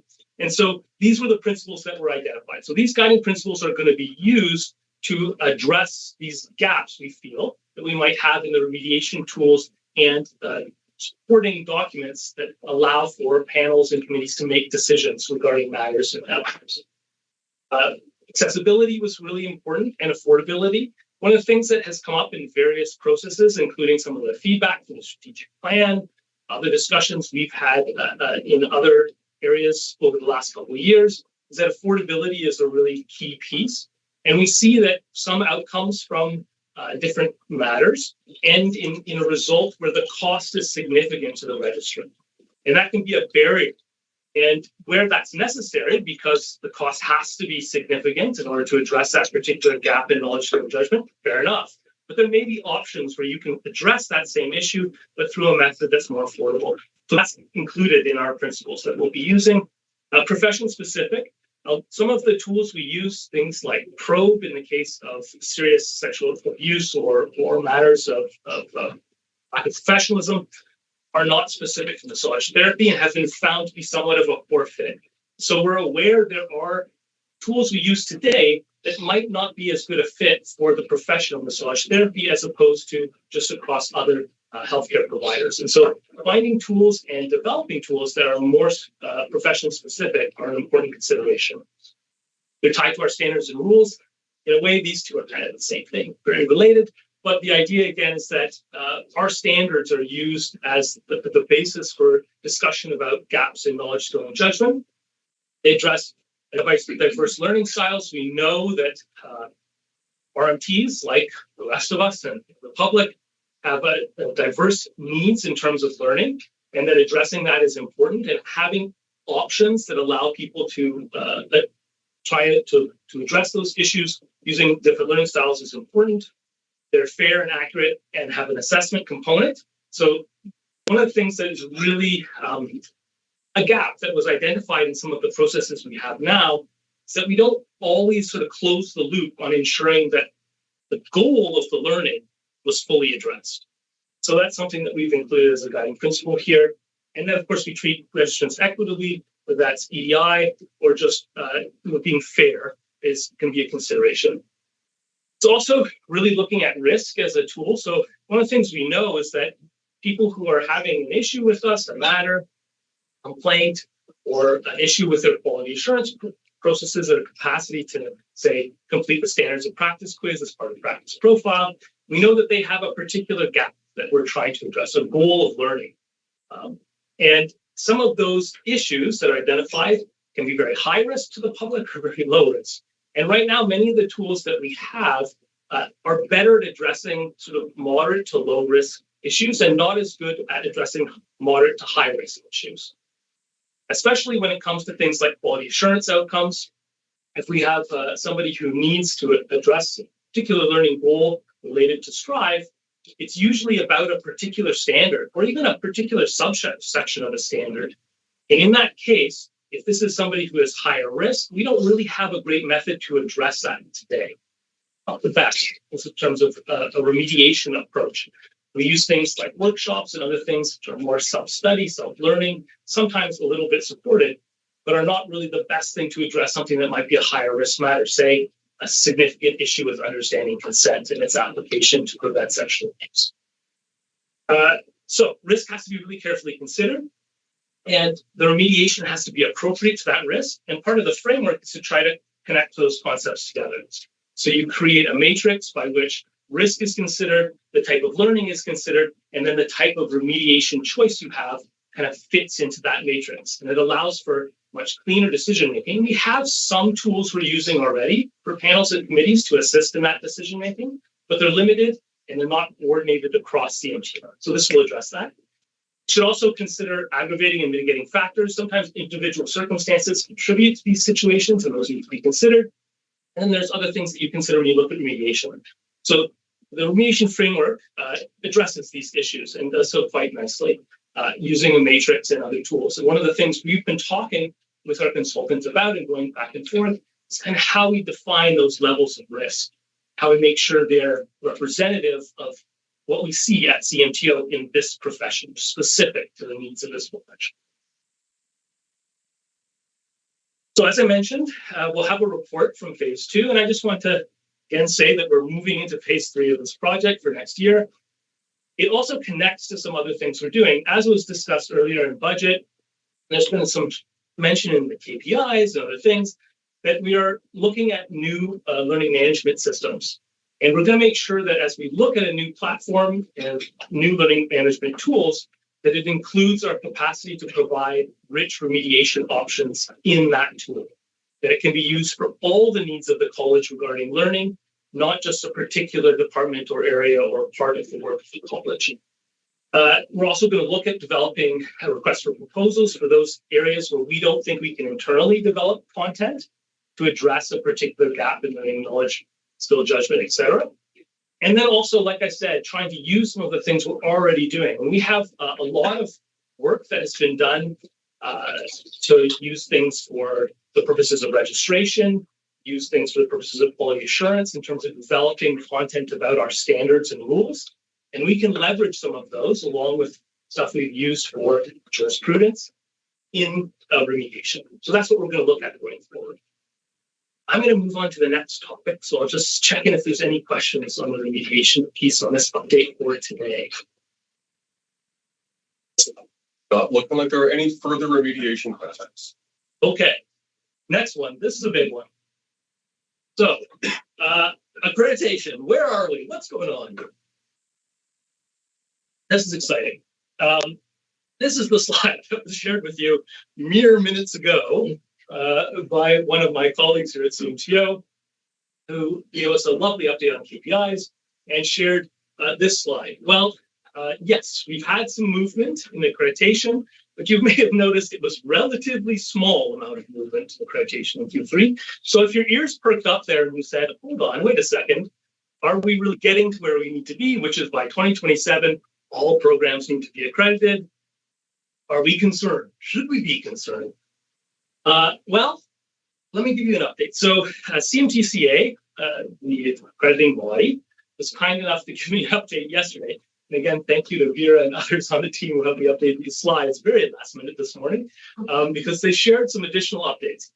As we've talked about before, when I gave an update earlier and we had an update from CMTCA in September, we knew that they were going to be very busy at this time of year, right? Tons of these preliminary accreditation would be coming through, and they would be also dealing with accrediting those schools that were ready, or those programs that were ready to go to the next steps of full accreditation.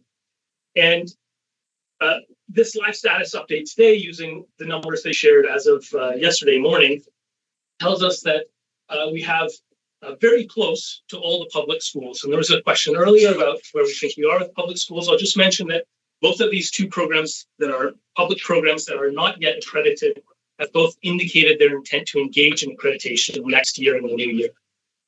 We also have private programs, and this is a huge jump, up to 29 programs that have either preliminary or full accreditation. So a bunch of programs have gone through preliminary accreditation in the last few months, just since the last quarter, basically. We still see 19 accredited, but we've made progress well past the halfway point. So before, had a fairly dismal under the halfway point. We are now well over the halfway point, with about 68% of programs in totality having achieved accreditation at a preliminary or full at this point. So you can tell that CMTCA has been very, very busy. As I mentioned, they shared some updated slides. You can see that they've been working away and have 60 programs engaged with, and only a few that haven't yet engaged with them. So they're really moving very quickly to having all programs at least engaged in the accreditation process in some meaningful way. We knew that had to be the case because, as we know from our stats, most programs in Ontario are privately funded, and they're the ones that were lagging behind, and they're the ones that the ministry has required to be engaged in the accreditation process by this January. So lots of progress on this. They also were kind enough to share a sort of status update with us. And we can see that there are a number of PAs in progress. So these are in flight, being reviewed right now by CMTCA. And we have also some who were unsuccessful in their first submission. 5 privately funded programs were unsuccessful in their first submission. So this kind of gives us a sense of where we are, and that it's quite likely that at least the vast majority, probably not all, the vast majority of privately funded college programs in Ontario will get through the accreditation process and are engaged in it, and that basically all the publicly funded ones, because we know these two have indicated intent in the new year, will be engaged in the accreditation process in the next couple of months. So I brought this out, 68%. Nobody can read that, but there we go. That's the wrong number. So we know now that about 68%, this is just this big jump that I had in the update I got yesterday, 68% of programs are accredited either preliminary or in full today. So a big jump. And we should feel very proud of the work that this college has done to support that process and has pushed to ensure that accreditation is required, and that we are now getting there. And the support of CMTCA in their work has allowed them to process all of these accreditations over the last few months. Is my understanding that almost all programs will at least attempt accreditation, which is very good news for us. Only a few programs may not attempt or be unsuccessful. So what that tells us is that the number of graduates, the number of programs is not going to greatly decrease. Again, there could be a few. We're probably talking about a handful of programs that will not get through this process in time, which I think, again, is a very positive update. So that's what I wanted to share with accreditation today. There will be more updates in the new year. I think we'll ask CMTCA to come back and visit us again. But any questions about accreditation at this time? Yes, please. Those two publicly funded, unaccredited institutions, are they brand spanking new and they're just about to apply for their first one, or because I was wondering if there's going to be like having a I know you don't necessarily know the answer to this, but to have a publicly funded massage therapy school that's not accredited, doesn't that seem like an odd use of taxpayer dollars? Well, their deadline is a little later. So as I was just talking about, there's a deadline for the privately funded colleges that's this January. So they don't have that same deadline. They have to be done by next, year from January. So they just felt, this is my understanding, again, this is a hearsay, if you will, hearing it from CMTCA, which is sharing this, which is that they just had timing where this they felt was the time that they wanted to engage in the process. So it's not a question of not wanting to become accredited. They just felt they probably need a little more time to prepare their preliminary accreditation, which is a paper-based process that has a lot of documentation. It's more of a timing thing. Yeah. Other questions? Sure. I guess I just want to know that we are keeping an eye on the fact that 14 of the programs that are due to be accredited, or that 2 are due to be accredited, 12 are accredited, are in colleges that are currently potentially facing insolvency. And that could be a big impact on the accreditation process and in the generation of massage therapists in general coming out of the education system. As long as we're keeping an eye on that, there's nothing else we can really do, I don't think. But yeah, it's always on your mind, friend. It is on my mind, but it's one of those things where until we hear specific threat, it's a sort of nebulous concern. It's important, but it's hard to say. I mean, we know that there are programs being cut generally outside of healthcare. Like I would say, again, this is just me interpreting what I see in the environment. And that, there's a reason that colleges like to have a healthcare program or multiple healthcare programs in their portfolio. There's a prestige to it.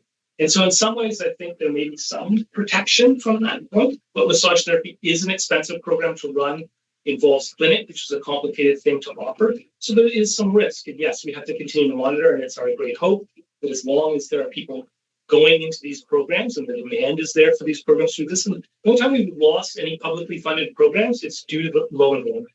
So as long as there are programs getting enrollment, I think it's fair to say that we hope that they will continue to be able to operate.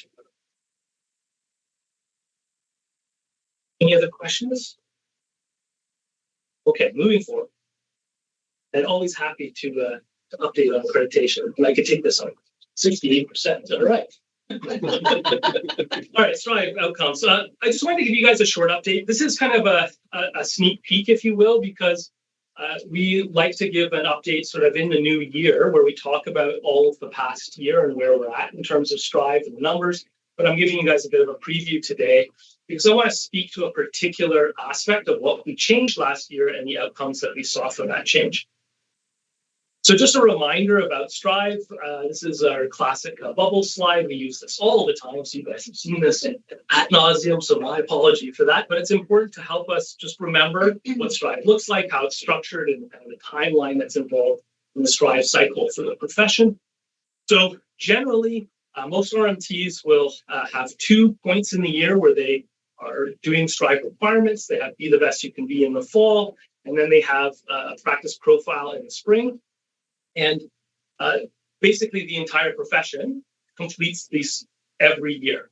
So it's a big commitment in terms of that, but it allows us to have a really great degree of interaction with the profession, to speak to 4 topics that we choose each year that are usually standards or 3 standards in a regulation, and to go in depth about them. In the fall, we talk about them in an e-learning module and really sort of guide them and prepare them for expectations about applying those standards to practice. And then in the spring in practice profile, we test them on their knowledge on how they can think through applying those standards to specific scenarios in question form. In addition to that, we have practice assessment. And practice assessment is a separate process that only some members of the profession, those that either do very poorly on the practice profile standards and practice quiz, or who have a combination of risk factors, are selected to do practice assessment. And they have 2 opportunities to do a practice assessment. If they are unsuccessful at the first, they get a second opportunity with a different assessment advisor, a different RMT trained to do that interaction, and they get that second chance. If they are twice unsuccessful, then they have to go on to other processes. Last year, we made a change where those that were non-compliant with practice profile, and we shortened the follow-up window for practice profile, but those that were non-compliant, instead of being fined twice and then going through a QAC process that then often led to things like referral to ICRC, we required them to do a practice assessment. So now those that are selected due to risk are a group that do practice assessment. And then there's this other group who are selected due to non-compliance with some other component of STRIVE. And that change was made last year. And the intent was kind of twofold. One, it was to shorten the process. So we didn't have as much overlap for the different parts of STRIVE offered throughout the year administratively. It's a lot of work to chase and follow up those RMTs who are not doing their things on time. And secondly, it was to try and keep the process as a quality assurance process and not have them end up somehow going through other things at the college that made it complicated to address what is, in effect, quality assurance issue.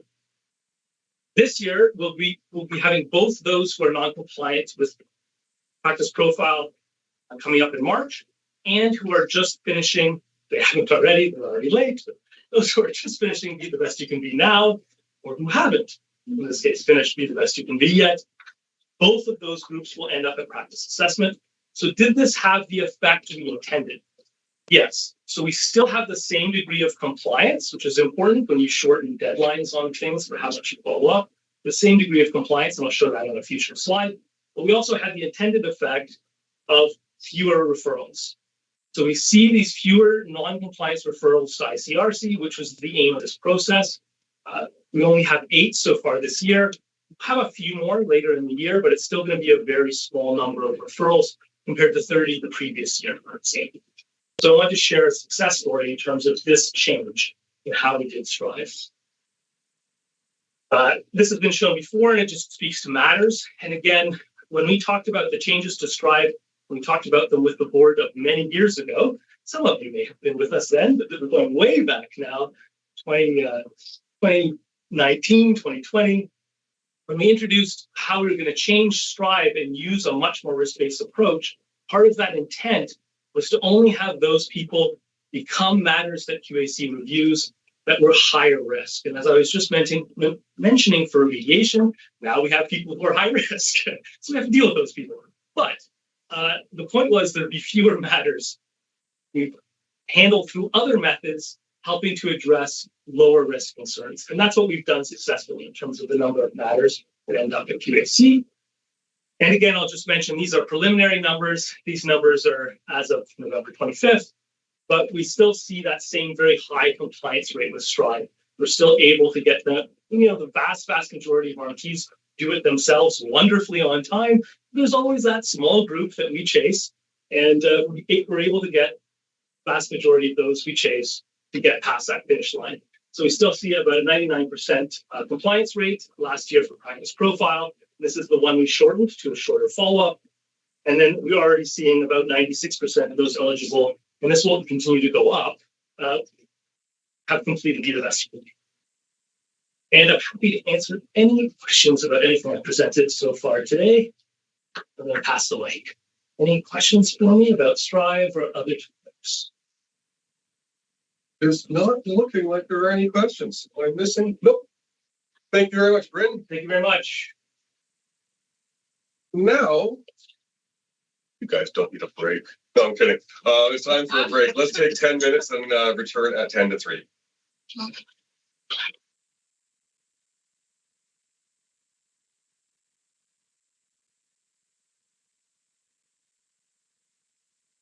Back from break. We're going to move on to item number 18 on the agenda today. CMTO's regulatory documents exist to establish clear expectations for the profession and ensure safe, ethical client care and rules about how RMTs, MTs interact with CMTOs. In line with their role in improving standards of practice and other regulatory documents, the Quality Assurance Committee is recommending updates. Here to tell us more about it is Quality Assurance Committee Chair Brian Highgate. Oh, I feel like I missed something. I did not. Brian, Ron Alawalia, to presentation. Are you sure? I am 38% sure. We'll work with that. Hi again. As has been consistent this year, I come with yet another big question for you. So this year, again, another Herculean effort by the policy team with the great support of quality assurance, investigations and prosecutions, lots of great collaboration across all of our teams. We took the task of looking at all of our various policy documents that are telling that are about how the profession conducts its duties as RMTs and other sort of interactions with CMTO, which has resulted in the proposal in front of you, the very small package of regulatory changes that we are seeking today about our standards of practice and different policy documents with the hope of bringing toward a cleaner, simpler approach to our standards, our policies, and something that's easier for both RMTs and the public alike to understand, to apply, and to ask questions about as needed. So a bit of background on this is that, as Sean said, the regulatory documents exist to establish clear expectations for the profession to ensure safe, ethical client care. Currently, we have a variety of categories under which these policies exist. So we have 14 documents that are called policies, one that's called the Code of Ethics, which is a legislative requirement, 14 standards of practice. The existence of standards of practice comes from legislation. However, many a college chooses to have is on them. 5 documents that are called rules and 3 that are called position statements. That's a lot of different categories. There is some ill-defining amongst those categories, and there's 37 of them in total. So this presents us with a few issues. First one is that of enforceability. Under the Massage Therapy Act, standards of practice can be directly enforced under Section 9.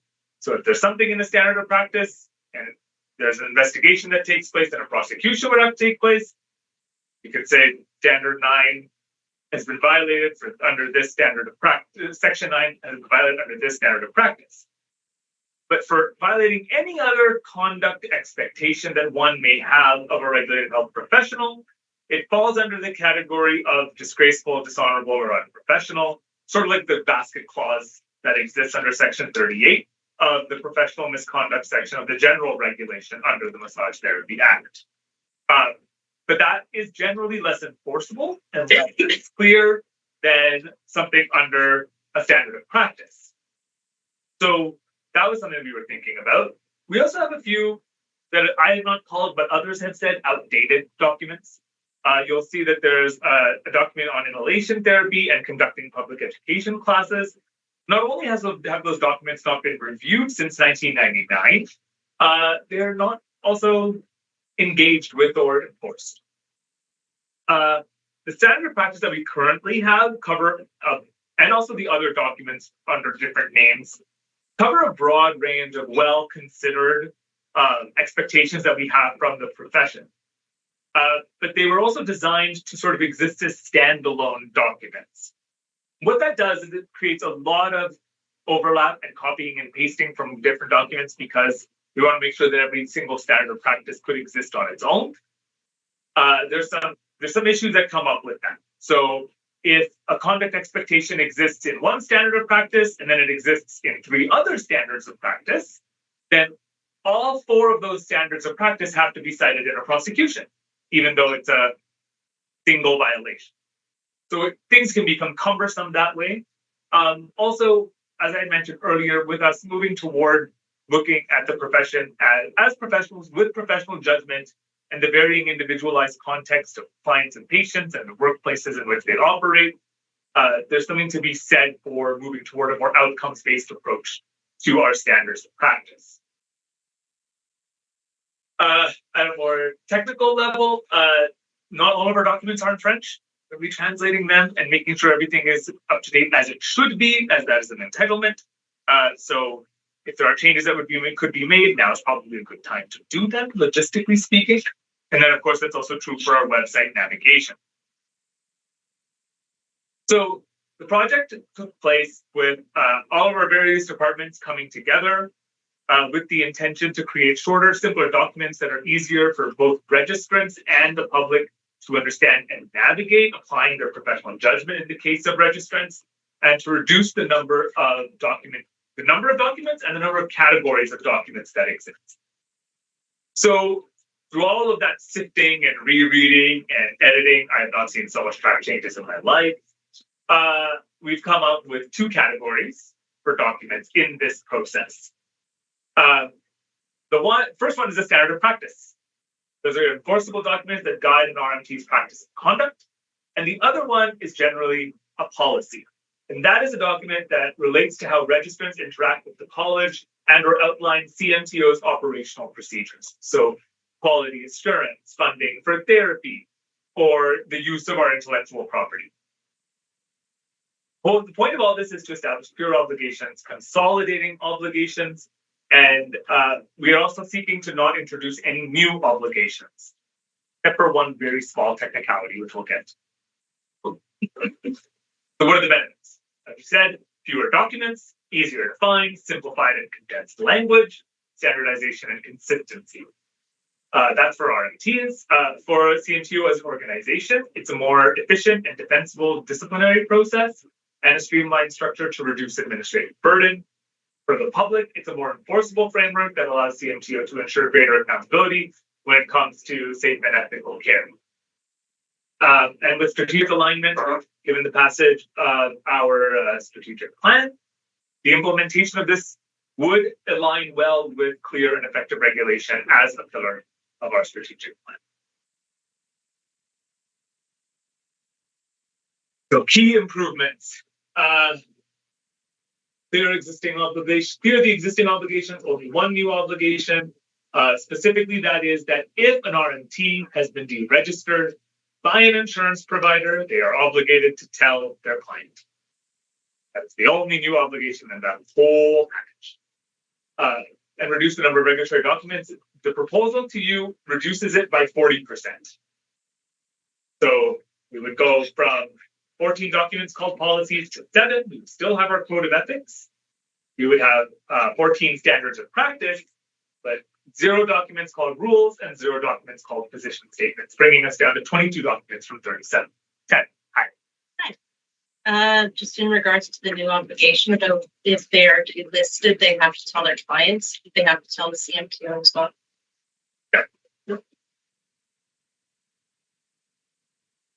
We would find out about it. There was some other impropriety that sort of led to that. I mean, the odds of that coming back to us are high, but in terms of a direct notification, no. Thank you. Yes. Oh, are you cutting or rewriting everything? I'm getting ahead of You'll see. You'll follow up later. Okay, but you'll see. Okay, so consolidation and elimination. So if you look here, so we have a policy between members, policies should conduct between members and complainants during an investigation. This is a policy that exists. We would propose removing this as a policy, as this is information that is given to the parties of a complaint directly by our investigations or conduct department, but it would also be available online for under a what to expect in an investigation sort of section of the website. That is where that would exist. So that information would move sort of out of the policy space and into a general information space. The position statement on conducting public education classes, since it establishes at CMTO stance that it does not view students of public education classes as clients because there's no massage therapy being provided. We believe that this policy is no longer needed. It has a bit of a redundancy to it. On the question of inhalation therapy is not a controlled act. So if it's not a controlled act and there's no other concerns around it, do we need a document about it that we're not using? And our proposal is that we don't. So there's currently a rule on social media guidelines, and the rule and the conduct expectations within that would be maintained. They would just be split between two standards of practice. So the sections of the guideline about sharing factual and verifiable information have been added to the standard of practice on advertising and social media, which would be a new standard. And then the sections of the guideline about using social media platforms that were added would be then added to the standard of practice on communication to increase enforceability. There's no need for a standalone document because you're either advertising or communicating, so it falls into one of those two spaces. And it aligns with the streamlining of this, dividing those that information aligns with our goal to streamline the number of documents and categories that we have. The rule and practice resource on cannabis, there's multiple documents and obligations related to cannabis, but to avoid redundancy, all the cannabis requirements have been added to the standard of practice on consent, so that they can only reside in this document. And that's usually where the question comes up: is can somebody use a cannabis-based product? And that's usually where it comes into play. But also whether a client can consent to a treatment by an RMT who themselves may be on cannabis at the time. And then there's a policy about mandatory reporting of sexual abuse by massage therapy educational facilities and instructors.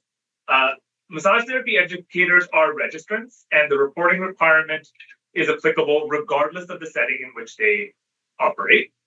And CMTO has no authority itself over educational institutions, and therefore the policy is not. So the policy on zero tolerance language is added there. So, was added to the standard of practice of sexual abuse prevention and zero tolerance. So combined with sexual abuse prevention to improve its enforceability. The RHPA contains language about the types of sexual abuse which result in immediate revocation. Therefore, a standalone policy is not needed. The sort of rhetorical use of a zero tolerance policy is very relevant, and also there is prosecutorial function to that as well, as we heard from our team. The information about the confidential support person for sexual abuse complainants would be moved to the funding for therapy and counseling program page. So yes, and it has been combined for greater enforceability. There's a rule on understanding professional misconduct. This rule is a summary of the professional misconduct section of the Massage Therapy Act and does not provide massage therapists with any new or additional information. The CMTO does not reference this document, and registrants have not been bringing this document up in their questions about conduct or to practice quality assurance. So the elimination of it would support the project aim to streamline documents that and focus more on those that are being used that the massage therapists do themselves find useful. And this wouldn't fall into one of our two categories of either a standard of practice with something enforceable or a policy that has to do with engaging with CMTO itself. If we can go back to slide, then. Are you okay with questions and comments? When I read the prevention of sexual abuse and zero tolerance, to me it reads like we're trying to prevent zero tolerance. Let's say that. So I had written prevention of and zero tolerance for sexual abuse. Sure, we could adjust the title so that it doesn't look like we're trying to stop zero tolerance. I know that's not the intent, but that's when I first read it, I'm like. And like we talked about our sexual abuse seminar, and it's a prevention of sexual abuse. It's like just a colon, prevention of sexual abuse, colon, zero tolerance. Yes, that would work too. So we can fit that. And as a follow-up, I have a lot of little pedantic things like that. I don't want to spend the whole board time with that. What's the best way to communicate that? They could be sent by email. If that reasonably works with the rules of passing something, should they wish. I suppose it should technically come to me. Okay. And then I will pass it on to Maureen. And Maureen can do what she wants with that from that point. Yeah, whatever that's. Okay, great. And yes, we are very pro zero tolerance here. Yeah. But just on the governance point, you can pass the documents in principle with its subject to any minor edits that wouldn't change them substantively moving forward. So professional boundaries, safety, and risk management are being combined, and we'll get into more of that later on.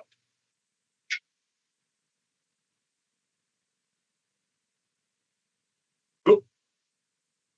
Okay, so the code of ethics. There were, yes. Before we go to the code of ethics, I'm going to go way back to inhalation therapy.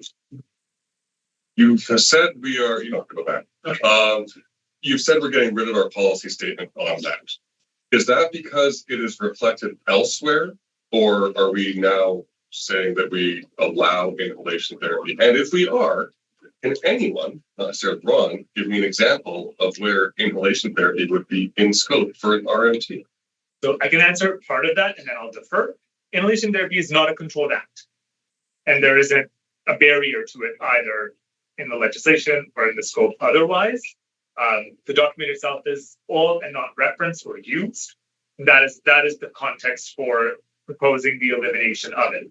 In terms of its actual use, good idea, bad idea, any of that, I will defer to those who know that. Right. We would agree it's not in scope.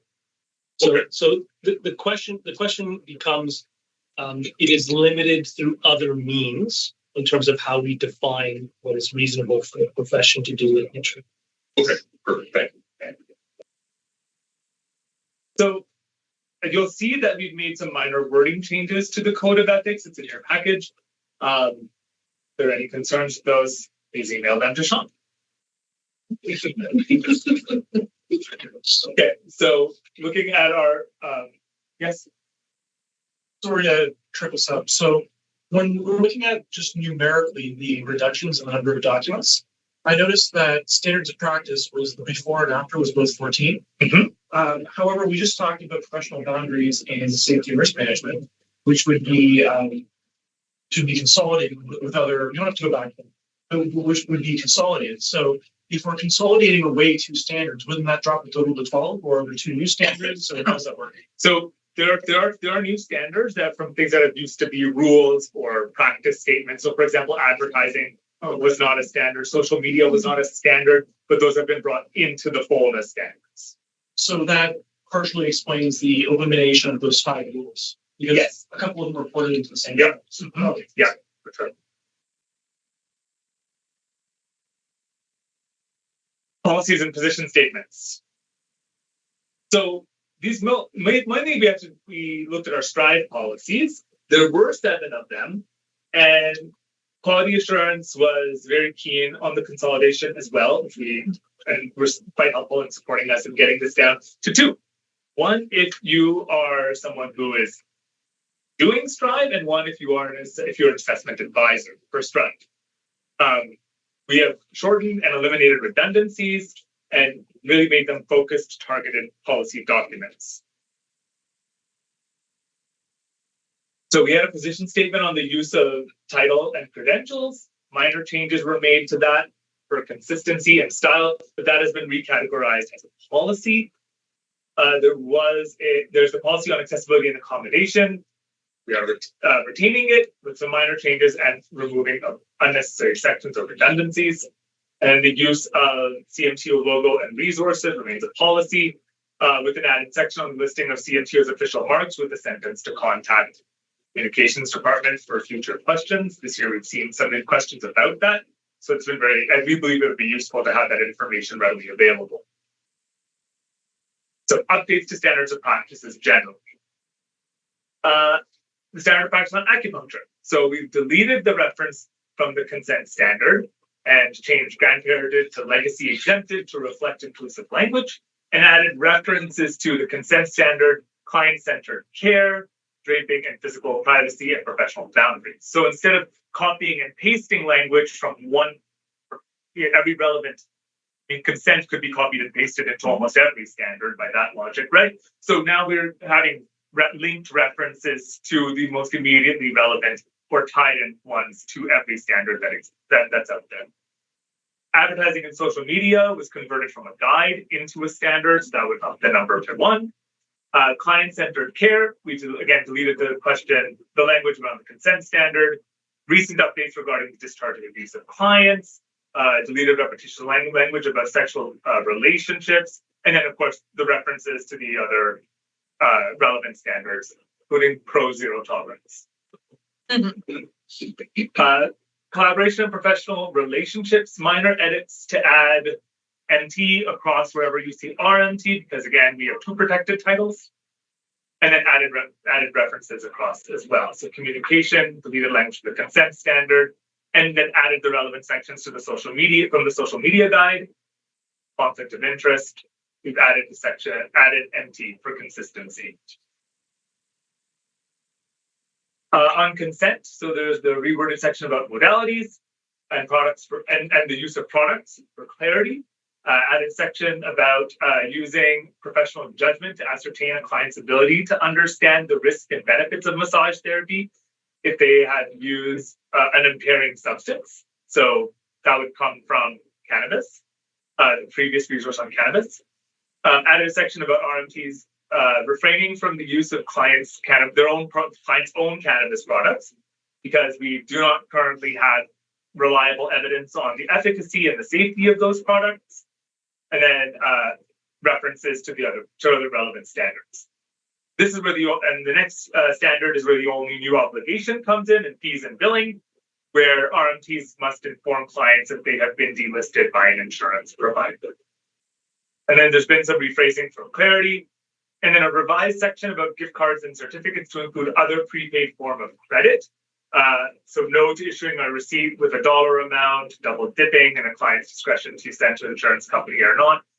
So basically to improve enforceability of that.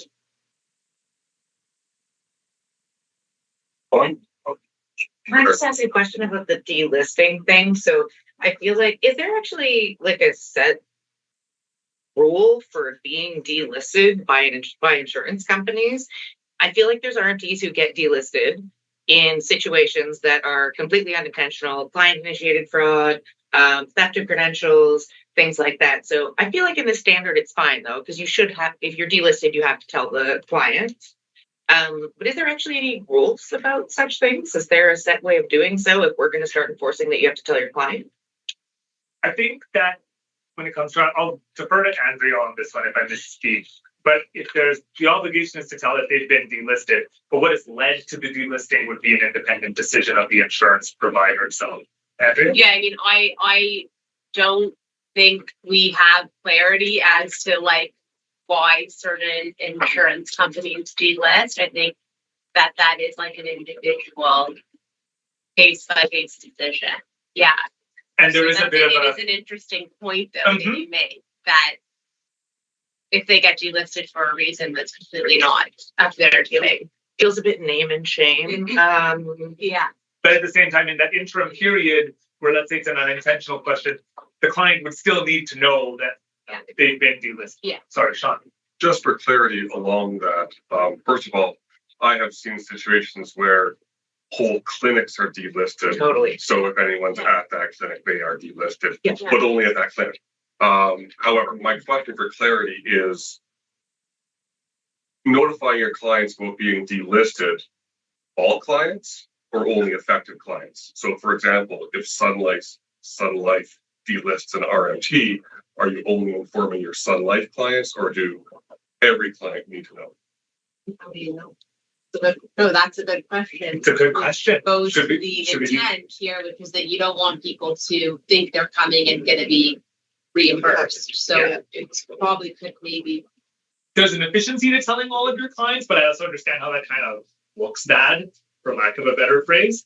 And if there are records about who your insurance, if there's someone's keeping records of this client, these clients have these providers, this client has these providers, if there's a way to share that way, I mean, it'll sort of come out in the facts of it. My question is about clarity in the document. If it was me, I would just put a sign up that said I'm no longer billing to Sun Life, and Sun Life will not reimburse you for seeing me.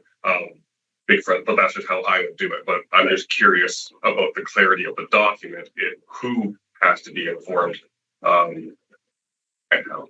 The way it reads in the standard of practice specifically that you circulated definitely reads to me as though it is you have to tell the affected clients who have of that insurance provider, not that you have to put up a big sign that says I might have done something that made me delisted to everyone on who walks in your door. And that may be an efficiency thing that you choose to do, right? If you put up the big placard that says, I don't, sunlight isn't welcome here anymore, you effectively let them know that they can't.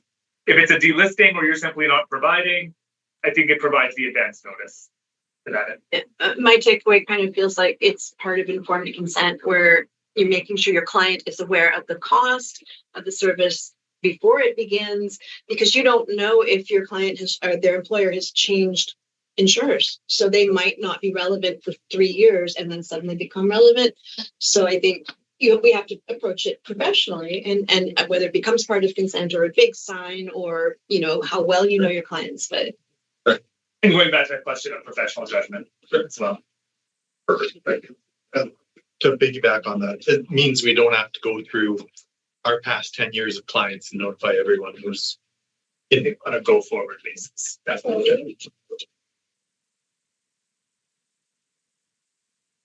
So we've added zero tolerance to the title of the set for the sexual abuse prevention standard. And then we've added a must never preamble to denote the seriousness of the first few requirements, and separated a must section from there for greater clarity and emphasis. Deleted a section about never treating a sexual partner, as that's covered in general important information, which has been moved to the end. So easier to read. There's been updates to alignment with the consent standard. As we were given advice between those. So from those who use these standards on a day-to-day basis, both in practice and in investigations or prosecutions, that belongs in this section. It's quite useful there. And then, of course, the added references.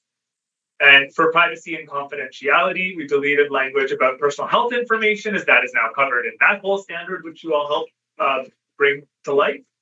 And then revised language to align with must to improve the way we've been writing these with must statements to improve flow and enforceability.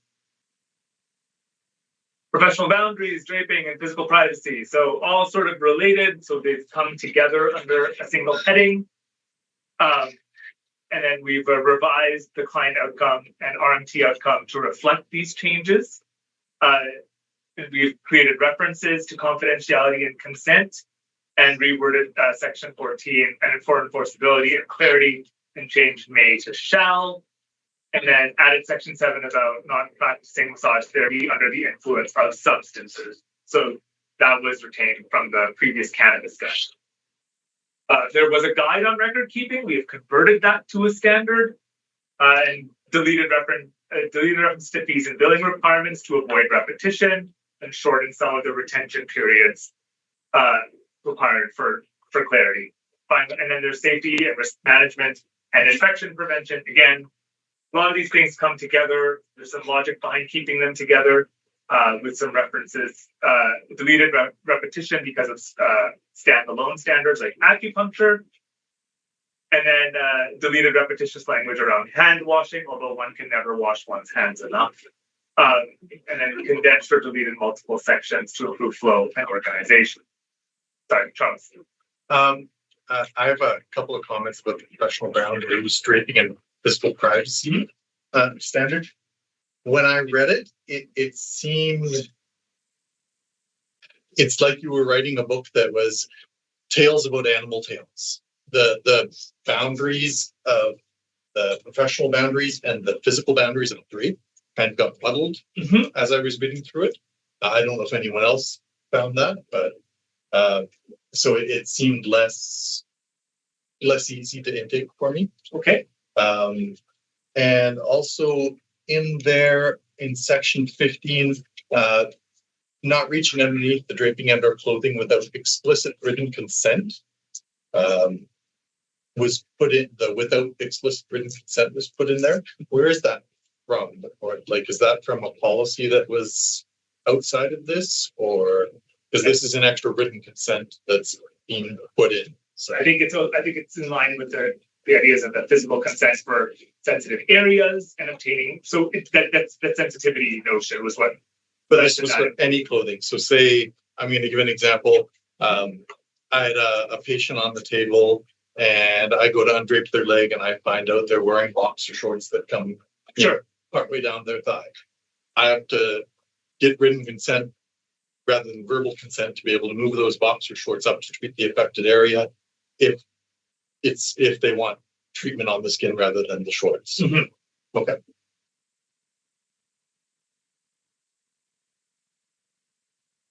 So I'll say that part of these changes also reflect this idea of bringing more into conversation and bringing the patient along the journey of what to expect and when touch is going to be expected or if it's needed here and there. To like, okay, if it's exposed, that's one thing. If the skin is not exposed, that's another. So I think having them brought along is facilitate that kind of conversation with something to be facilitated and encouraged. And that would facilitate that.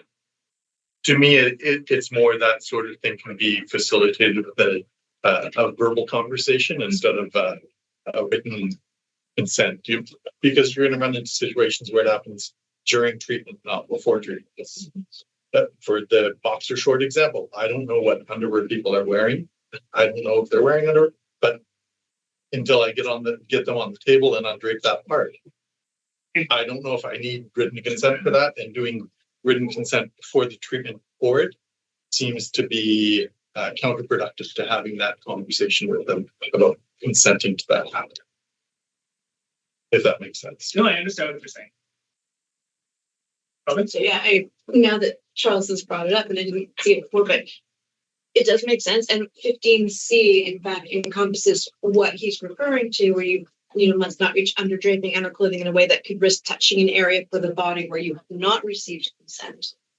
That makes perfect sense. But the top part is, this is about written consent.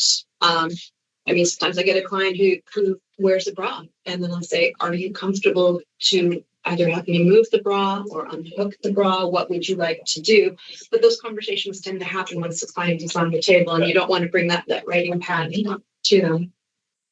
Are we proposing to remove the written consent part, but keep the consent part? Keep consent, but just remove the word written? That would be my purpose.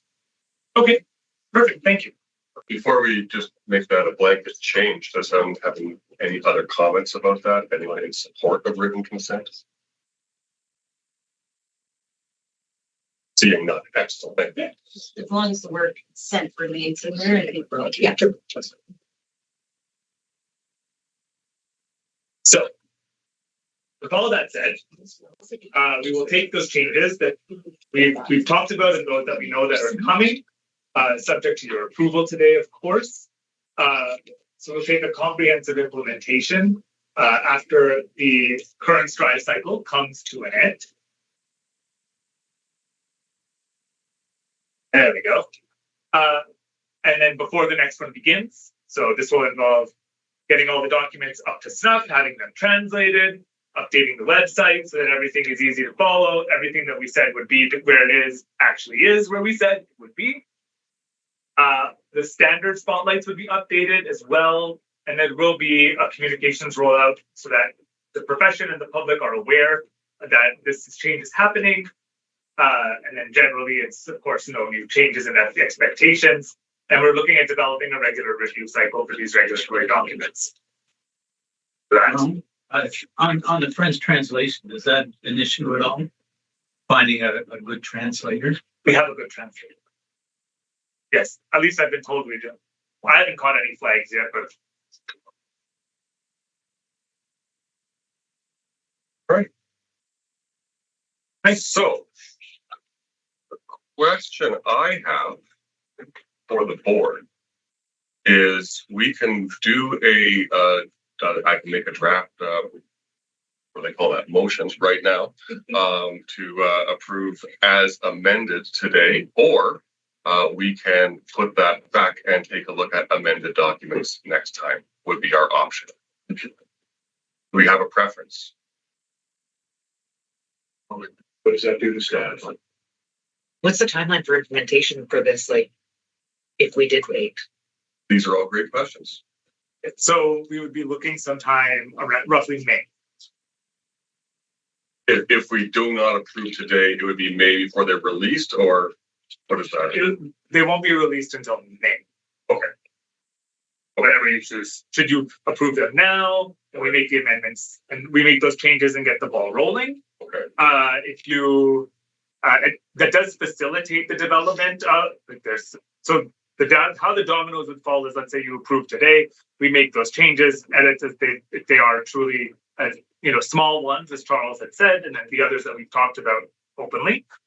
We would get translation going, and then the updates to the communications plan for it, the stride, the work for developing the next stride can begin, and then the translation, and I said that already. So all of that combined would then put us in a position to release in May.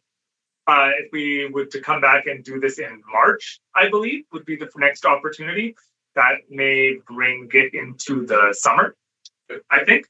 There is less attention paid in the summer generally to the release of those documents and they haven't. So that is something we keep in mind. The goal would be though to have whatever you decide, we would have the policies with some lead up before the next drive cycle.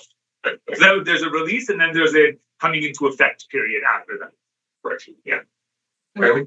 Is it possible for our January orientation, if there's room in there, to do a small in-camera, or not in-camera, sorry, small public information session with that? Because it would have to be in public, right? I haven't seen the agenda for that orientation, so I can't answer. Big one. We have not set the agenda yet, Is so that would be it is possible to bring it back, assuming that your team could make the revisions in time for the end of January. January 26th. Good idea. Roberta, you had a question? Can it be brought back to the next exec meeting for approval? Is that not another route? No, it has to go to the board. Okay. What do we gain by that? Really, we passed out motions today saying this with the, as amended. The only reason I asked that question is because there were a lot of documents and a lot of things mentioned. And I wasn't sure if the board was comfortable with just saying as amended or if they wanted to see those revisions in those multiple documents before approving it. I'm actually not trying to push anyone one way or another. It's just because of the volume of documents that I brought up. I would say too, I didn't quite catch what Charles caught about the written consent for working under an article of vote. That to me would be a huge red flag to most. And I read the documents, but I didn't see it the way Charles did. And I'm like, okay, that would have been a huge red flag for a lot. Okay, so it kind of sounds to me like there's some support for taking a look at this again, so that we can review the documents again. I'm seeing some nods. I'm not seeing any shakes. Not a very scientific poll, but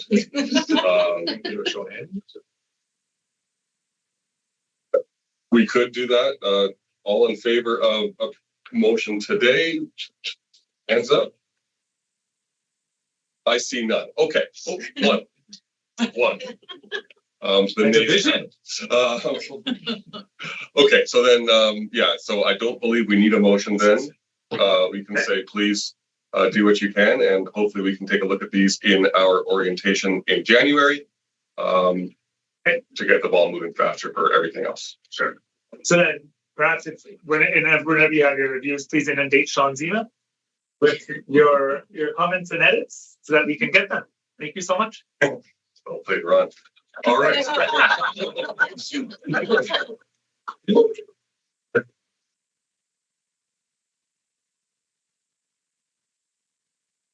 I do apologize that we are running a little behind today.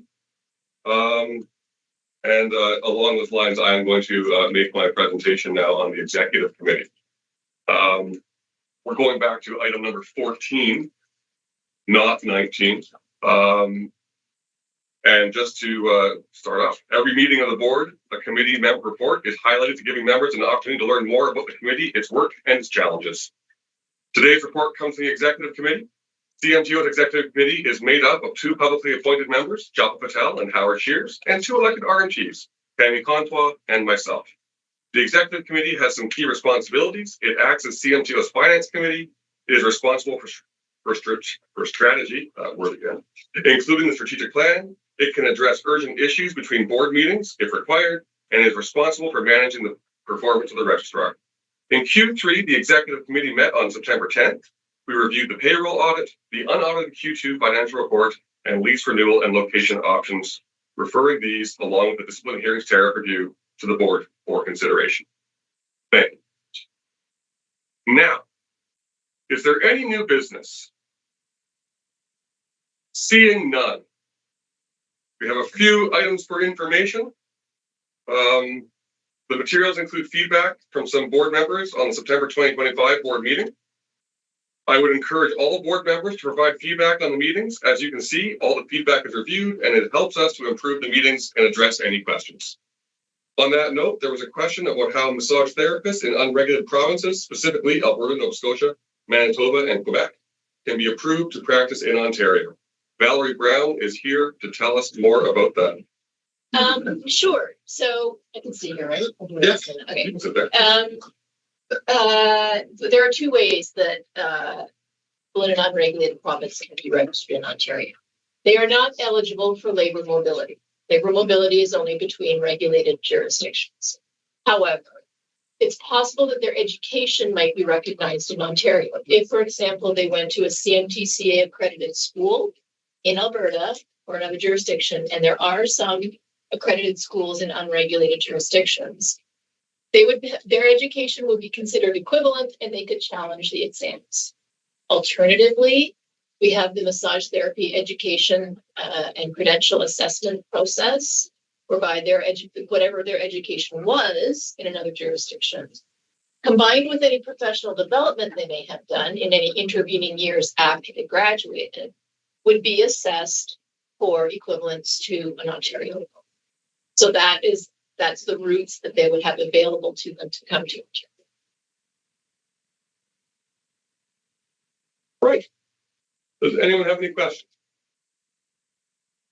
Robin. And just to clarify, so for those going through the assessment program, when that's the CMTO would then say, here's where you're deficient and this is what we need you to do before you can write the exams, or is it just you either meet the threshold or you don't? That's right. Okay, thank you. That's right.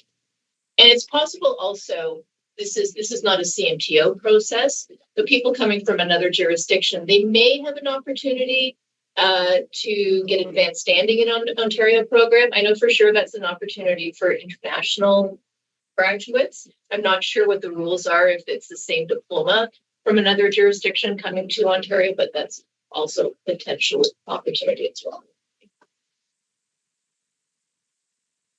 Howard, I saw your hand. Yes, good question. Good anticipation. Excellent. Anyone else? Seeing none. Are there any questions or concerns regarding the board survey? Nope. Terrific. This concludes the public portion of today's meeting. The board will now consider a motion to go in camera. The meeting will adjourn from the in-camera session. We thank you for joining us today. Whatever you celebrate and whoever you celebrate with, please, we extend our best wishes for you to have a safe and happy holiday season. The next board meeting will be held on March 24th, 2026. The motion on the table is that in accordance with the Health Professions Procedural Code, Section 7(2)D, where personnel matters or property acquisitions will be discussed, the board end the public portion of the meeting and go in camera. Do I have a mover? Matthew, second. Lauren. Anyone opposed? Seeing none, we are moving in camera.